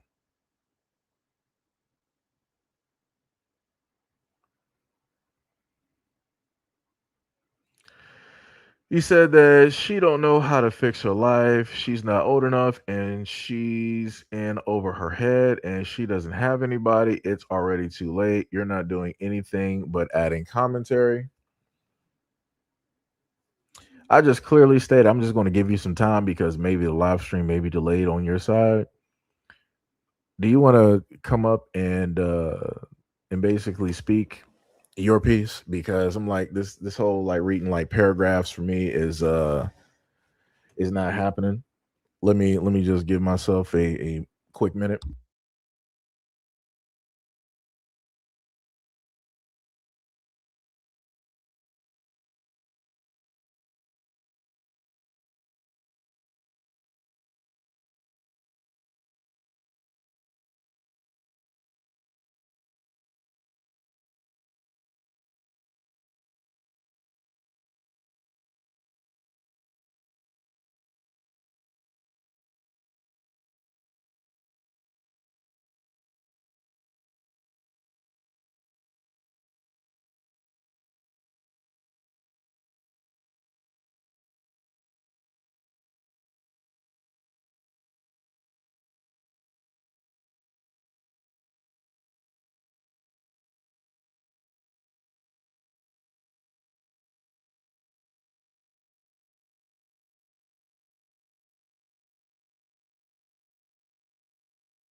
All right, I had to take a quick little break real quick. What did you say? You said unless somebody comes by, be her friend, um, delicately give her advice, don't get her pregnant, give her 5 years, she'll be okay. Generational wealth help says she don't got no generational wealth. It's impossible. She's gonna make a lot of mistakes. She's never gonna be rich, and you guys are just going to talk about her whole life. I clearly asked one specific question. Yo, are you instead of just like talking, do you want to let me just do this? I'm not even sure which let me just see which thing that you might be talking directly from. Cause I'm like, we're gonna make this as easy as possible for everybody involved. Because I'm like, you might as well just sit up there and pull up to the scene.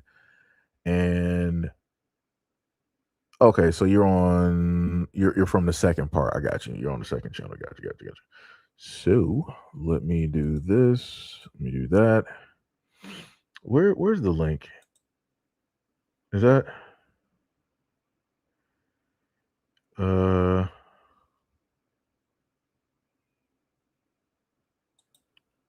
okay.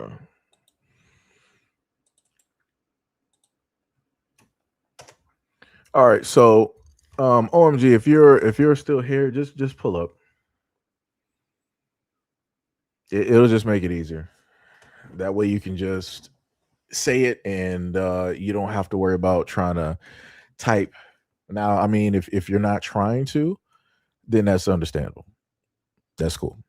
Like I said, it ain't no force directly to it. If you want to pull up, you can. If you don't, you don't.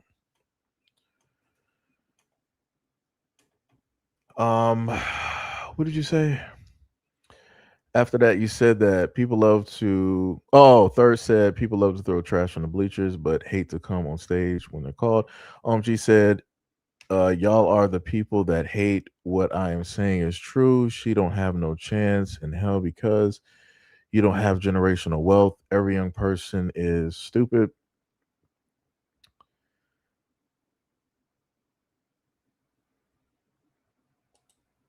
So you said, okay, I'll shut up then because I don't want to click the link because I'm just saying that we need generational wealth in our people.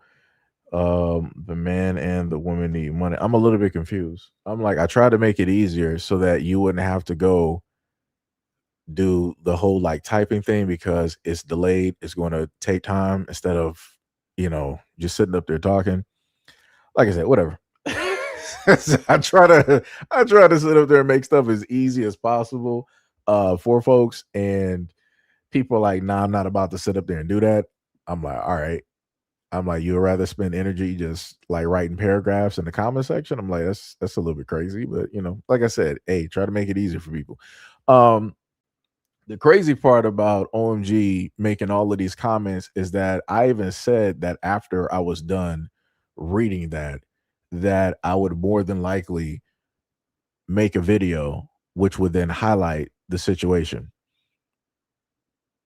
Like the crazy part is I sat up there, dog, like this is why it is very difficult. Let me just put it like this. As a black guy, this is why it's difficult to want to cover a lot of stuff because the moment in time that he said, I'm not talking to you, but third eye, you better shut up before I come over there. I'm not even sure what that means.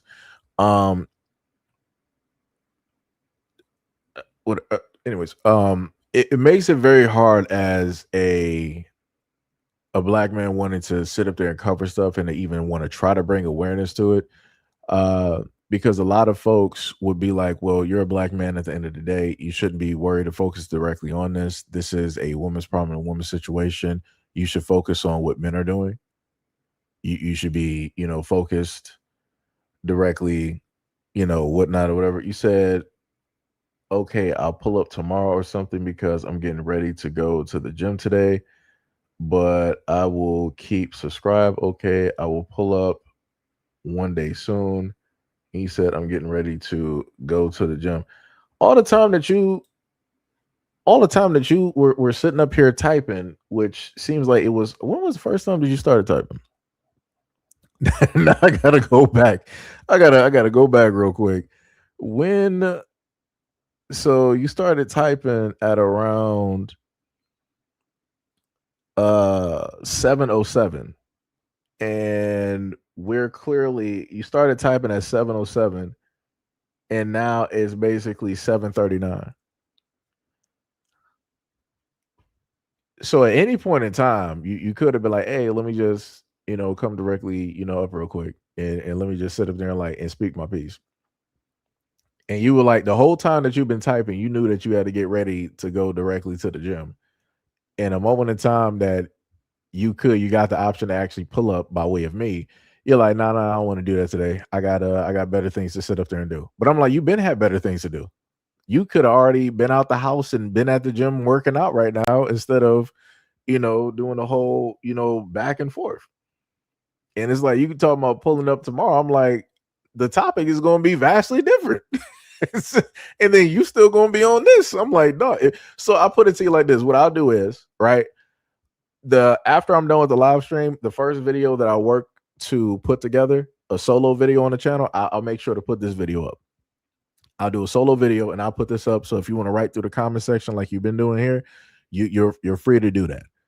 I'll put up 2 of the videos that I basically seen of the young woman, one which is this one, and then I'll pair the other one up. And then after that, I will read through the GoFundMe and have that directly up there, and the link to the GoFundMe like I normally do for these videos, so that if women out there are really about that life, or saying that they love women and they back up and support women, you can put your money exactly where your mouth is, and you can sit up there and back up this woman and add directly to the GoFundMe so that she can do what she needs to do, which is A, help out with her bills, and B, help her get from a 168 that she said from the LSAT to a 175, because she wants to take that test and take the prep courses so that she can go directly into law.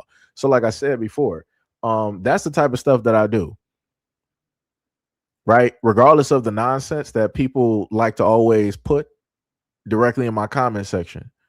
And when I do that video, normally videos like that where all the women that are on this platform can see it, normally a lot of the times folks don't want to pull up. Shem was like, oh, LOL, I clicked the link, my bad. It didn't even tell me that nobody clicked the link, which is the crazy part. Maybe because I got it's vertical, so maybe it might be a little bit different, I'm not sure. But it didn't even show nobody directly up. I think you got to go through the whole thing in order for that to work anyway. So you're good, Shem. It is all good. It is all good. But yeah, like I said, I'll make sure before I do any video, I will specifically have her video posted. And I'm hoping the energy that OMG has, I'll see that directly in the video. I'll see that underneath the comment section. Because like I said, that's crazy to me.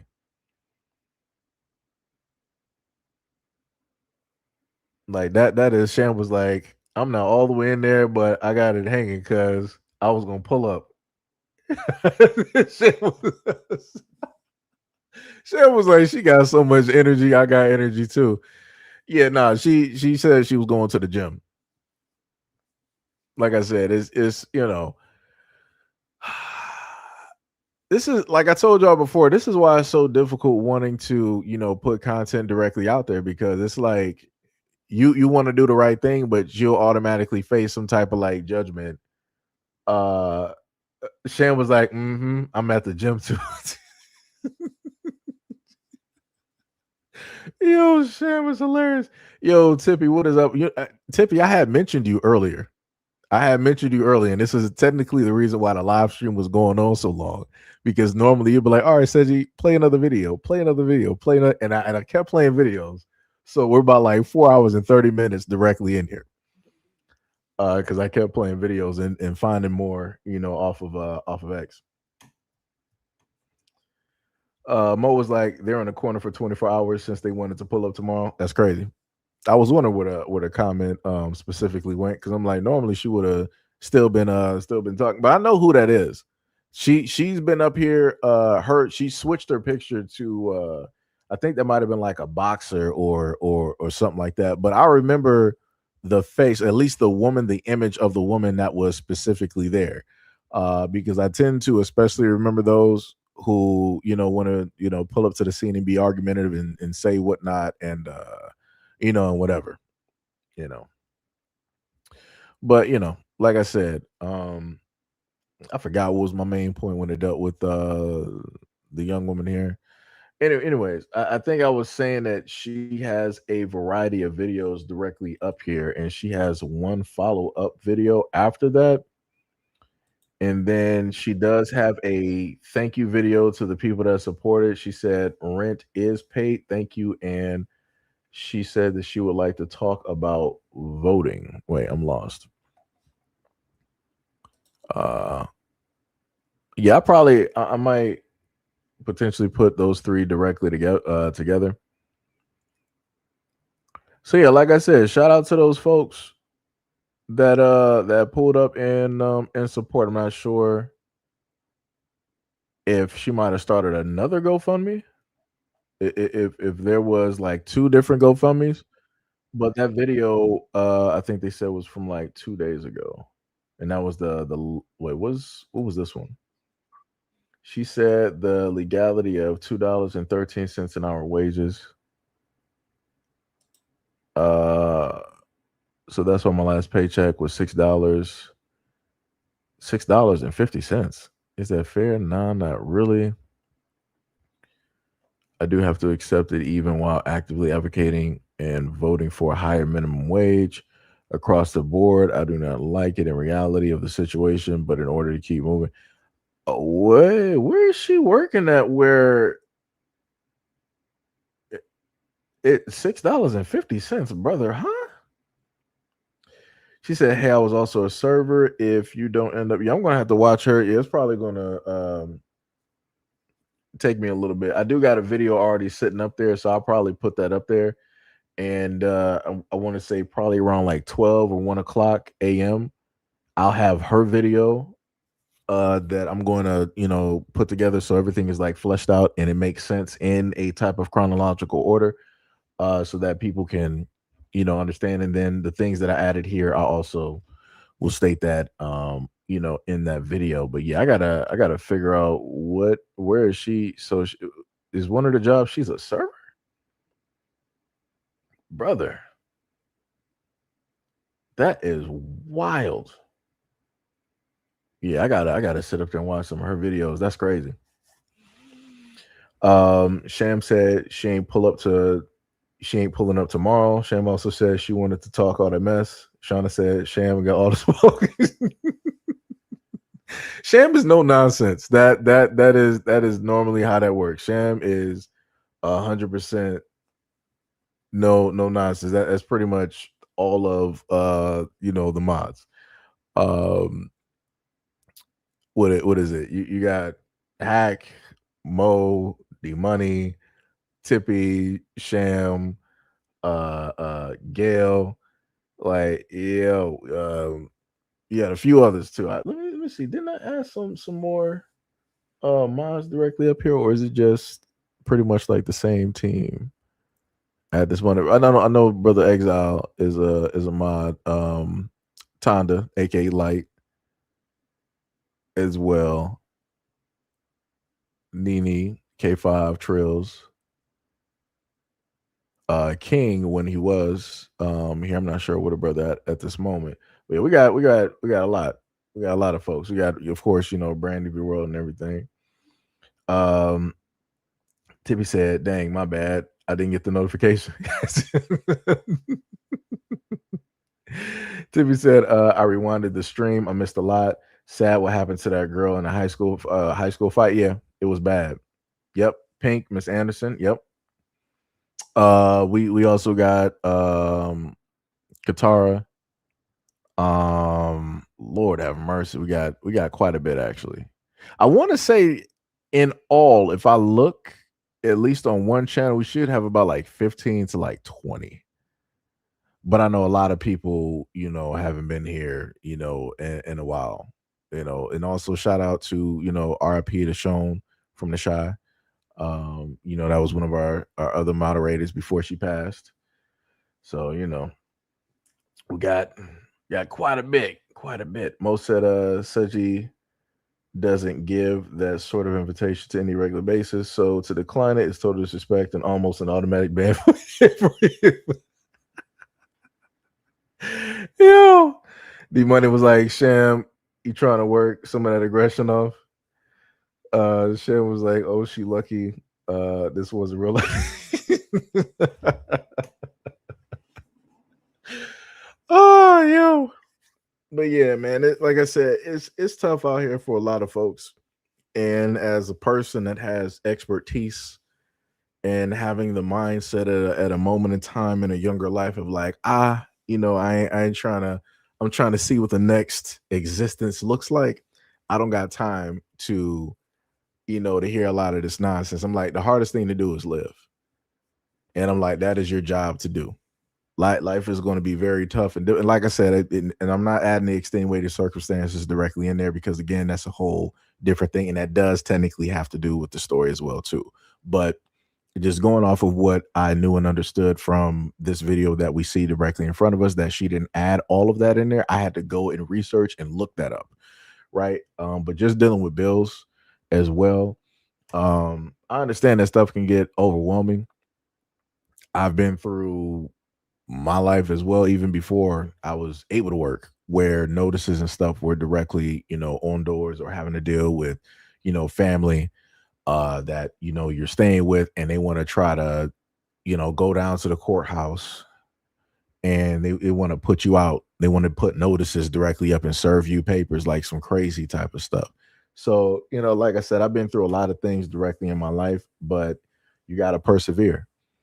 You gotta sit up there and keep going.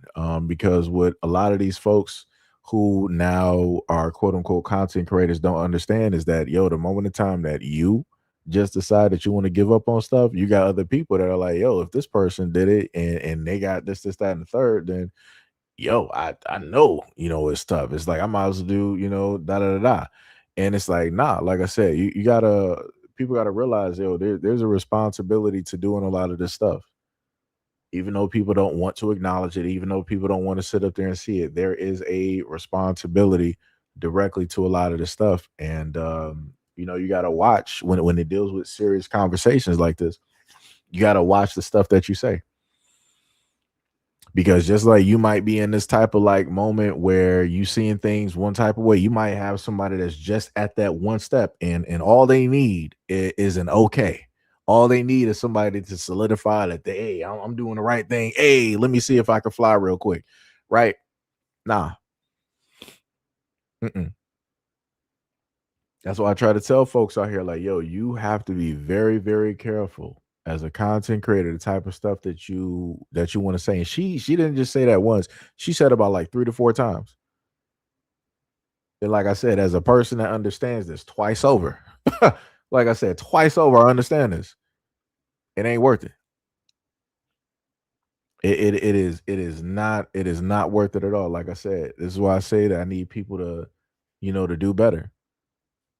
Like the route that she's talking about, it is not the way to sit up there and and do stuff. It's not going to make things easier. You're going to sit up there and have your regrets wherever you're sitting after everything is said and done. Wherever you're sitting, you're going to be looking back at the whole thing of your life and be like, man, I still had more time. I could have still sat up there and did this and this and this. And it's like, oh, things are actually going to get better here. And now you're going to be sitting there with regrets in silence, where can't nobody hear or see you, where can't nobody help you out. You're going to be sitting there in silence with all of those regrets of knowing that you still had a nice percentage of your life left, and you are able to see that silver light, like, things are actually going to sit up there and get better. I don't know.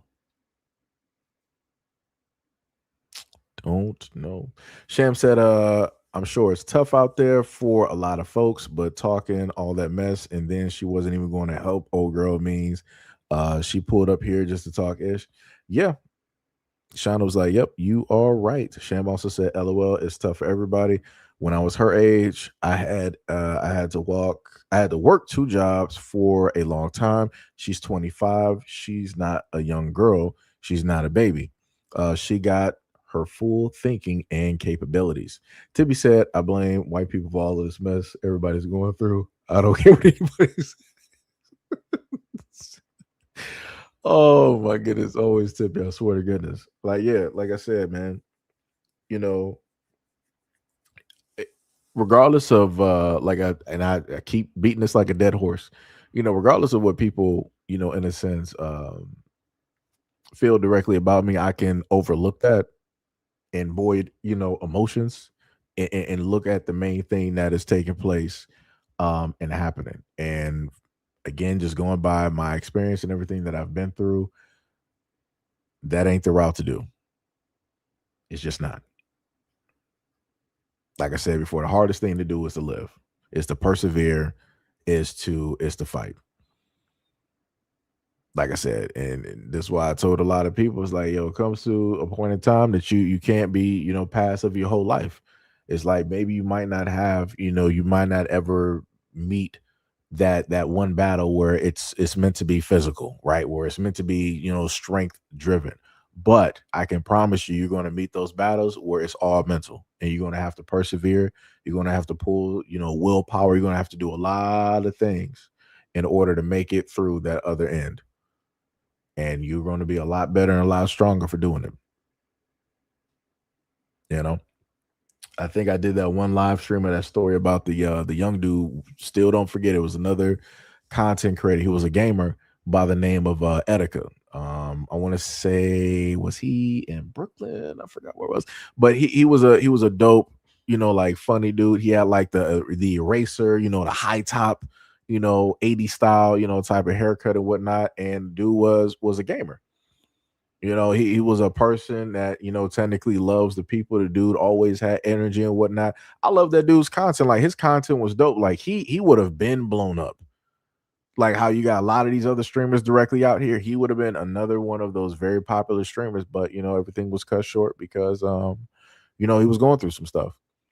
And I guess he didn't have anybody to reach out to or to specifically talk to. And he decided to, do things a whole different way. And that was a sad story. That was a very, sad story. And the thing that I keep telling people is that, the moment in time that stuff happens, the world is going to keep going. And the world, kept going. There was a moment in time where after, Etika was no longer here, that you had people out there, mourning in their various ways, making content and stuff like that. And then over the years, you started to see less and less and less, to the point of like not seeing nothing. Like, people would remember, like his birthday and all this other type of stuff. And now you hear no words or whispers, as if, the person never even existed,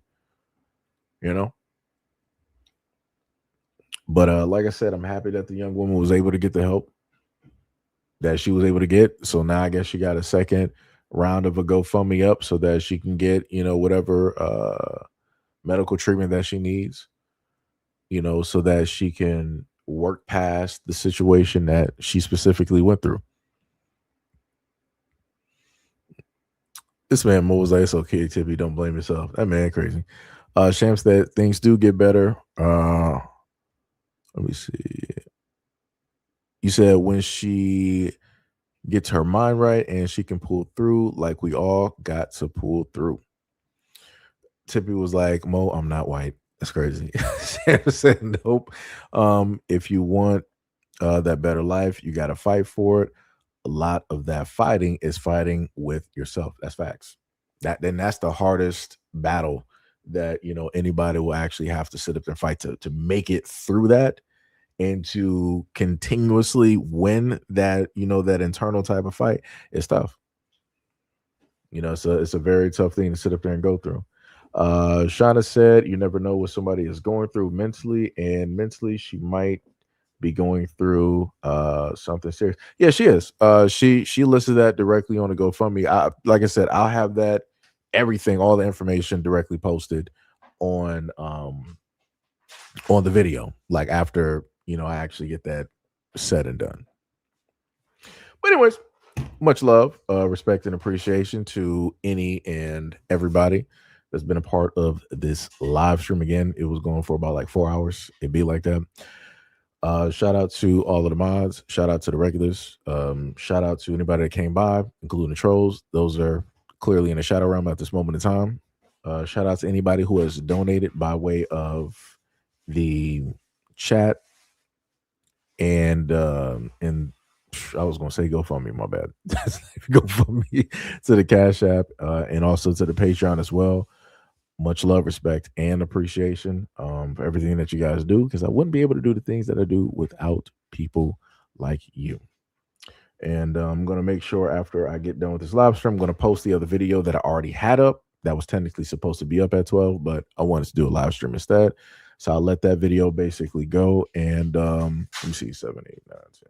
11, 12. Yeah, so about like 1, 2 o'clock a.m. I'll have the other video posted for you, and it'll be of the woman that you see here from beginning all the way up until the update, along with the GoFundMe and everything of the sort. TV said, I just got here. Shauna said, thank you. Sham says she's young, but I've been down that road. I got help for it, and I've been on that grim Reaper road myself. She can get through it as well. We all can, as we all have to. That is bars. That is bars. So again, much love, respect, and appreciation, and I will catch you guys in the next video and or live stream. Peace out.